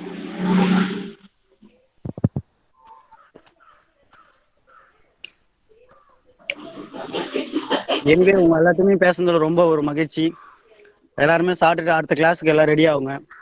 ஏன்பா ஆனா கிளாஸ் ஒரு 2 GB இருக்குங்க, எல்லாரும் டேட்டா பேலன்ஸ் உடனே காலி எடுத்துப்பா. ஆமா, அது வேற ஒரு பெரிய பிரச்சனையா இருக்கு. அதுக்கு மட்டும் நேத்து யாருக்குமே கிளாஸ் சரியாவா வரல தெரியுமா? எல்லாருக்குமே வாய்ஸே கேட்கல தெரியுமா தெரியாதா? அப்படியா? ஈவினிங் 2 to ஆமா, ஈவினிங் 2 to 3 சுத்தமாவே கேட்கல. யாரோ ஒருத்தங்களாச்சும் ஆமா, மெசேஜ் 3 பண்ணுங்க, பட் o'clock மேல யாருமே போட பேலன்ஸ் மாட்டீங்க. காலி. அதுக்கப்புறம் அட்டெண்ட் பண்ணல. ரகுண்ணா எந்தெந்த டைம்ல கிளாஸ் நடக்கும்? டேய் மார்னிங் ஏன்டா அநியாயம் 10 பண்ற? to யார் இது நான் கேட்டது? வந்து கிளாஸ்க்கு இன்னைக்கு தான் வரேன்றேன், அப்புறம் எப்படி எனக்கு தெரியும்? 10 o'clock ஸ்டார்ட் பண்ணுவாங்கடா. அதுல இருந்து 4 o'clock வரைக்கும் இருக்குறா. 4:30 வரைக்கும் நடுவுல போகுதுடா. 1 to 2 வந்து இல்ல ரெகுலர் டைம் என்னன்னு கேக்குறேன். எல்லாம் காலைல ஹலோ 9 மணில இருந்து சாயங்காலம் 4 மணி வரைக்கும் தான் நடுவுல 1 மணி நேரம் ஃப்ரீ. அது எப்போனா ஜாயின் பண்ணிக்க வேண்டியதான். 1ல இருந்து 2. ரெகுலரா ஜாயின் பண்ணி அவங்க சொல்றத கவனிச்சுக்கு நோட்ஸ் எடுத்துக்க வேண்டாம். Okay okay. இல்ல வேலைக்கு போறோம் இல்லைங்களா, அவங்களுக்கு மட்டும் என்னன்னா இதுலயும் ஒரு நல்லதுதான். பாண்டிச்சேரி யூனிவர்சிட்டி பெஸ்டான ஒரு விஷயத்த கொடுத்துருக்கு. யூடியூப் கொடுத்துட்டாங்க, அதுல இருந்து கூட நீங்க படிங்கன்ற மாதிரி சொல்லிட்டாங்க. அவங்க மேல நம்ம தப்பே கிடையாது, எல்லாமே அவங்க ப்ராப்பரா கொடுத்துட்டு தான் இருக்காங்க. நீங்க கவனிக்கல என் கடமை நான் நடத்துறேன்ற பேர் நடத்தி யூடியூப்லயாச்சும் பாருங்கன்ற விஷயத்தையும் கொடுத்துறாங்க. அந்த லிங்க் வந்து இவர் வச்சிருக்காரு கிருஷ்ணன், அவர்கிட்ட நாம வாங்கிக்கிங்க நண்பா. எல்லா யூடியூப் எல்லா யூடியூப் லிங்க்கும் ஒன்னா ஆக்கி மொத்தமா ஒரு குரூப்ல போட்டுருங்க, அதையாச்சும் பாக்கட்டும். இது வரைக்கும் கவனிக்காத எல்லாருமே அதை பாருங்க, என்னையும் சேர்த்து தான் சொல்றேன். சரி அதான் ப்ரோ, அந்த குரூப் லிங்க் இருந்ததுன்னா இப்ப அனுப்புங்க. ஏதோ இருக்கா? இல்ல எல்லா லிங்க்கும் வந்து நம்ம கொடுத்த மெயிலுக்கு போட்டிருக்காங்க. அதெல்லாம் என்னன்னா நம்ம ஆரம்ப காலத்துல இருந்து எடுத்தாங்களே ஃபர்ஸ்ட் நாள்ல இருந்து, எல்லா லிங்க்கும் ஒன்னா காப்பி பண்ணி அது பிபிடியாவே இப்ப டவுன்லோட் பண்ணி இருக்கு. பிபிடியாவும் இருக்கு. இப்ப இவரெல்லாம் இருக்காருல, ஆரம்பத்துல இருந்து கிளாஸ் அட்டன் பண்ணல, அவர் வந்து பாத்தீங்கன்னா கவனிச்சிருக்க மாட்டாரு. அவருக்கு அந்த லிங்க் பண்ணி அந்த பிபிடியும் ஒன்னா கொடுத்துரும். ரெண்டுத்தையும் ஒரு டைம்ல வந்து ஸ்லைடிங். ஆமா சந்தோஷ் ப்ரோ, உங்க நம்பர் வேணா இதுல போடுங்க, நான் வேணா அனுப்பி விடுறேன் உங்களுக்கு. ஓகே சென்ட் பண்ணிக்கோங்க. இல்ல யாராவது ப்ரொஃபசர்ட்ட ஏதாவது கொஸ்டின்ஸ் ஏதாவது கேட்டிருக்கீங்களா? அப்பனா நம்ம இன்னும் 1% கூட டெவலப் ஆகல, 1% கூட வரல. அதெல்லாம் நமக்குள்ள நாம கொஞ்சம் இதாகணும். கொஸ்டின்ஸ் கேட்கணும்பா, சீரியஸா சொல்றோம். கொஸ்டின்ஸ் நிறைய விஷயங்கள் நம்ம உள்வாங்கி கேட்டா மட்டும்தான் நம்ம ஓரளவாச்சு வந்துட்டோன்னு அர்த்தம். ஒரு சில விஷயங்கள் தெரியலனாலும் வெக்கப்படாம கேட்டே ஆகணும். கேட்கலன்னு வச்சுக்கோ, சத்தியமா நம்ம இன்னும் 1% கூட வரலன்னு அர்த்தம். தயவு செய்து நம்ம இது வரைக்கும் இருந்ததெல்லாம் போதும். இதுக்கப்புறமாச்சு கிளாஸ்ல இருந்து நிறைய விஷயங்கள் கத்துக்கணும், கத்தே ஆகணும், வேற வழியே இல்ல. யாரெல்லாம் பேசுறதெல்லாம் பார்த்தாலே பயமா இருக்கு. பா நீ பாஸ் ஆகணும் ஆசைப்பட்டியா இல்ல? நீ எத்தனை நாள் தான் பிளேவுட்ல வேலை செய்யணும்? நீ ஒரு பெரிய போஸ்ட் வரணுமா இல்லையா? எனக்கு கரெக்ட் தான். நீ ஏதாவது ஒரு கார்ல போகணுமா இல்லையா? ஒரு ஏசில வாழணுமா இல்லையா? கரெக்ட் தான். சொல்லு பாப்பா, சொல்லுங்க. ஆப்பர்ச்சுனிட்டி கிடைச்சது, பட் முடியல, வேற ஒண்ணும் இல்ல. இல்லப்பா, உன்னை 4 பேர் வந்து சிரிக்கிற மாதிரி இருக்கிற இடத்த விட உன்னை வந்து கை தட்டி இல்ல இப்ப அண்ணே நீ உங்களை பேசுறீங்க, நம்பர் அனுப்ப மாட்டீங்க. டேய் அனுப்புறேன்டா. நீ அனுப்பவே மாட்டீங்க. ரகன் நீ கோவமா இருக்கிறல்ல, பசியில அதிகமா வந்து டென்ஷன் ஆகுது. டேய் நான் எங்கடா கோவம், மூஞ்சியே அப்படிதான்டா. மூஞ்சி ஸ்டைலா இருக்கிறேன், பொண்ணுங்கன்னு பாக்குறாங்களா? என்னடா தம்பி ஸ்டைலா இருக்கீங்களா? என்ன போயிட்டு இருக்கு பிரதர்? என்ன போயிட்டு இருக்கு?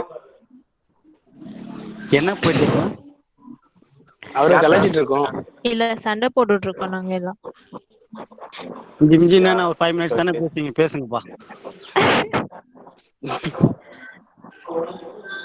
சரி, நோட்ஸ் எடுத்து எல்லாமே சொல்றீங்களா? எல்லாருமே ஆளுக்கு தெரிஞ்ச விஷயத்த கண்டிப்பா சொல்றேன். அண்ணா இப்ப நம்ம ஏரியால வந்து பெரியர் ஆர்ட்ஸ் காலேஜ்ல இருக்க ஒரு ப்ரொஃபசர் இருக்காங்கண்ணா, அவங்ககிட்ட தான் நோட்ஸ் எல்லாம் தந்துருக்குங்கண்ணா. நீ ஏன்டா அடுத்தவங்கள்ட்ட கேக்குற? நம்ம சாருங்க தொகுப்பு எடுக்கிறவங்கள்ட்ட கேள்றா. கேட்டா இவங்க எல்லாம் ஹிந்தில இங்கிலீஷ்ல பேசுறாங்க. நீ தமிழ்ல கேக்குறதுக்குள்ளே வந்து நாம ஆனா கேட்கறது பிரச்சனை இல்ல. நான் எப்ப மீட்ல இருந்து எடுக்கிறேன், நீங்க ஒரு டைம் தான் பாக்குறேன். மீட்ல இருந்து எடுத்த உடனே சந்தோஷ்குமார் மீட் போடுங்கன்றாங்க. கேட்டிருப்பீங்களே. பாத்தம்பா, அது நீதானா? ஆமாண்ணா. ஆமா ரொம்ப நேரம் கத்திட்டு இருந்தாங்க. எடுத்து கொஸ்டின் கேட்கலான்னு வந்தேன். சரி விடுங்க. என்ன சொல்றது? இல்லைன்னா இதுல யாரெல்லாம் ஒரு சிலவங்க 5 சப்ஜெக்ட்ல யாராவது ஒருத்தவங்க ஏதோ ஒரு சப்ஜெக்ட்ல ஸ்ட்ராங்கா இருப்பாங்க, அவங்கவுங்க நமக்குள்ளே நம்ம ஷேர் பண்ணிப்போம், முடிஞ்சு போச்சு.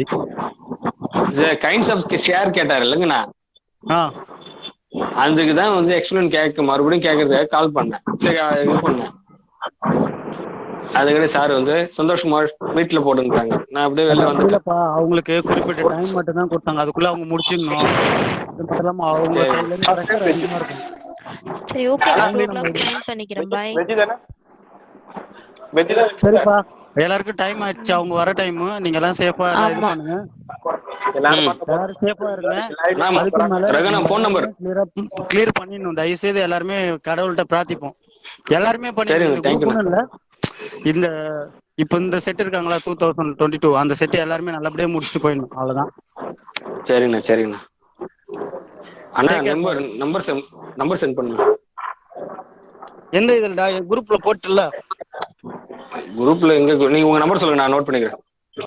99444444.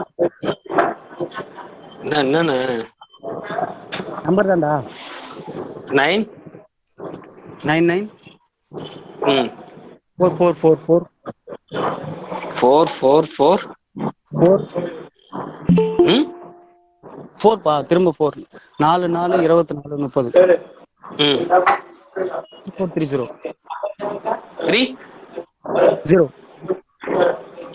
3 ஐயோ அண்ணா 9944 30 2430 2430 ஓகேண்ணா. ஓகேப்பா. Okay okay. Have a nice day. இந்த குரூப்ல இருக்க எல்லாருக்கும், கிளாஸ் கவனிக்கிற எல்லாருக்கும் take கேர்ப்பா.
Good afternoon. Am I audible?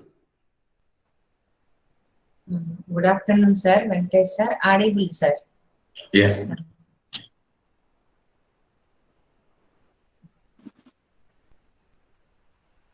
Shall we start?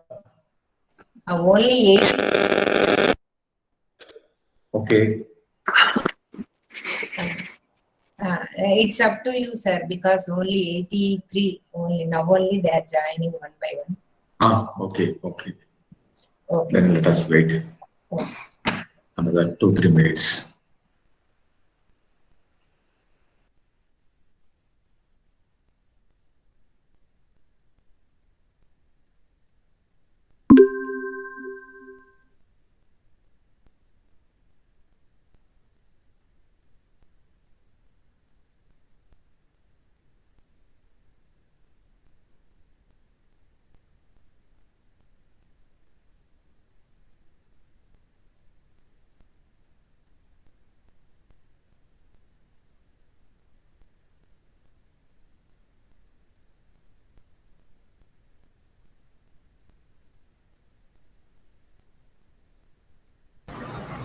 Sir, the class has started? Yes, sir. About to start. We are just waiting for some more people to join. Okay, sir. Thank you very much.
Yeah, we will start. We reach a single number, 100 people.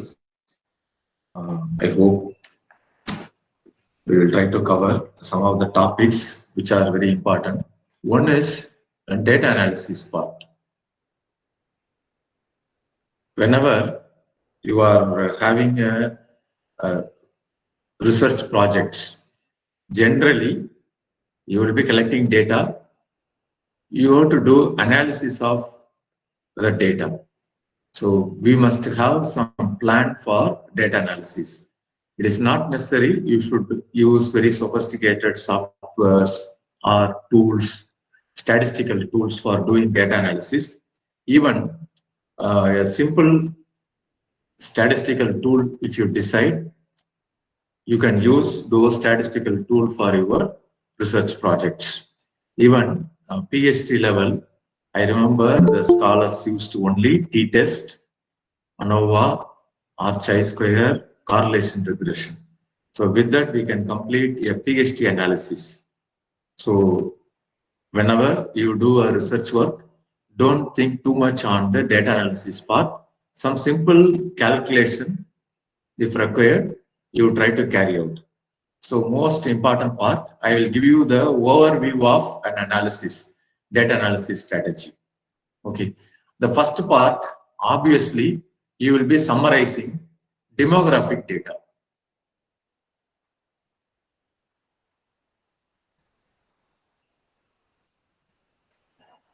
So demographics, preferably, suppose if you are collecting data from some 100 samples, 200 samples, you try to provide a detailed description like what is the gender of the people, their education qualification, maybe what is the product. Suppose you are dealing with the newspaper, what is the newspaper they are reading. If you are study on mobile phone usage, what is the mobile brand they are using, how many hours per month they will be using the mobile phone, what is the amount recharge they are doing, how much data per month they are using, whether they are doing banking transactions, some of the basic details. So you try to provide a summary on the demographics. So these are all the things which are coming under demographics. Say maybe percentage analysis,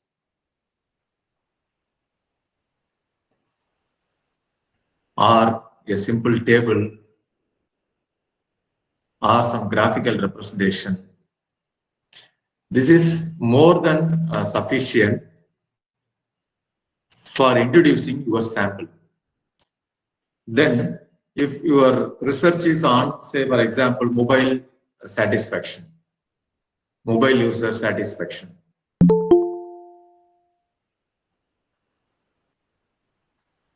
Say you are asking what is the mobile brand you are using. So for brand, you can do an analysis. You can provide a table because it is data is stored in single column. Every customer, suppose I am using Samsung, another customer is using Samsung, third customer is using Apple, fourth customer is using Vivo, Micromax, etc. So you can analyze, you can provide them in a table format.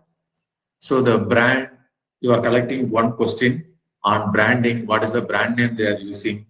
How long they are using the brand? How many years they are using the brand? So here, if you are asking an open interval, you can go for a simple tabulation based on the data spread. Say less than 2 years, how many people are there? 2 to 4 years, how many people are there? Above 4 years, how many people are there? You can provide a table, and if required, a bar chart or a pie chart. Suppose if you collect number of years they are using, if you feel the number of years they are using the mobile brand and it is something related to their education. So I can take mobile brand. What is the mobile brand they are using? How long they are using? I can combine these two data. Say, for example, brand 1, this is brand 2, this is brand 3. So I can collect. Why somebody is presenting? Ajit. Ajit. Thank you.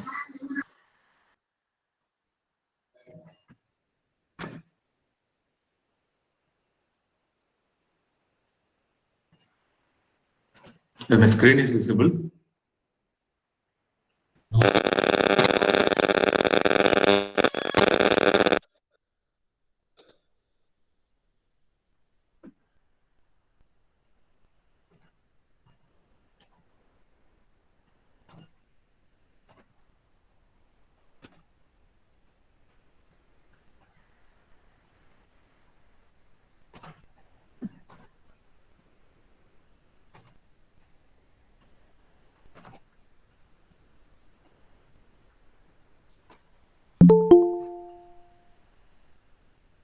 My screen is visible. Yes, sir, it is visible. some people you have a problem in your microphone. Ensure. So we can do an analysis. So brand 1, I can collect data. Say one person is using 5 year, 2 year, 1 year. I can find out. Then I may do some analysis whether brand 1 is having higher average, brand 2 is having higher average. So I can find out the averages for brand 1, average for brand 2, average for brand 3, whether they are same or not. I can do an analysis here. I combine 2 questions. One is mobile brand, another one is how long they are using.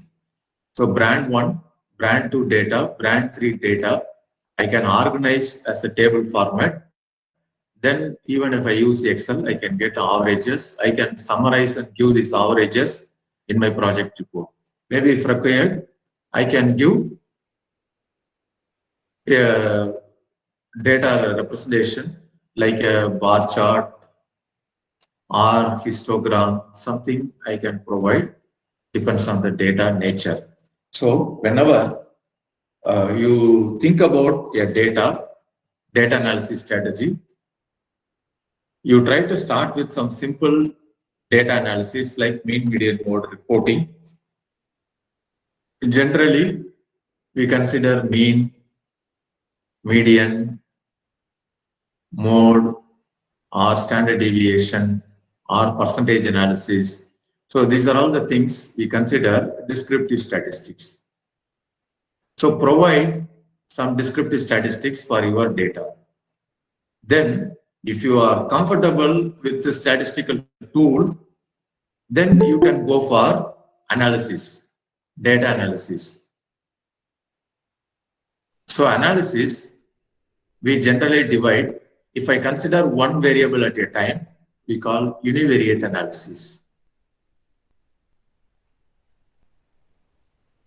If I consider 2 variables at a time, I consider bivariate analysis. If I consider a lot of variables at a time, called multivariate analysis.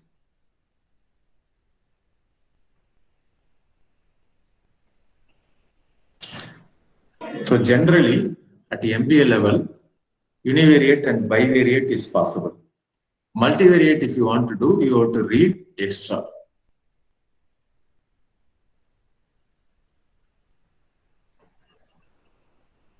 Also, you need software like SPSS. Excel, it is having a lot of limitation. We cannot use Excel. So analysis part, maximum at the MBA level, because you will be having very limited coverage on statistics. What are all the statistics you aware of? Any idea? Can anybody tell you? What are all the statistics you studied? Statistics concept you studied.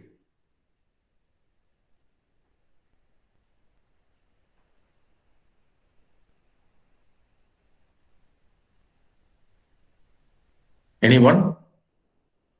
What are all the statistical concepts you studied? Correlation, regression, standard deviation. Okay. Correlation, regression, variance, standard deviation. Then some concept name. What are all the things you come across?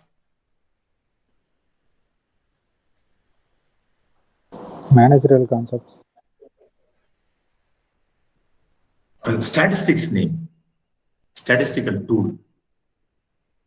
Like mean, median, mode, standard deviation, coefficient of variation. Anything else? Anything else? Any term? Probability. Range. Range. It is maximum and minimum of the data. From there you will find range. From range you can understand something about the data. Probability, we will be continuously using probability. Without probability, there is nothing in the world. Future references, we have to use probability. So standard deviation or variance. Nominal. That is scale, nominal, ordinal, etc. That is scaling. Statistics. Accounting, finance. Statistical concept.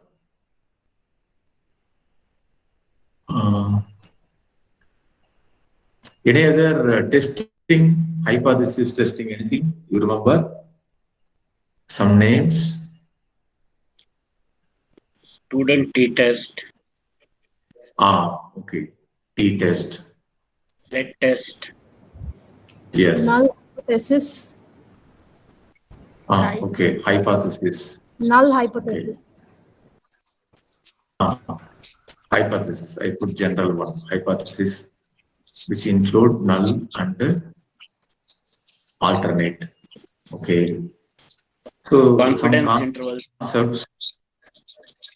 Yeah. So you remember, you recall some concepts like confidence interval, significance interval, t-test, z-test. Chi-test. Then you might come across ANOVA, chi-square, chi-square, correlation regression, t-test. So any concept, say, which is interesting to us, which we can tell during our viva, or if you want to explain to somebody, you should have some idea about the statistical tool. Suppose you can present without statistics, there is nothing harm. But if you use any of the statistical tool, you first try to understand what is a statistical tool, because you are going to convey some statistical idea to third person. When you yourself is not confident, don't present it. So at the MBA level projects, you can just use descriptive statistics like mean, median, mode, or graphical representation. This is more than sufficient. In case if you feel, I know something, I can use Excel, I can use SPSS software. Suppose if you feel you have confidence, then you can do a data analysis. So nobody will be cut the mark if you don't do statistical analysis. But if you do it wrongly, then people will be questioning. So it is generally you can avoid. But still, if you feel some statistics, you are very confident. Say, for example, correlation. I know what is correlation. I can understand for a data structure. I can tell what is correlation analysis.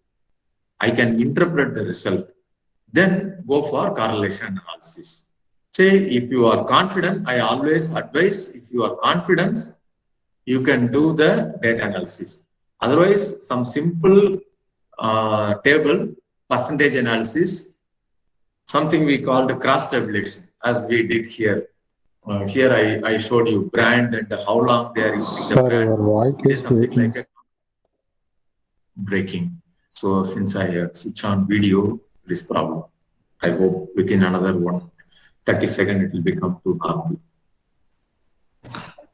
1 minute.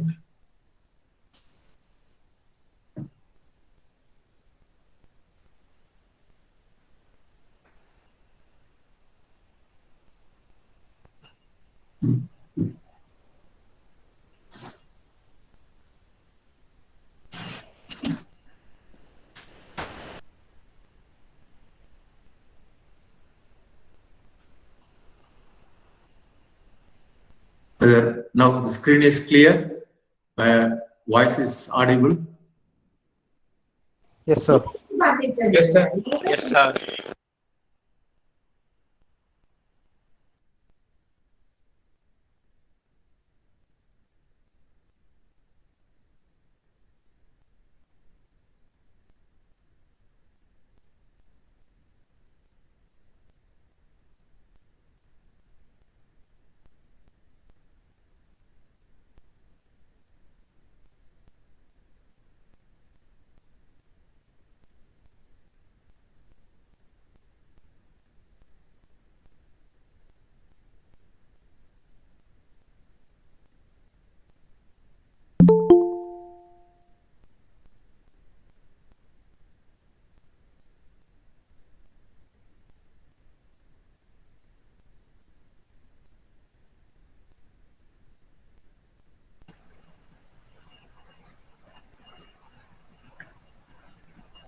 The screen is visible. Yes, sir. Sir, visible. I will, for bandwidth problem, I'll keep my video off. I hope you can see the screen. In case of any clarification you will, then I will open video and answer. So if you are confident, use any of the statistical tests. I will give an overview of what kind of data requirement, how do you organize the data in Excel. Assume I have some idea on Excel, then I will proceed for data analysis. Okay. So I'm not going to do any calculation. I'm just to tell you how you should organize your data for data analysis. Say, for example, univariate analysis. If I want to do univariate analysis like t-test or something, let us assume we want to use t-test or z-test. You should have data in one column, that's all. It may be something like first person is saying how much he will be recharging, say 250 rupees recharging. Second person is saying he is recharging for 175 rupees per month. Third person is saying he is recharging for 500 rupees. Fourth person is saying he is recharging for 200 rupees. Like that, you have the data. Let us assume you have some 125 people data. For this 125 people, that is for your data, N1 equal to, the sample size is 125, and X1, that is your average billing. You find out how much they are recharging. Let us assume it is coming to 225 rupees per month.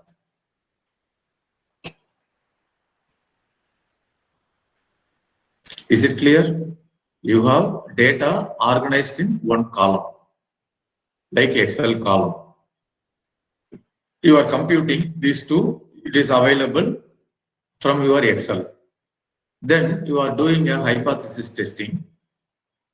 Hypothesis testing, say you are reading some article. You are reading some report. So this article or report says average billing amount. Average billing for an Indian in the year 2021, it is somewhere around 175 rupees. So this is the information given in some report. 175 is the money they are spending for recharge. Now you notice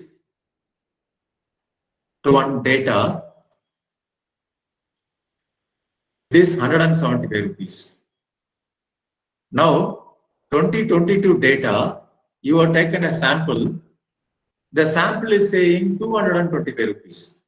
So there is an increase. Whether this is a real increase or whether this is a real increase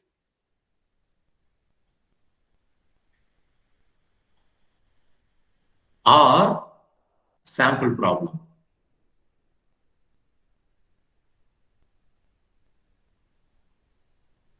So you want to check.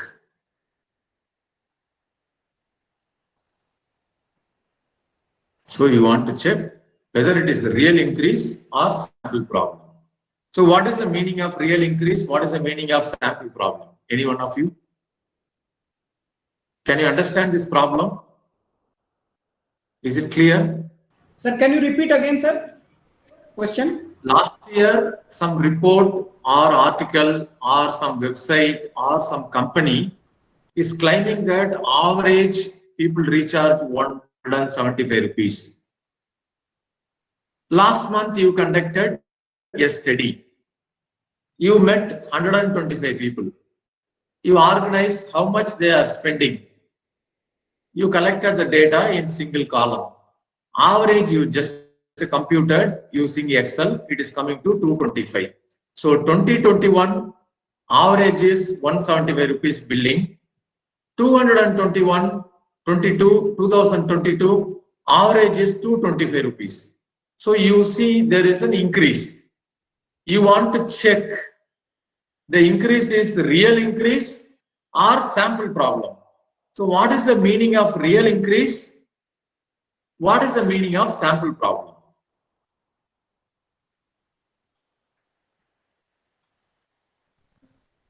I hope the question is clear. You want to check increase or sample problem. What do you mean by real increase? What do you mean by sampling problem?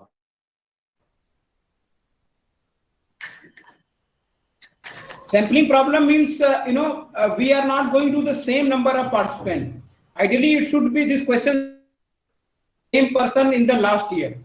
So that could be the sampling problem. If it is sampling problem, what is your conclusion? If it is the real increase, what is your conclusion? If it is a real increase, that with every passing year, the income is increasing. Spending is increasing, mobile spending. Yeah. Okay. Sample problem means?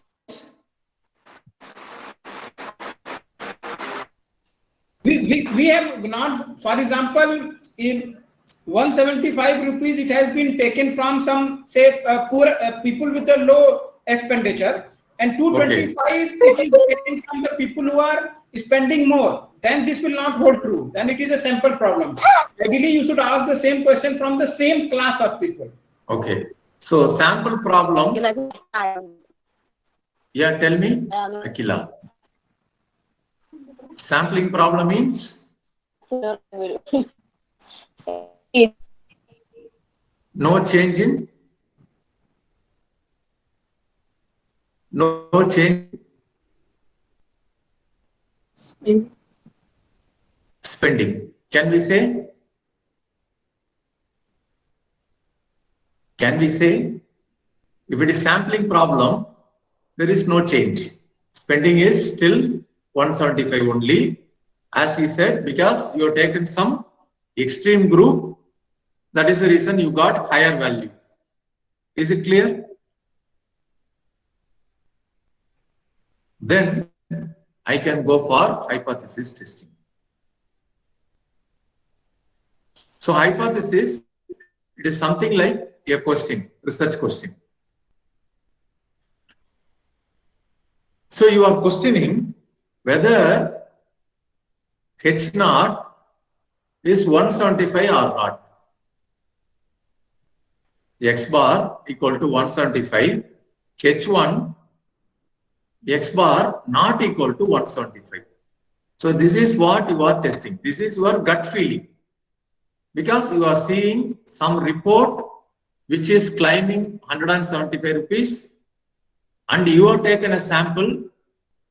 The sample average is coming to 225 rupees. So you have a doubt whether people are spending nowadays more for recharge. That is what you are testing as a hypothesis. So this can be a t-test or this can be an z-test. If your sample size is less than 30, you will be going for t-test. If your sample size is above 30, you will be going for z-test. But software like SPSS, or Excel don't use the word Z. They always use the word T. So when the t-test, when the T increases, it will become equal to Z. That is the idea. When the sample size is increasing, T distribution will become normal distribution. So this is, so what is the requirement here? You have to organize data in one column. What is required here? There is one reference point. So you should have some reference point. This is your reference point. 175 is the reference point. This is what you are questioning. This is your sample data. You are questioning whether still spending is 175. Any one of you, can you give a similar situation where you can use one sample test? A similar situation where you can use one sample test. Any one of you, can you tell a situation for one sample t-test or z-test? Birth weight, babies born, birth weight. Which one? Birth weight, sir. Babies weight at birth. Can you elaborate further? What is the data? From where are you to collect data? What data? All babies born in the month of March 2022. Okay. Their So, birth weights. Okay. From a hospital? Yes. From a hospital, say March month, March 1, how many babies born?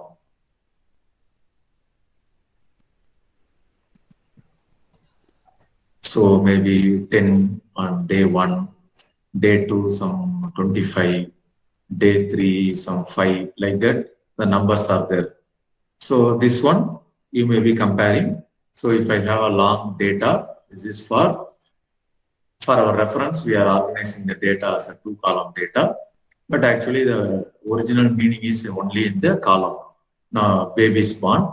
So you are computing a simple average for the month, which is coming, let us assume 20 babies born, and you are comparing maybe for a city with population size. Let us assume the population size is 1 lakh. For 1 lakh, a population size, whether 20 is higher or more.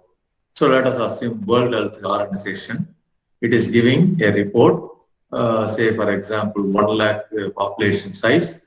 Generally, it should be 12 babies. Okay. Now you got 20 babies, whether it is higher, birth rate is higher in the city or not. You want to check. Is it clear? Hospital data. I converted hospital data. The hospital data, month average, some 20 days, 30 days average is there, which is coming to 20 babies per day. World Health Organization is saying for a town with 1 lakh population, average babies per month will be 12. So now you are comparing, this is global standard, this is your district or a town which you are studying. So you are comparing world standard, WHO standard, 12, you are questioning. Your sample, X bar is 20. So whether this district or town is having higher birth rate. Is it clear?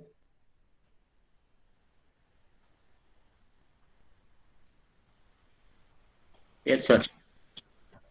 Anybody, can you give one more example? How do you understand a situation in which you can apply t-test or z-test? Some context, it may be production, it may be finance, it may be HR.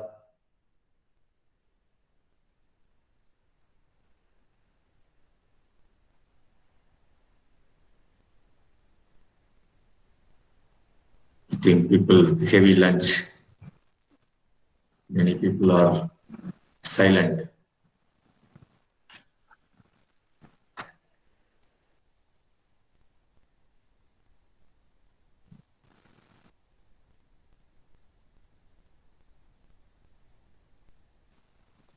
Hello? Sale of masks. Yes, good. Sale of mask you can consider. Yes, madam, tell me. Minimum account balance in account to bank. Yes. Sales of mask you can consider. As a shop owner, whether people using mask. So day 1, day 2, what is the mask sales I can take, and I can compare with the last month data. So all that I required, I need one more situation. As she said, bank. Suppose if I am a bank manager, whether people are using more bank balance or less bank balance. Say for example, in my bank, I have, let us assume, 500 accounts, SB account. So SB accounts, let us assume 500 people are there. For 500 accounts are there. So the 500 people, the closing balance is there. So 500 people, February, what is the closing balance? I take the average of the 500 people. Let us assume it is coming to 25,000 rupees. 500 people are there. Okay. So N is 500 people. So now I check, because there are pandemic, there are issues. March, I have the data. Same 500 people, it can be there, or it can be 200 people, it can be 300 people, whatever be the available information. Let us assume the available information is only for 250 people. So N can be still 250 people. Okay. N can be still 250 people. I can find out the average. The average is coming to, let us assume it is 12,000 rupees. Now I'm checking whether people reduce their closing balance.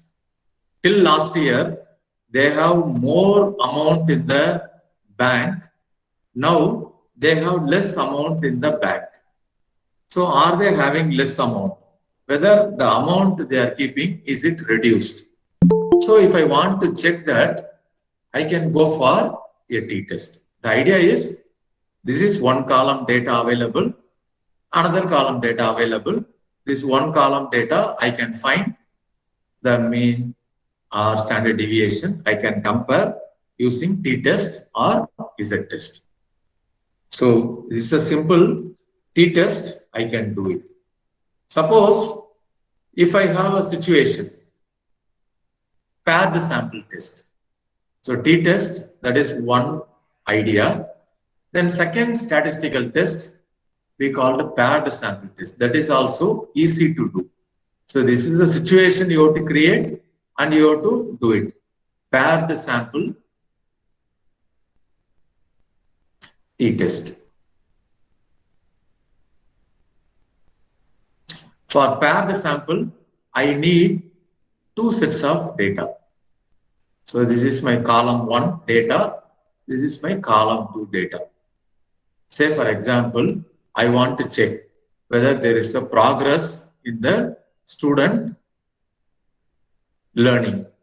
So I have taken in my class, I have taken student number 1, 2, 3 up to 50 students, a random sample.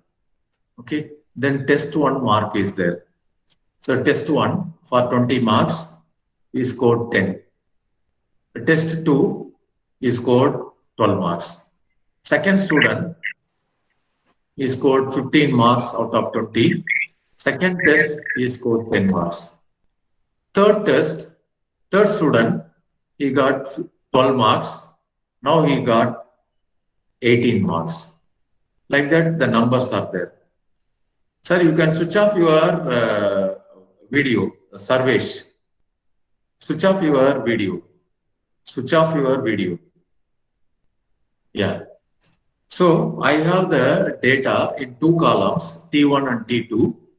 And I can, for T1, I can have a data that is class average. Let us assume the class average is 10 marks.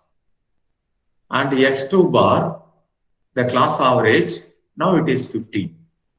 So whether there is an improvement among the students. So this is before, that is first test, this is second test. So I can compare the student data, provided I need to organize in two columns. The two columns, I will be directly taking the difference. So T1 minus T2, the difference will be taken. This will be analyzed. That part will be taken by the software. Okay. So now you are doing a paired sample t-test. It is the same person, one observation before, one observation after. Say for example, I will give another study. Say the Transport Corporation, SETC, there is a depot called Marthantam. in Kanyakumari district.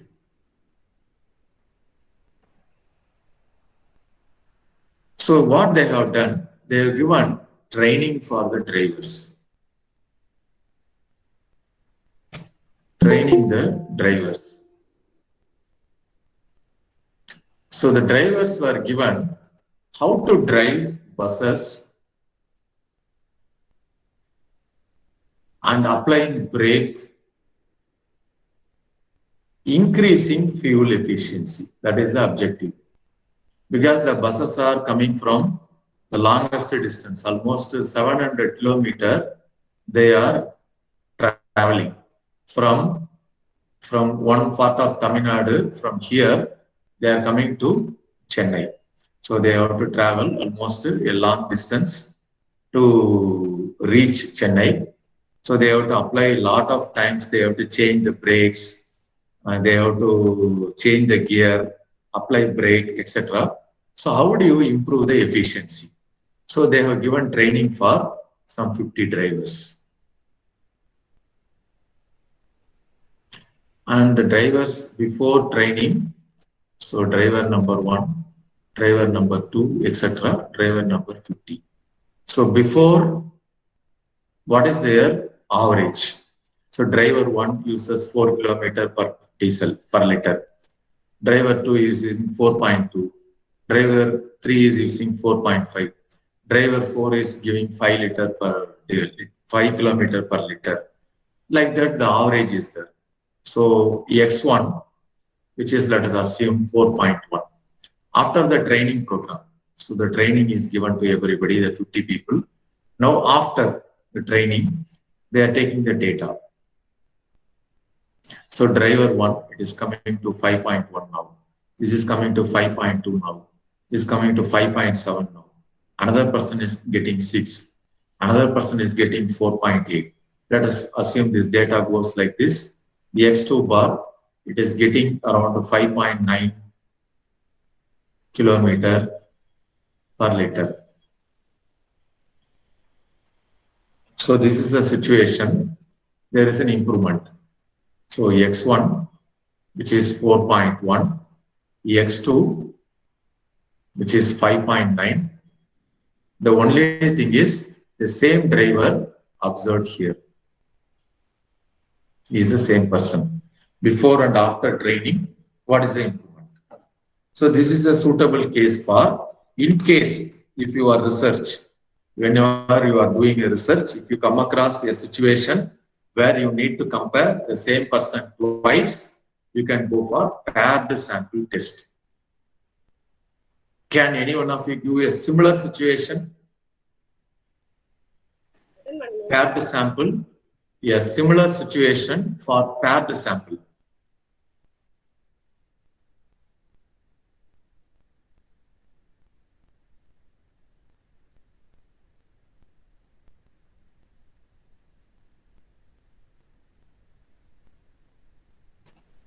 Blood pressure at different times, yeah, we can consider before operation, after operation. Eye surgery, generally they used to do it.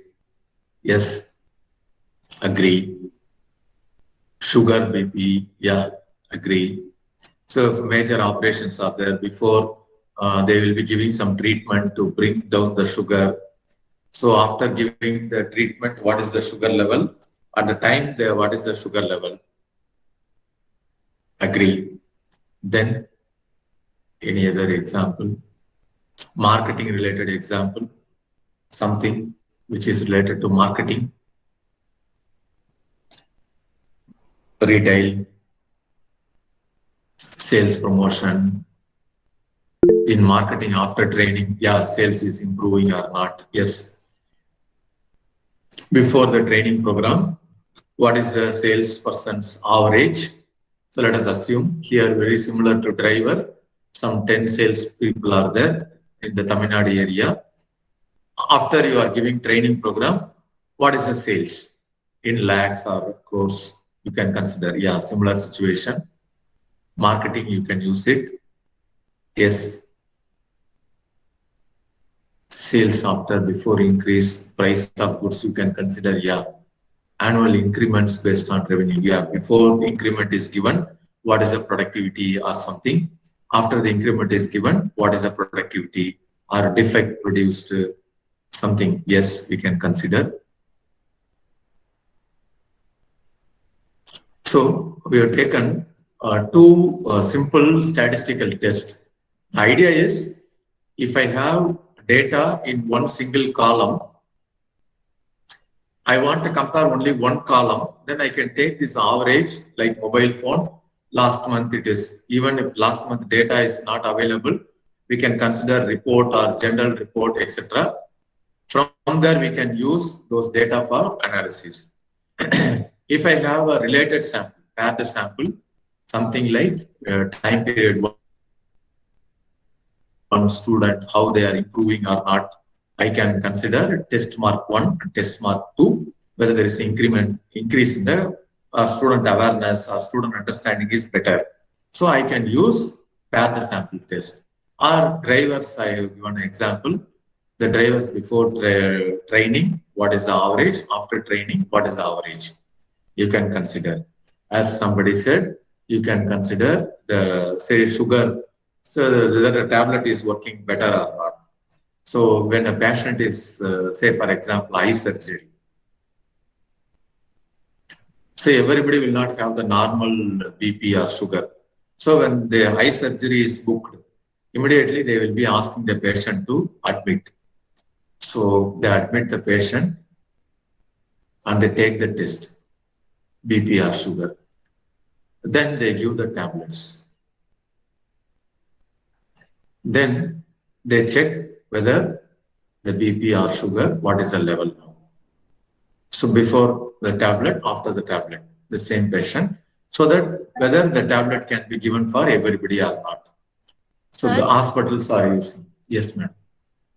Sir, when interest rate of fixed deposit or when bank decrease or increase the rate of fixed deposit, so the amount of investment people, the amount of money people put in fixed deposit, or Yes. they remove can their have. money from the fixed deposit. Can we Yes. take this as an example of Yes. paired? Yeah. One data one, the interest rate at the time or time one, and interest rate or something which is changing, time two, the same observation. So respondent one, 2 times you are observing, you can use it. Bank context on the interest rate or something, you can use it. The idea is you have to remember as a global, a kind of map. We need not remember the formula, etc. I'm not getting into the formula side. I'm just giving you a situation part of it. Then, always we use very popular statistical tools like correlation, bivariate. So correlation, it tells relationship between two variables. Correlation is nothing but relationship between two variables. Say, for example, I always use this. Whenever I take my car, the service engineer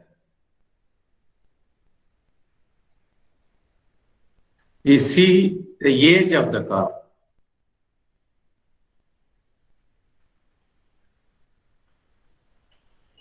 By seeing age of the car, he tells what is the maintenance expenditure.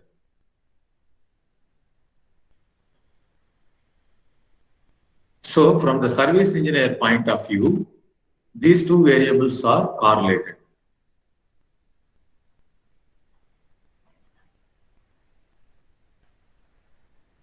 Or the service engineer will be asking a question. In the last 6 months,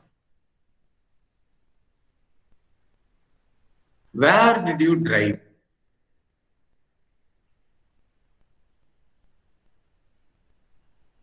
He will be asking this question. City or highway or rural areas or hills. If you say hills, immediately you will say, sir, around 20,000 this time you will be paying. If you say most of the time I was in highway, he says, sir, 6,000 or 7,000 you got to pay. So he is using how much time you are driving on city road or highway road or rural road or hill road to guess the expenditure part. So here he is using, the service engineer is using correlation analysis.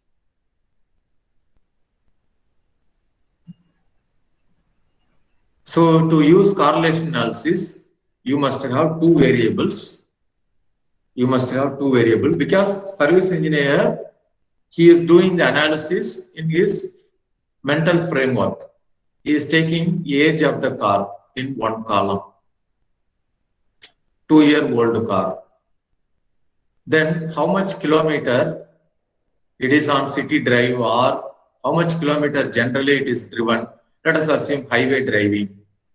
How much kilometer it is on highway driving. So 80% of time it is on highway.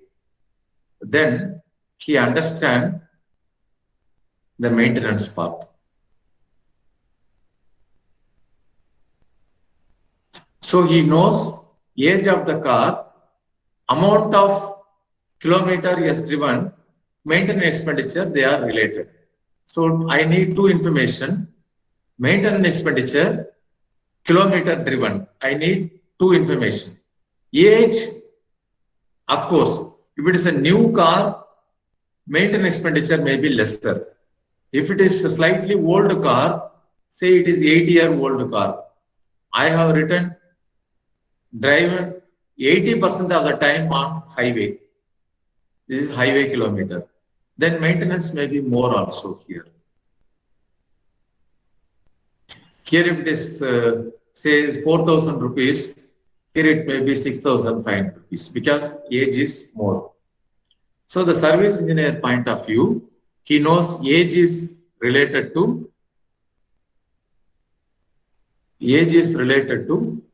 expenditure. Kilometer you are driving, that is also related to expenditure. So we are doing a correlation analysis. Can you give a similar situation for correlation? What situation you will use correlation?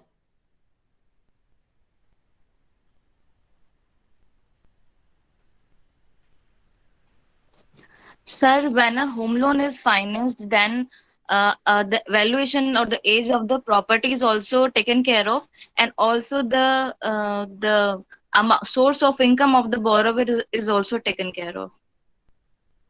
Okay, situation suitable for correlation. So one is, can you repeat? When a home loan is given, then a source of income of the person is also considered, and the age and valuation of the income of the person and the valuation of the property is also considered. Okay, income of the person versus property value. Insurance versus age of the insured person. Okay, so you are considering this is variable 1, this is variable 2.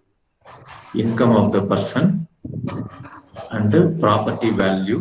When you are giving loan, you are considering. Yes, you tell me the example. Insurance example. Insurance premium versus age of the insured person. Okay. In the insurance, you need two information, age of the person. Then your premium varies as per the age. Premium, yeah. Premium, they are related. So you need to get the data in 2 columns. So whenever you are coming across a similar situation, you can do correlation analysis. You can get a scatter diagram. So the data will be scattered like this, where you will be trying to fit a line. That is what the next analysis is called regression. Then, in case it is a data, 2 column situation, where I want to predict what will be the expenditure. Say, for example, my friend is in my hometown. My friend is saying the situation is regression. My friend used to go and see the new houses.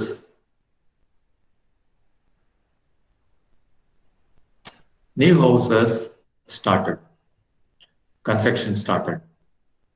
He will see the number every week. Every week he will go out and see the number. Is there any new houses started? The new houses started. He will be thinking the new houses which are coming after 6 months or 7 months, they will be coming to the shop for purchase of fan, water heater, etc. So new houses started. He will be trying to get the data. He will be plotting the data. Say new houses, if 5 houses are there, say 25 fans will be sold. If 10 houses are started, 40 fans may be sold on an average. Total number I am saying. So that is 5 per house. So he will be getting the data. Some houses, 5 houses may be started. Still, they may be using more number of fans. Generally, if you look at, they will be trying to fix a line to know if there are 12 houses started, how many fans may be sold. If there are 20 houses started, what will be the sales for me? So I will be trying to fix a line structure, which we call the regression line, for new houses started and the purchase of fans. He will be using this for prediction.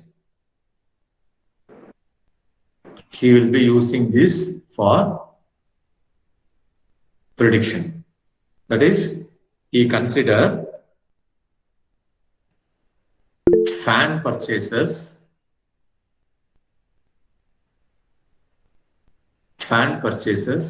is a function of new construction.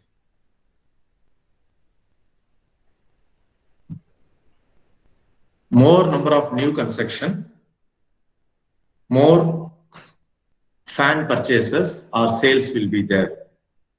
So that is his idea. So he is using a regression analysis for this data. Can any one of you give a similar situation where you can use regression in your research?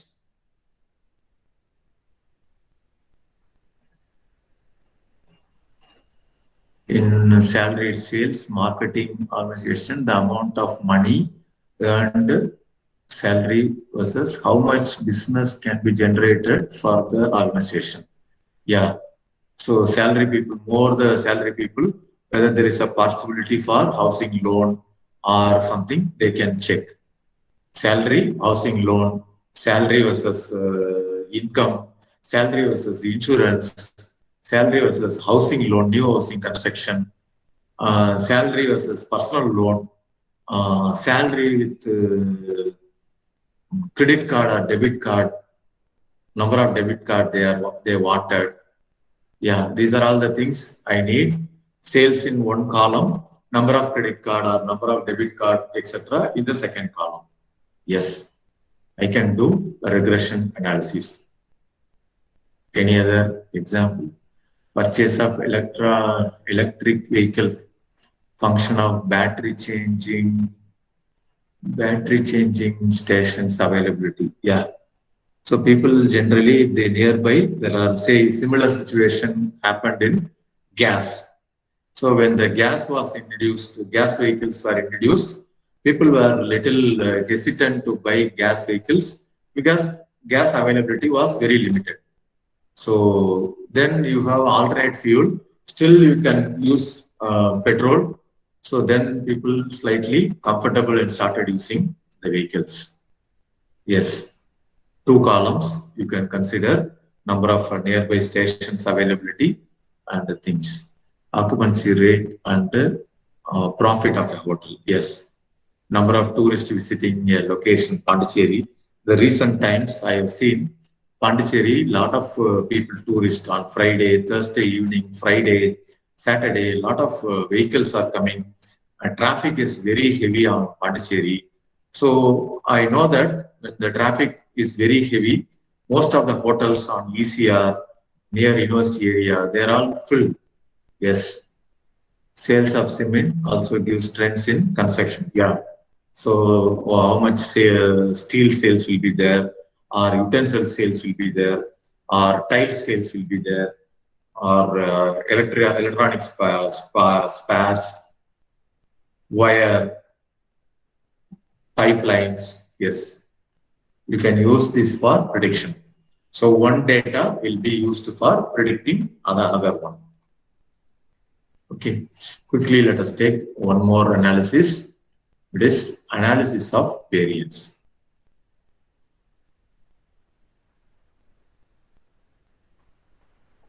ANOVA.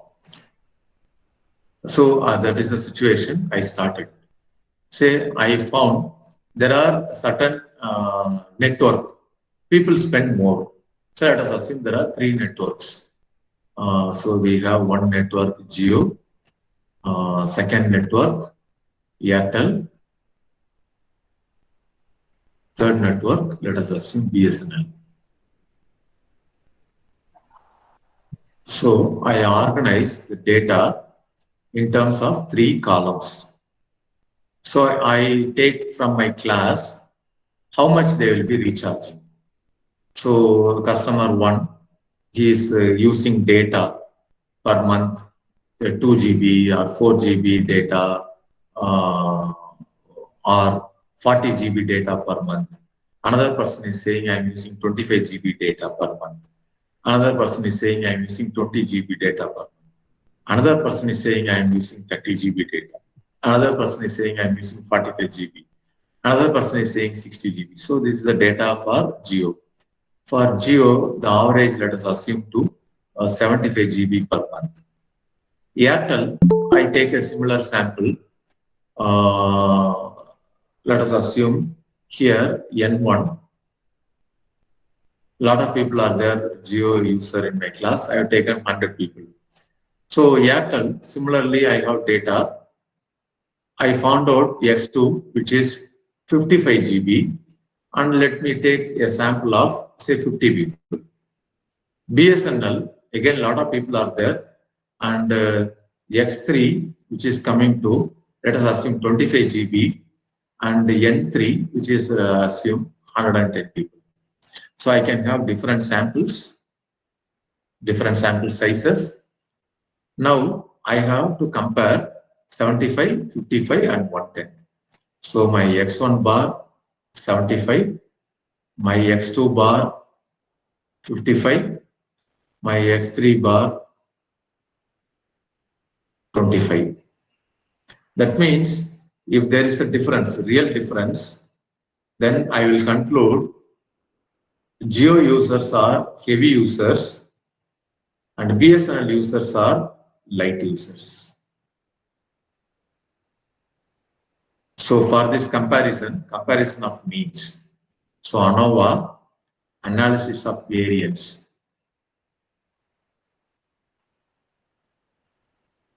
Which is comparing the means of 2 or more columns. It is like Jio data, Airtel data, BSNL data. The averages we are comparing. If the averages are statistically significant, then we can conclude these users are using more, the brand is using more, whereas BSNL users are less using the data. That will give some insight on marketing strategy. If I am a BSNL manager, how will I improve my data usage? If I am a Jio user, I am a Jio manager, how will I retain my top position? For this purpose, we can make use of ANOVA. Can you give a similar situation where you can use ANOVA?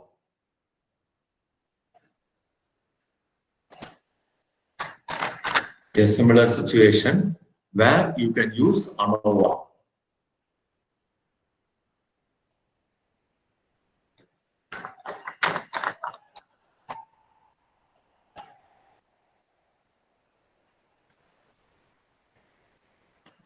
Health insurance plan, can you explain?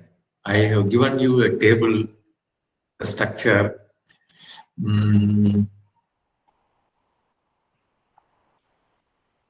Yeah, I agree. I understand something from your health insurance plans, but I need some more.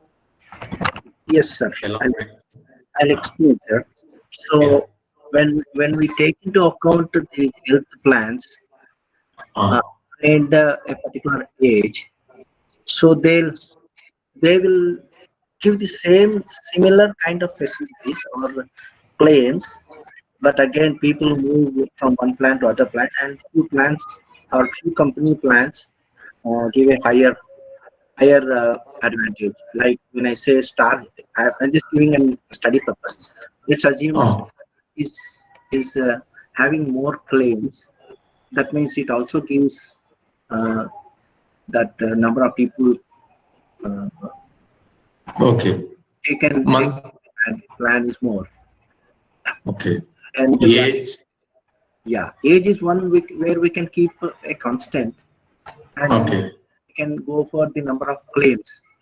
So let's say company A is having some plans, company B is having some plans, and company C is having some plans, and all the plans gives the same facilities almost. Only thing is service spent, if they are serving more, so we can capture the data from the number of claims. What data? What data? Is it satisfaction data?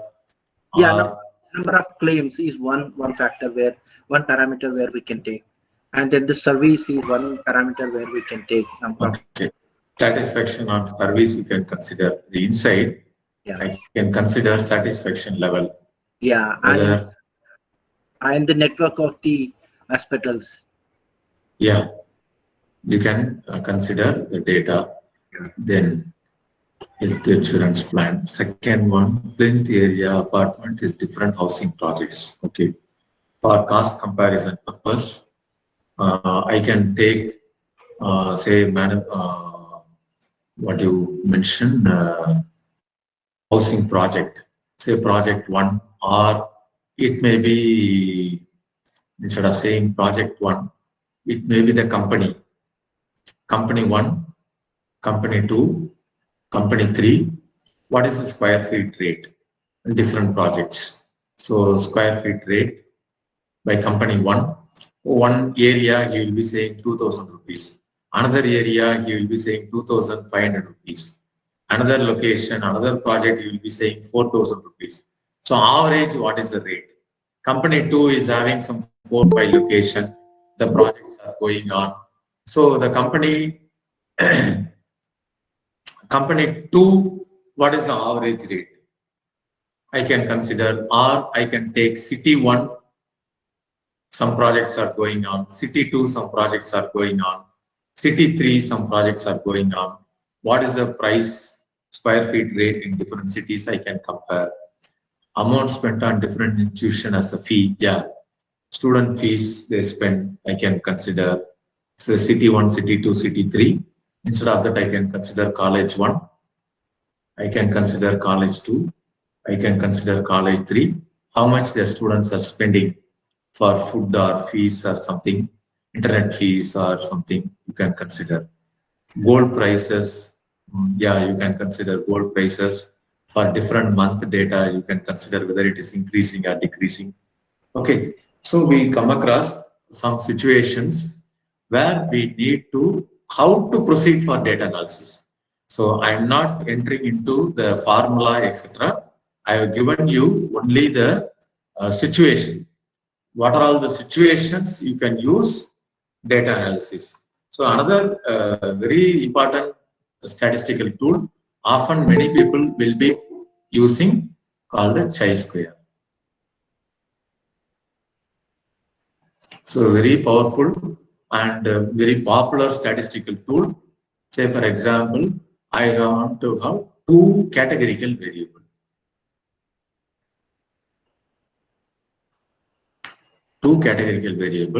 I combine the 2 categorical variable, create a cross tabulation.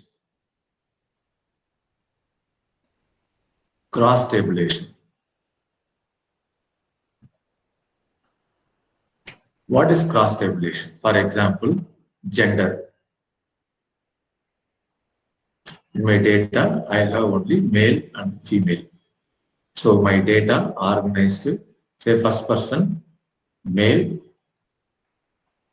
This is gender data. Second one, I asked what is the preferred time to go to a hotel, a popular coffee hotel. Let us assume. A popular coffee hotel. What is the time? I have recorded the time as say before 10 a.m. Second slot 10 to 1 p.m. This is first slot. They have to put a tick mark in any one of the things. Third one, 1 p.m. to 4 p.m. Fourth slot, 4 p.m. to 7 p.m. Fifth slot, 7 p.m. to 10 p.m. So these are the slots I have given. So first person, male, he says he wants to come in the second slot. This is slot 1, slot 2, slot 3, slot 4, and slot 5. So the data I organize, first person, male, is coming in second slot. Second person, a male, is preferred to come in the fifth slot. Third person, a female, preferred to come in the first slot. Fourth person, a female, preferred to come in the first slot. So this is the data how I organize in Excel. So I can use M and F, male and female, etc. Then if I combine, I can get a table. Male, female, before 10,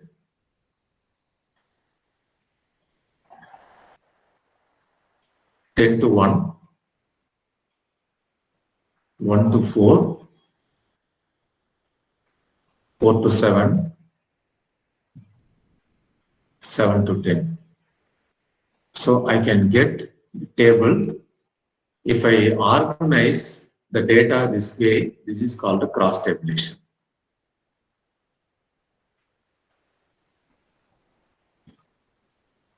So I want to check whether gender and time, is there any association?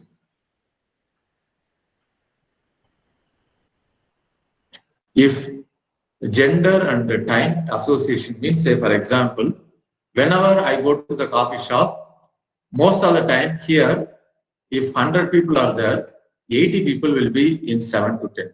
So always in the evening 7 to 10, you can see lot of male members than female members. So if some 200 people in my sample, just 10 people will be there in the 7 to 10 slot. If I go to the coffee shop, nearly 100 people will be coming in 10 to 1. Nearly some 80 people, they will be coming in the morning before 10 a.m. Then out of my total sample, 90% of the people, they come to my coffee shop in the morning. So this is what we call the association. Female always coming in the morning for coffee. Male mostly after returning from the job, and here another 10%. So 90% of male members, maybe after returning evening time, they prefer to take coffee in the particular location. This is what we call the association. This is confirmed by chi-square. So here there is one variable gender, male, female.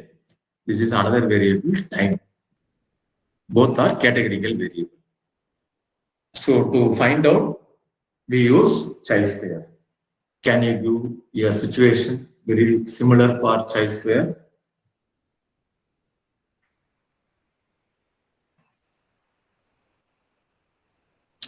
Data suitable for chi-square.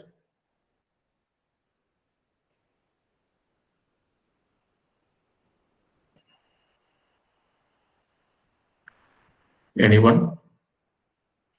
or a situation suitable for chi-square?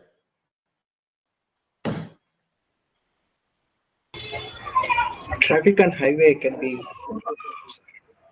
What is it? Traffic on highways, interstate highways, can be one. Okay.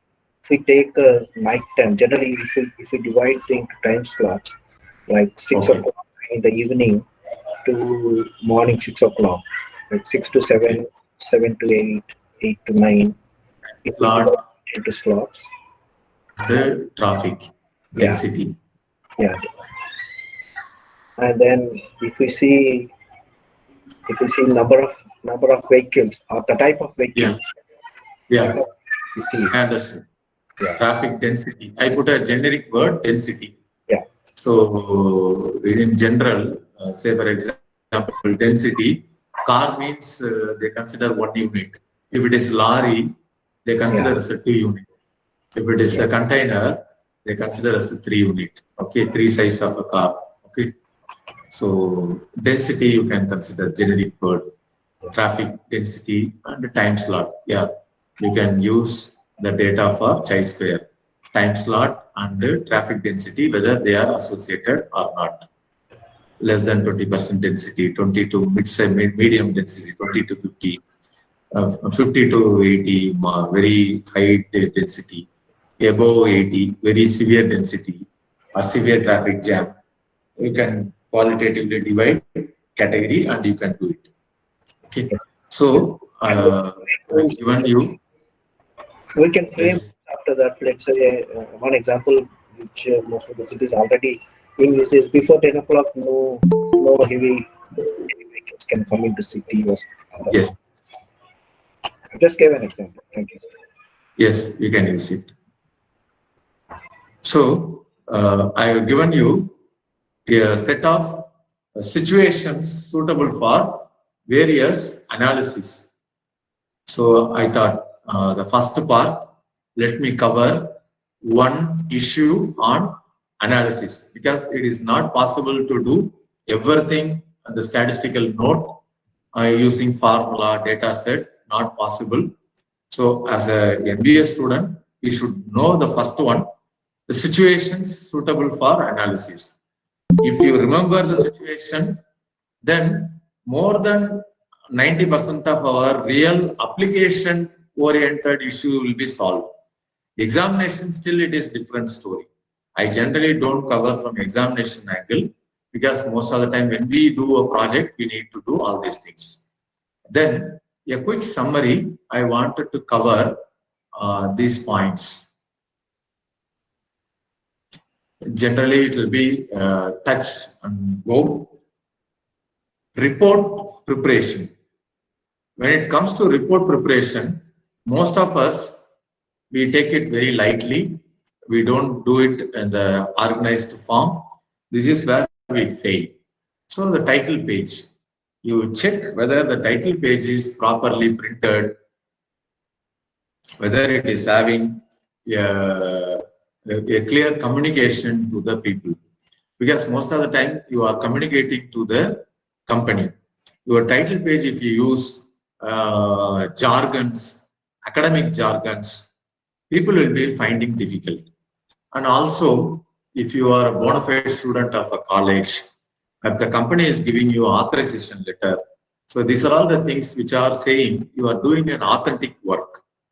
This should be kept in the project report always. Table of content, we cannot overlook. We need to have table of content, list of tables, list of graphs, and the appendice in case you are using a questionnaire, etc. Or if you are carrying translations, etc., you have to give it. And executive summary. This is the most important part, because most of the time people may not have time to really check whether they will be reading the full report or not. You cannot expect they will be reading the full report. Unless otherwise, there is a benefit, people will not read it. And if you use too much statistics, Industry, generally, if it is research industry, people will remember statistics. If it is sales, marketing, these people may not remember statistics always. If you give 5% significant, 90% significant, people might be difficult to understand what you are communicating.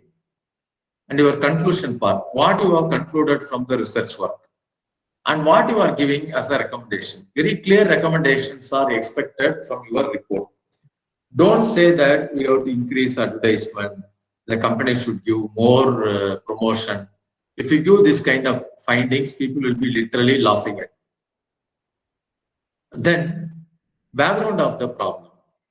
Are you giving, say for example, if I am conducting a study in say silk weaving problem, or there is a problem in selling handloom products.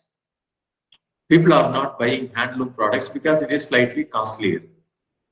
So background of the problem, what is the background you will be giving for this situation? Handloom products, let us assume the government is asking why hand products are not moving. What is the reason you will be background to the problem? Anyone? Handloom products, why it is slow moving? Why people don't buy handloom products? Background statement. What is the background? Why people don't buy handloom products? High cost. High cost. Then? Sir, other products are also available which are competitive to them, like which are low in price. So Low price. He said high price. He was saying low price. Okay. no, the Then, if some lay or we can say pen stand handloom or pen stand is costlier to other competitive products are available which are low in cost, like plastic material okay. also. Okay. Low cost alternates are available. Yeah, low cost alternates are available there. Low cost alternates are available. Any other reason? Designs are limited. Maybe less designs may be there. Yeah, improper marketing. Say they don't do marketing properly to us. Improper marketing.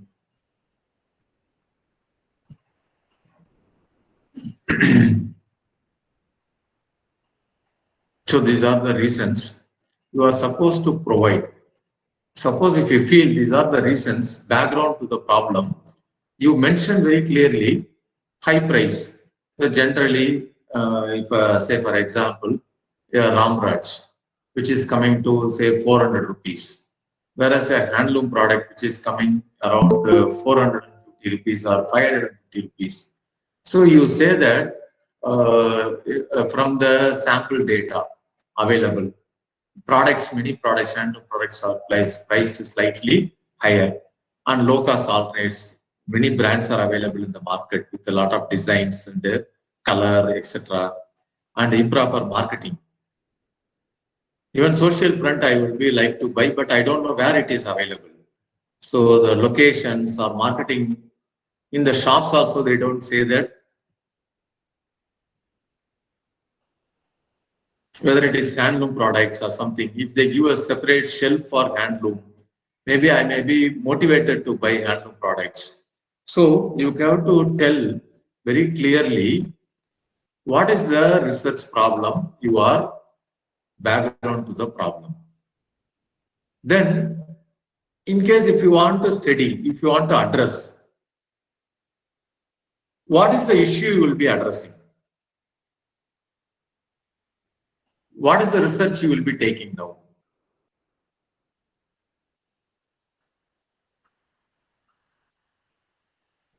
What research you will be doing?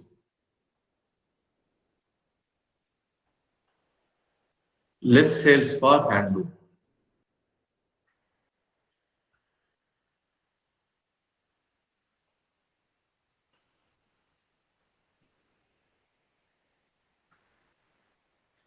What research you will take to understand the problem? This is the background information. This is background.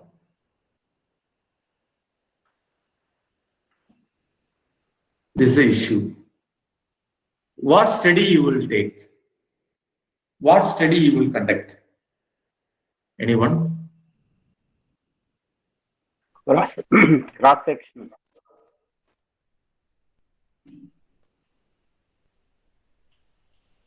What study you will undertake? What is the objective of your study? What may be the objective? Reasons for less sales of handloom. What question you will ask? Question 1, some sample question can you give? What question you will ask the customer? Why are you not preferring handloom products? Okay, not preferring handloom.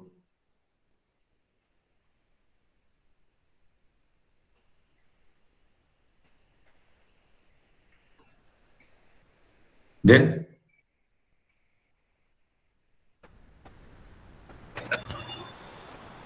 whether price is an issue, whether quality is an issue. What told you? Presence of the establishments or locations for purchase.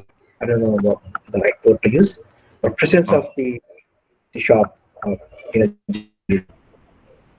presence. Yeah. Okay, then presence of the product, designs. Outlets, retail. Yeah, yeah, that's right.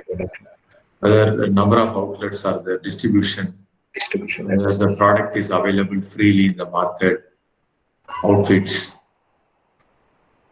Is it to the modern fashion? Whether it is conveying some modern, suitable for all occasions. All occasions and all ages. Yeah.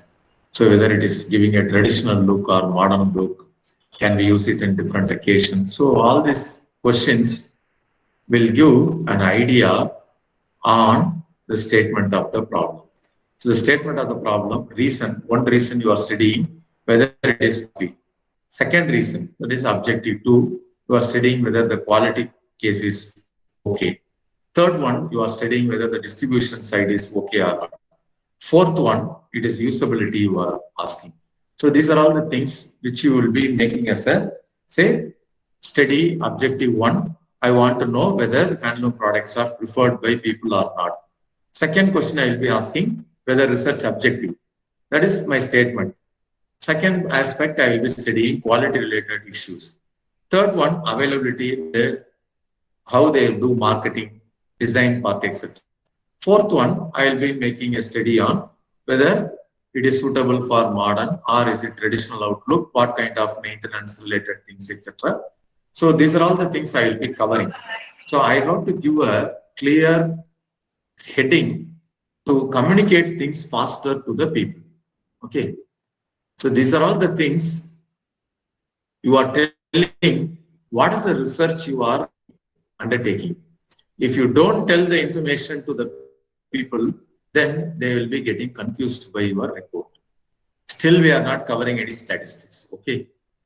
Then how do you address this problem? So this part, what is the type of research design, how information, what type of information you are going to collect, whether you are using any secondary data sources, are you using primary data sources, what are all the primary data sources you are going to use it, scaling technique, questionnaire developments, pilot testing related things. You have to document everything. So research, the meaning of research is documenting everything. Then data analysis, limitation, and the final part, conclusion and recommendations.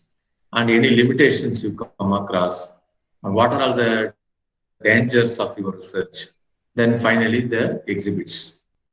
So these are all the things generally recommended in a report format.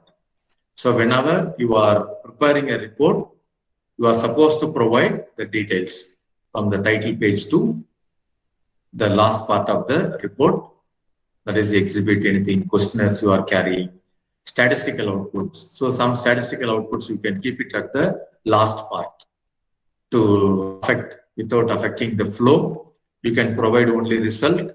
You can keep the outputs on the last part of it. Any other details, suppose if you are keeping a geographical map, you can keep the map inside. Or if you want to show the product, washing machine product, computer, laptops, mobile phone, you want to use the picture, you keep the picture at the last part of it as an exhibit. So a report should contain all these components. So this is the second part I want to communicate. So the first part, an idea about data analysis strategy. Second part, I want to communicate something on the report side of it. Any clarification up to this? Sir, do we have to take ethical approval of the study? Yes. Yeah. So if you are in the report writing,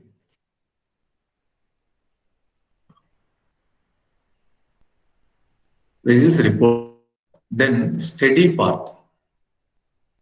When you are starting the study,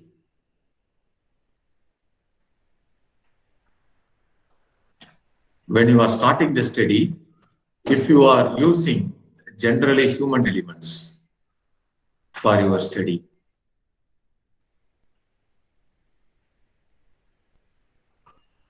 you need ethical committee approval. Every university, every college will be having ethical committee. So you will be every university, for example, Pondicherry University, we have the website, you can see ethical committee. Every 15 days or a month, they will be meeting and they will be checking the proposals, how they are going to get data. Say, for example, some of the scholars in Pondicherry University, in our even MBA department, Department of Management Studies, some people have studied people using, say for example, ATM machines. And the ATM machines, in a lot of places, the ATM machines are not visually challenged. People who are visually challenged, it is not user-friendly.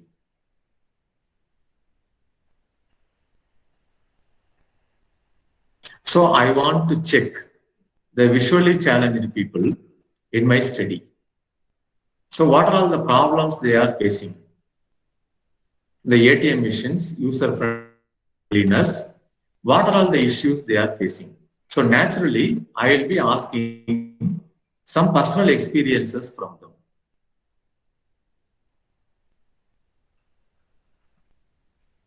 Personal experiences from them.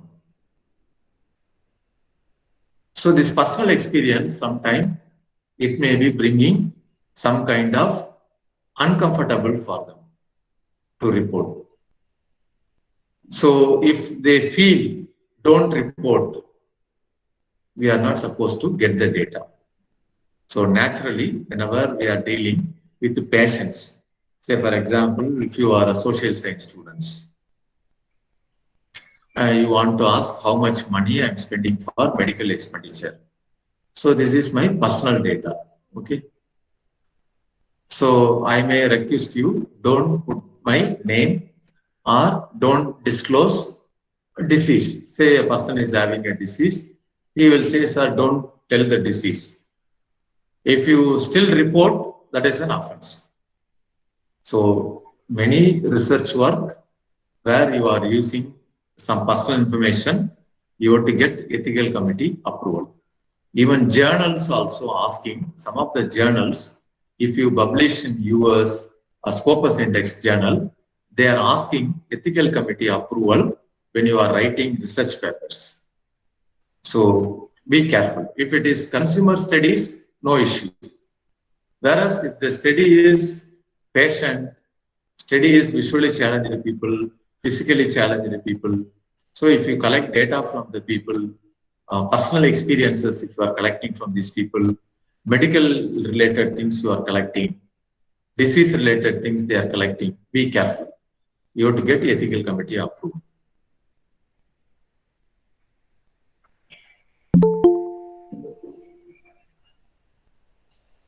Any other clarifications?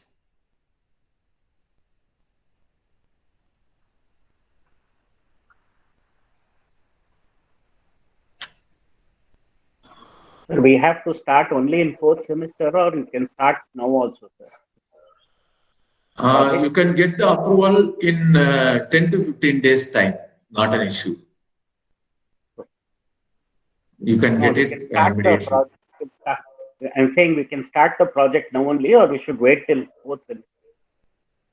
You can start if you have an access to a company a real time. The idea of the project is to get a real time problem, how the company is approaching the problem, so that we get some idea to manage the business better. So tomorrow, if I join the company, I should not feel, say for example, I was running a business. I was a Airtel franchisee. So I was doing a business for about 15 lakhs per month. It was in the year 2001. So 2001, 20 years ago, when Airtel was introduced, I remember Kanjipuram area, we were the only person who had taken the dealership. It was 1.5 lakhs or 2 lakhs. Then it reached 5 lakhs, then it reached 10 lakhs. They divide the area, bifurcated the area. Then they got into 2 dealers, then they got 3 dealers, then rural dealers separately, urban dealers separately. So the idea is, at the time we used to get a lot of MBA students projects. So they didn't even know what is a shop, what is retailer, how they do retailing business, how they manage mobile sales, mobile recharging, how much money will be getting. So these are all the information they don't have access. So if you have some activity, it may be a dealership, it may be a company, then you can have, if you have an access, take it. If you have an access to the company, take the project work. Thank you. Your audio is not visible, sir. Audio Can't able to problem now. Can't able your voice. Now? We can hear your voice, sir. We can. Maybe problem at your side. Yes, some problem. Say if I switch on the video, I have a problem. Okay. To answer, I thought I will switch on video. Still, it is a problem because it is monotonous to see the screen and answer. So I thought I will. No, sir. We can hear you. We can hear you, sir. The audio is okay. Okay. It's okay. Now, another research part, which is most of us, we don't touch. That is disguised methods. Say, for example, to give you a nutshell, what is disguised method? I will give you a intro part.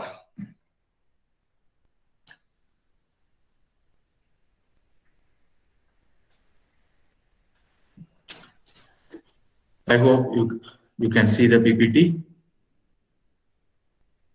Yes, sir. If I am asked you to write down some words, you should not write down Dhoni is starting a bike, nothing. What comes to your mind?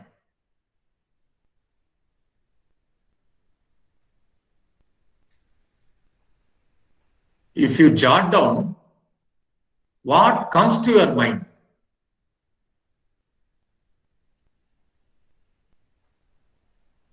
MS Dhoni.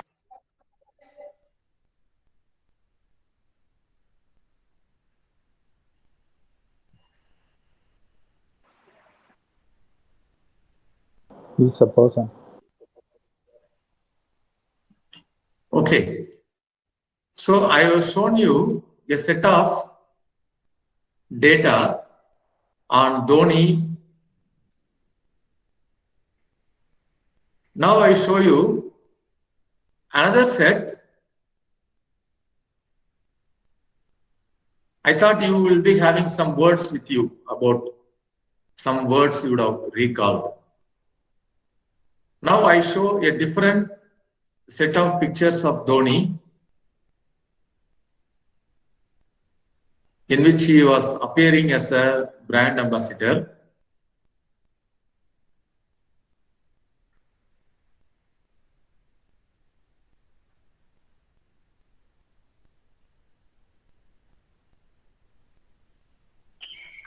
I hope you would have got some words when you see Dhoni. You would have got some words in your mind. Okay. I assume you are having some words in your mind. If you are asked to write, you should not write Dhoni is batting, Dhoni is catching, Dhoni drives. You should not write Dhoni is sitting and doing padding. You should not write one word. If you jot down those one word when you see Dhoni, if I collect all the words, how many of you use these words when you see Dhoni?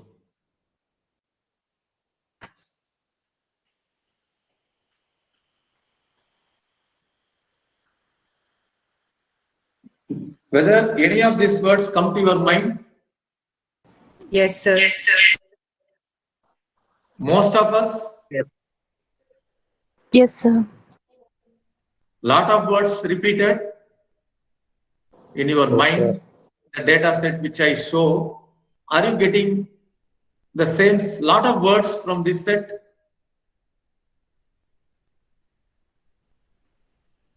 Helicopter, captain, cool, perfect, smiling, advisor, enthusiastic, bike, army, CSK, leader, calm, great, motivation. I hope most of you would have got these words. Am I correct? Yes, sir. Brand ambassador, great player, etc. So this is what exactly we call it as text analysis, qualitative research.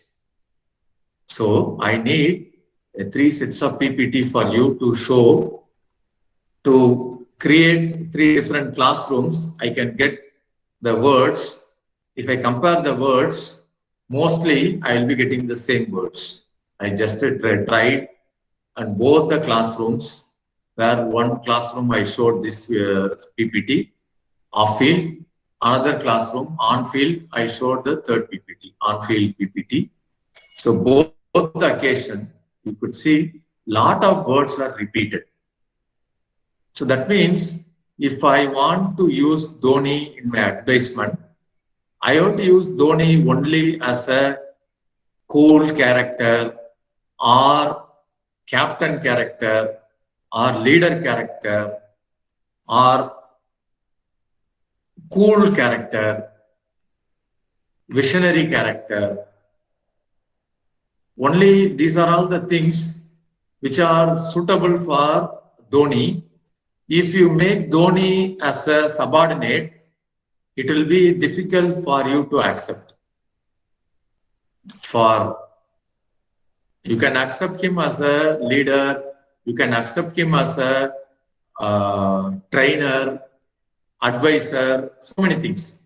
But if you difficult to accept him as a subordinate, any advertisement, if you use it, that will be a failure one. So this is for an idea on how we can use qualitative researches. So exactly the idea of the session is qualitative researches. So word association is one way I can get, say for example, subject is presented with a list of words. They will be asked to whatever be the words which comes to your mind. Say for example, when we say green, what are all the words come to your mind?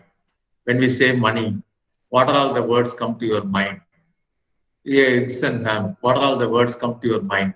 When we say cheese, what are all the words come to your mind? Craft, what are all the words come to your mind? Goat, what are all the words come to your mind? So I can ask, when we put a word, we can get the words which are coming to the verb people, then collect the words, analyze. Sentence completion. You can give an incomplete sentence. People who drink beer are, people will be asked to write here. You can collect those words and you can do the analysis. A man who drink beer, light beer is, you can take whatever be the words which they are using, you can collect. Imported beer is used to buy. What they comment about imported brand? A woman drink beer. So what they say that these words will be useful for understanding people mood. Sometimes we can use story completion. You give a story, you may ask the person, say for example here, a girl is sleeping, her mom is asking her to get up, the girl is saying another 10 minutes. After 10 minutes, mother is coming and again shouting, she is giving coffee, the girl is not getting up. Or the child, for the mother, the child is not getting up. Again, she is getting coffee and again she gets into the bedspread sleeping. School bell ringing, the school is adjacent to them, school bell is ringing, mother is getting tensed, pressurizing, and she is saying it is day one, first day school reopening. The child is saying, okay, I forgot it. Can you complete the story?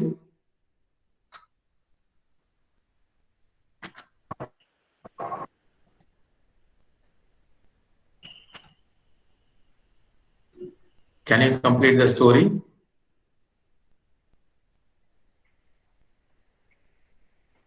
A mother.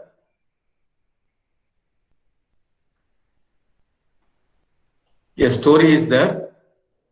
In case if you want to complete the story, how will you complete the story? So that is an idea about story completion. Anybody would like to tell some words on completion of the story?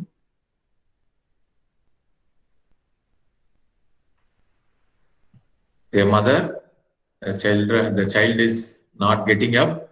She is sleeping. Mother is giving coffee. This baby girl is saying the mother is best in preparing coffee. The school bell is ringing. Mother getting BP, and she is shouting. It is first bell. Still the girl is responding. I have time to.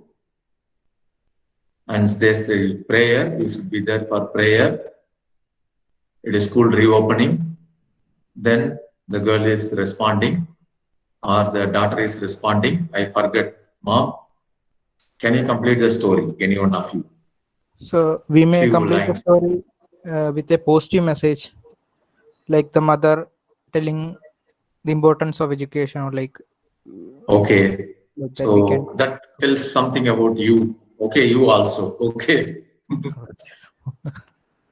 So the way we are completing the story, it tells something about the person also. Okay. His decision making or the character, something what we are studying. Okay.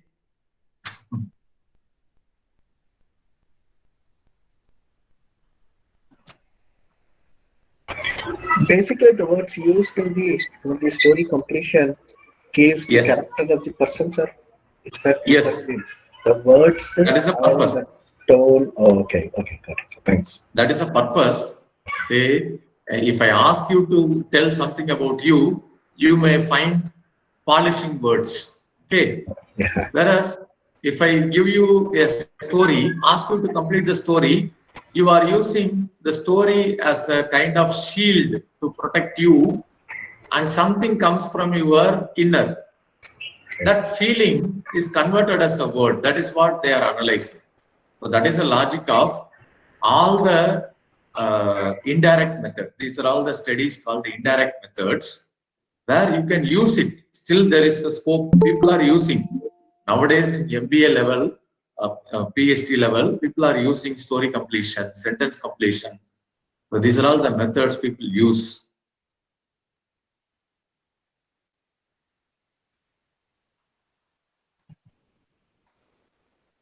Then one story. Then second story. So one university, very dark night, a student was walking to his hostel. It was very strong, very windy, like raining.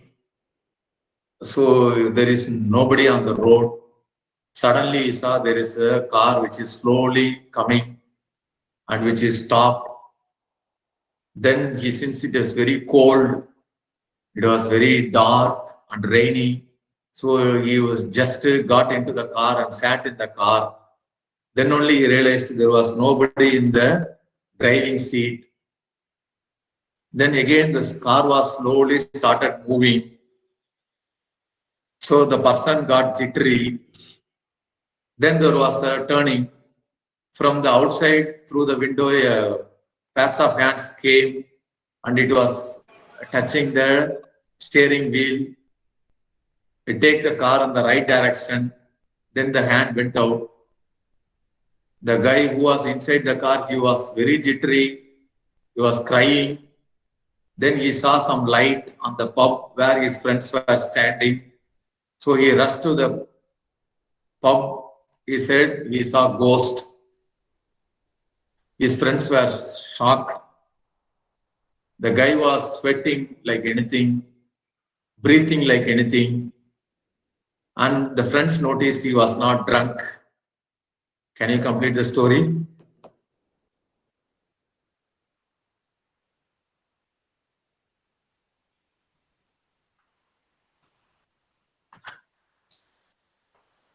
Anybody? Can you complete the story? A boy or a man, university student, he was walking. He saw it was a very dark night, cloudy, rain, lot of wind. So suddenly a car was slowly moving. He noticed, he got into the car. Unfortunately, engine was not on, but still the car was moving. A curve is coming. He thought the car was going to hit the curve, but a turning, a pair of hands came out from the outside and touched the steering wheel, take the car in the proper direction. He got jittery. Then he saw light at the canteen area or pub area. He jumped out of the car and went to the friends. He said he saw ghost. Friends noticed he was very breathing. He was very tensed. He was crying. He was not taken alcohol, not drunk. Can you complete the story?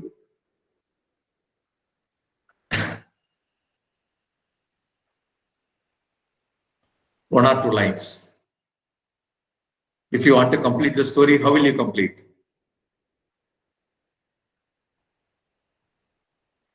Anyone?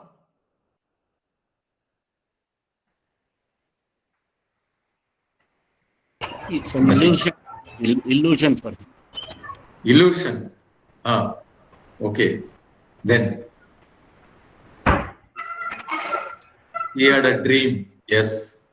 Illusion, dream. Then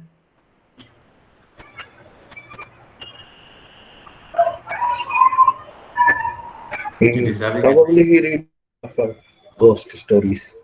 Ghost story. He reads a lot of ghost story. If it is then, yeah. Imagination. Imagination. Yeah. Okay. It was having a strange finding, strange ending, which I found in some place. Okay. This is the ending. Like a nightmare. No. Actually, the car was repaired. Two people were pushing the car back. So without noticing, this guy got inside the car. Then the two gentlemen, they came and scored. Look at, this is the idiot who got into the car. Okay. So without noticing, the two people were pushing the car. This guy, out of fear, he got into the car. So this is it. The idea is you give a story, ask the people to complete the story. So this is another way of getting data collection. So sometimes we can use this kind of story, give a dialog box. So people will be giving the cartoons.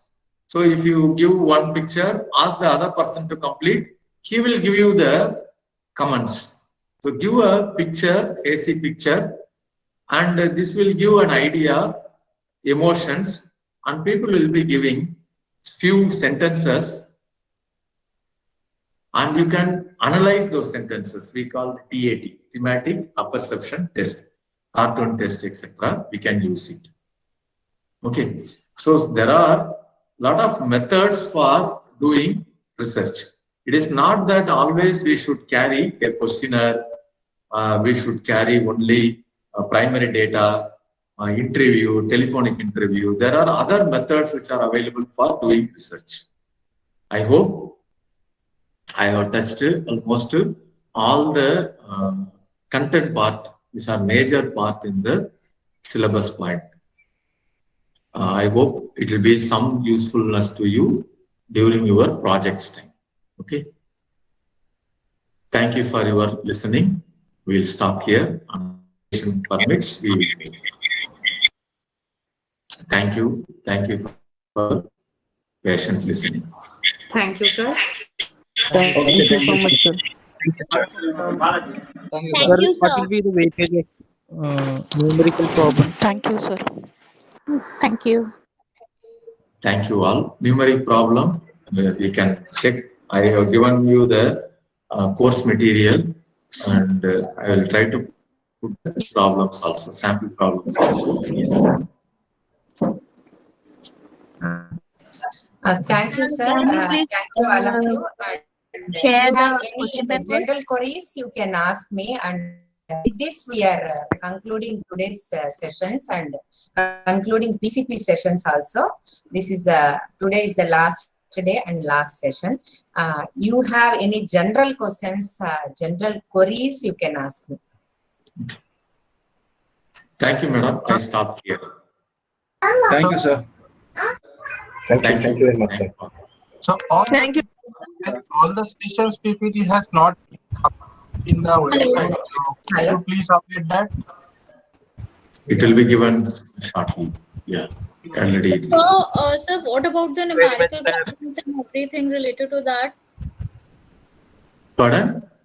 What about the numericals and the other theoretical part of the subject? The sample data, simple problems are given already in the booklet.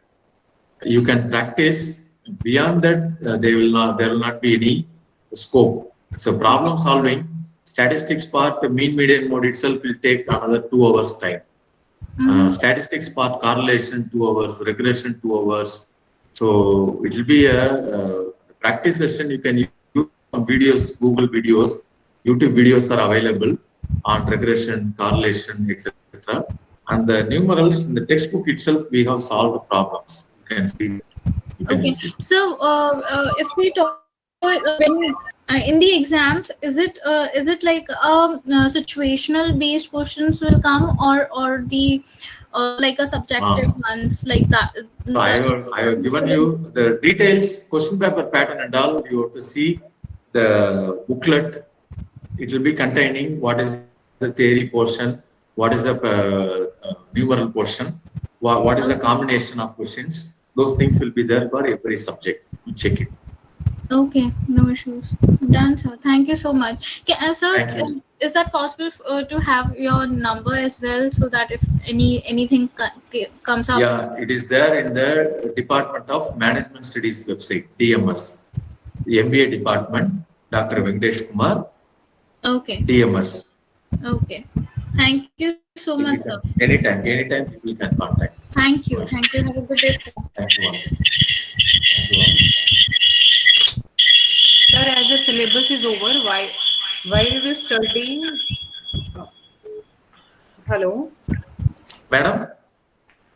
Yes, sir. As we will start self-studying, and if getting any doubt, can I mail you? Yeah. No issue.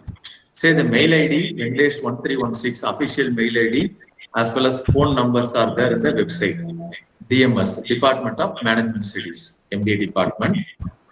The website, the last icon. Okay. Okay, School sir. of Okay, thank you, sir. Management department. You can use it. Anytime people can call. Doubts, you can just call. Evening time after 4:30, no classes. You can call. Okay, sir. Thank you, sir. You can send mail. We'll respond it immediately. Thank you all. Bye. Thank you, sir. Thank you, sir. Madam, this is a general question. We have not yet received the ID cards. I mean, any idea when we will receive? Yeah, ID cards are, we have started sending. It will come shortly. Okay, thank you. Thank you, ma'am. Thank you. Ma'am,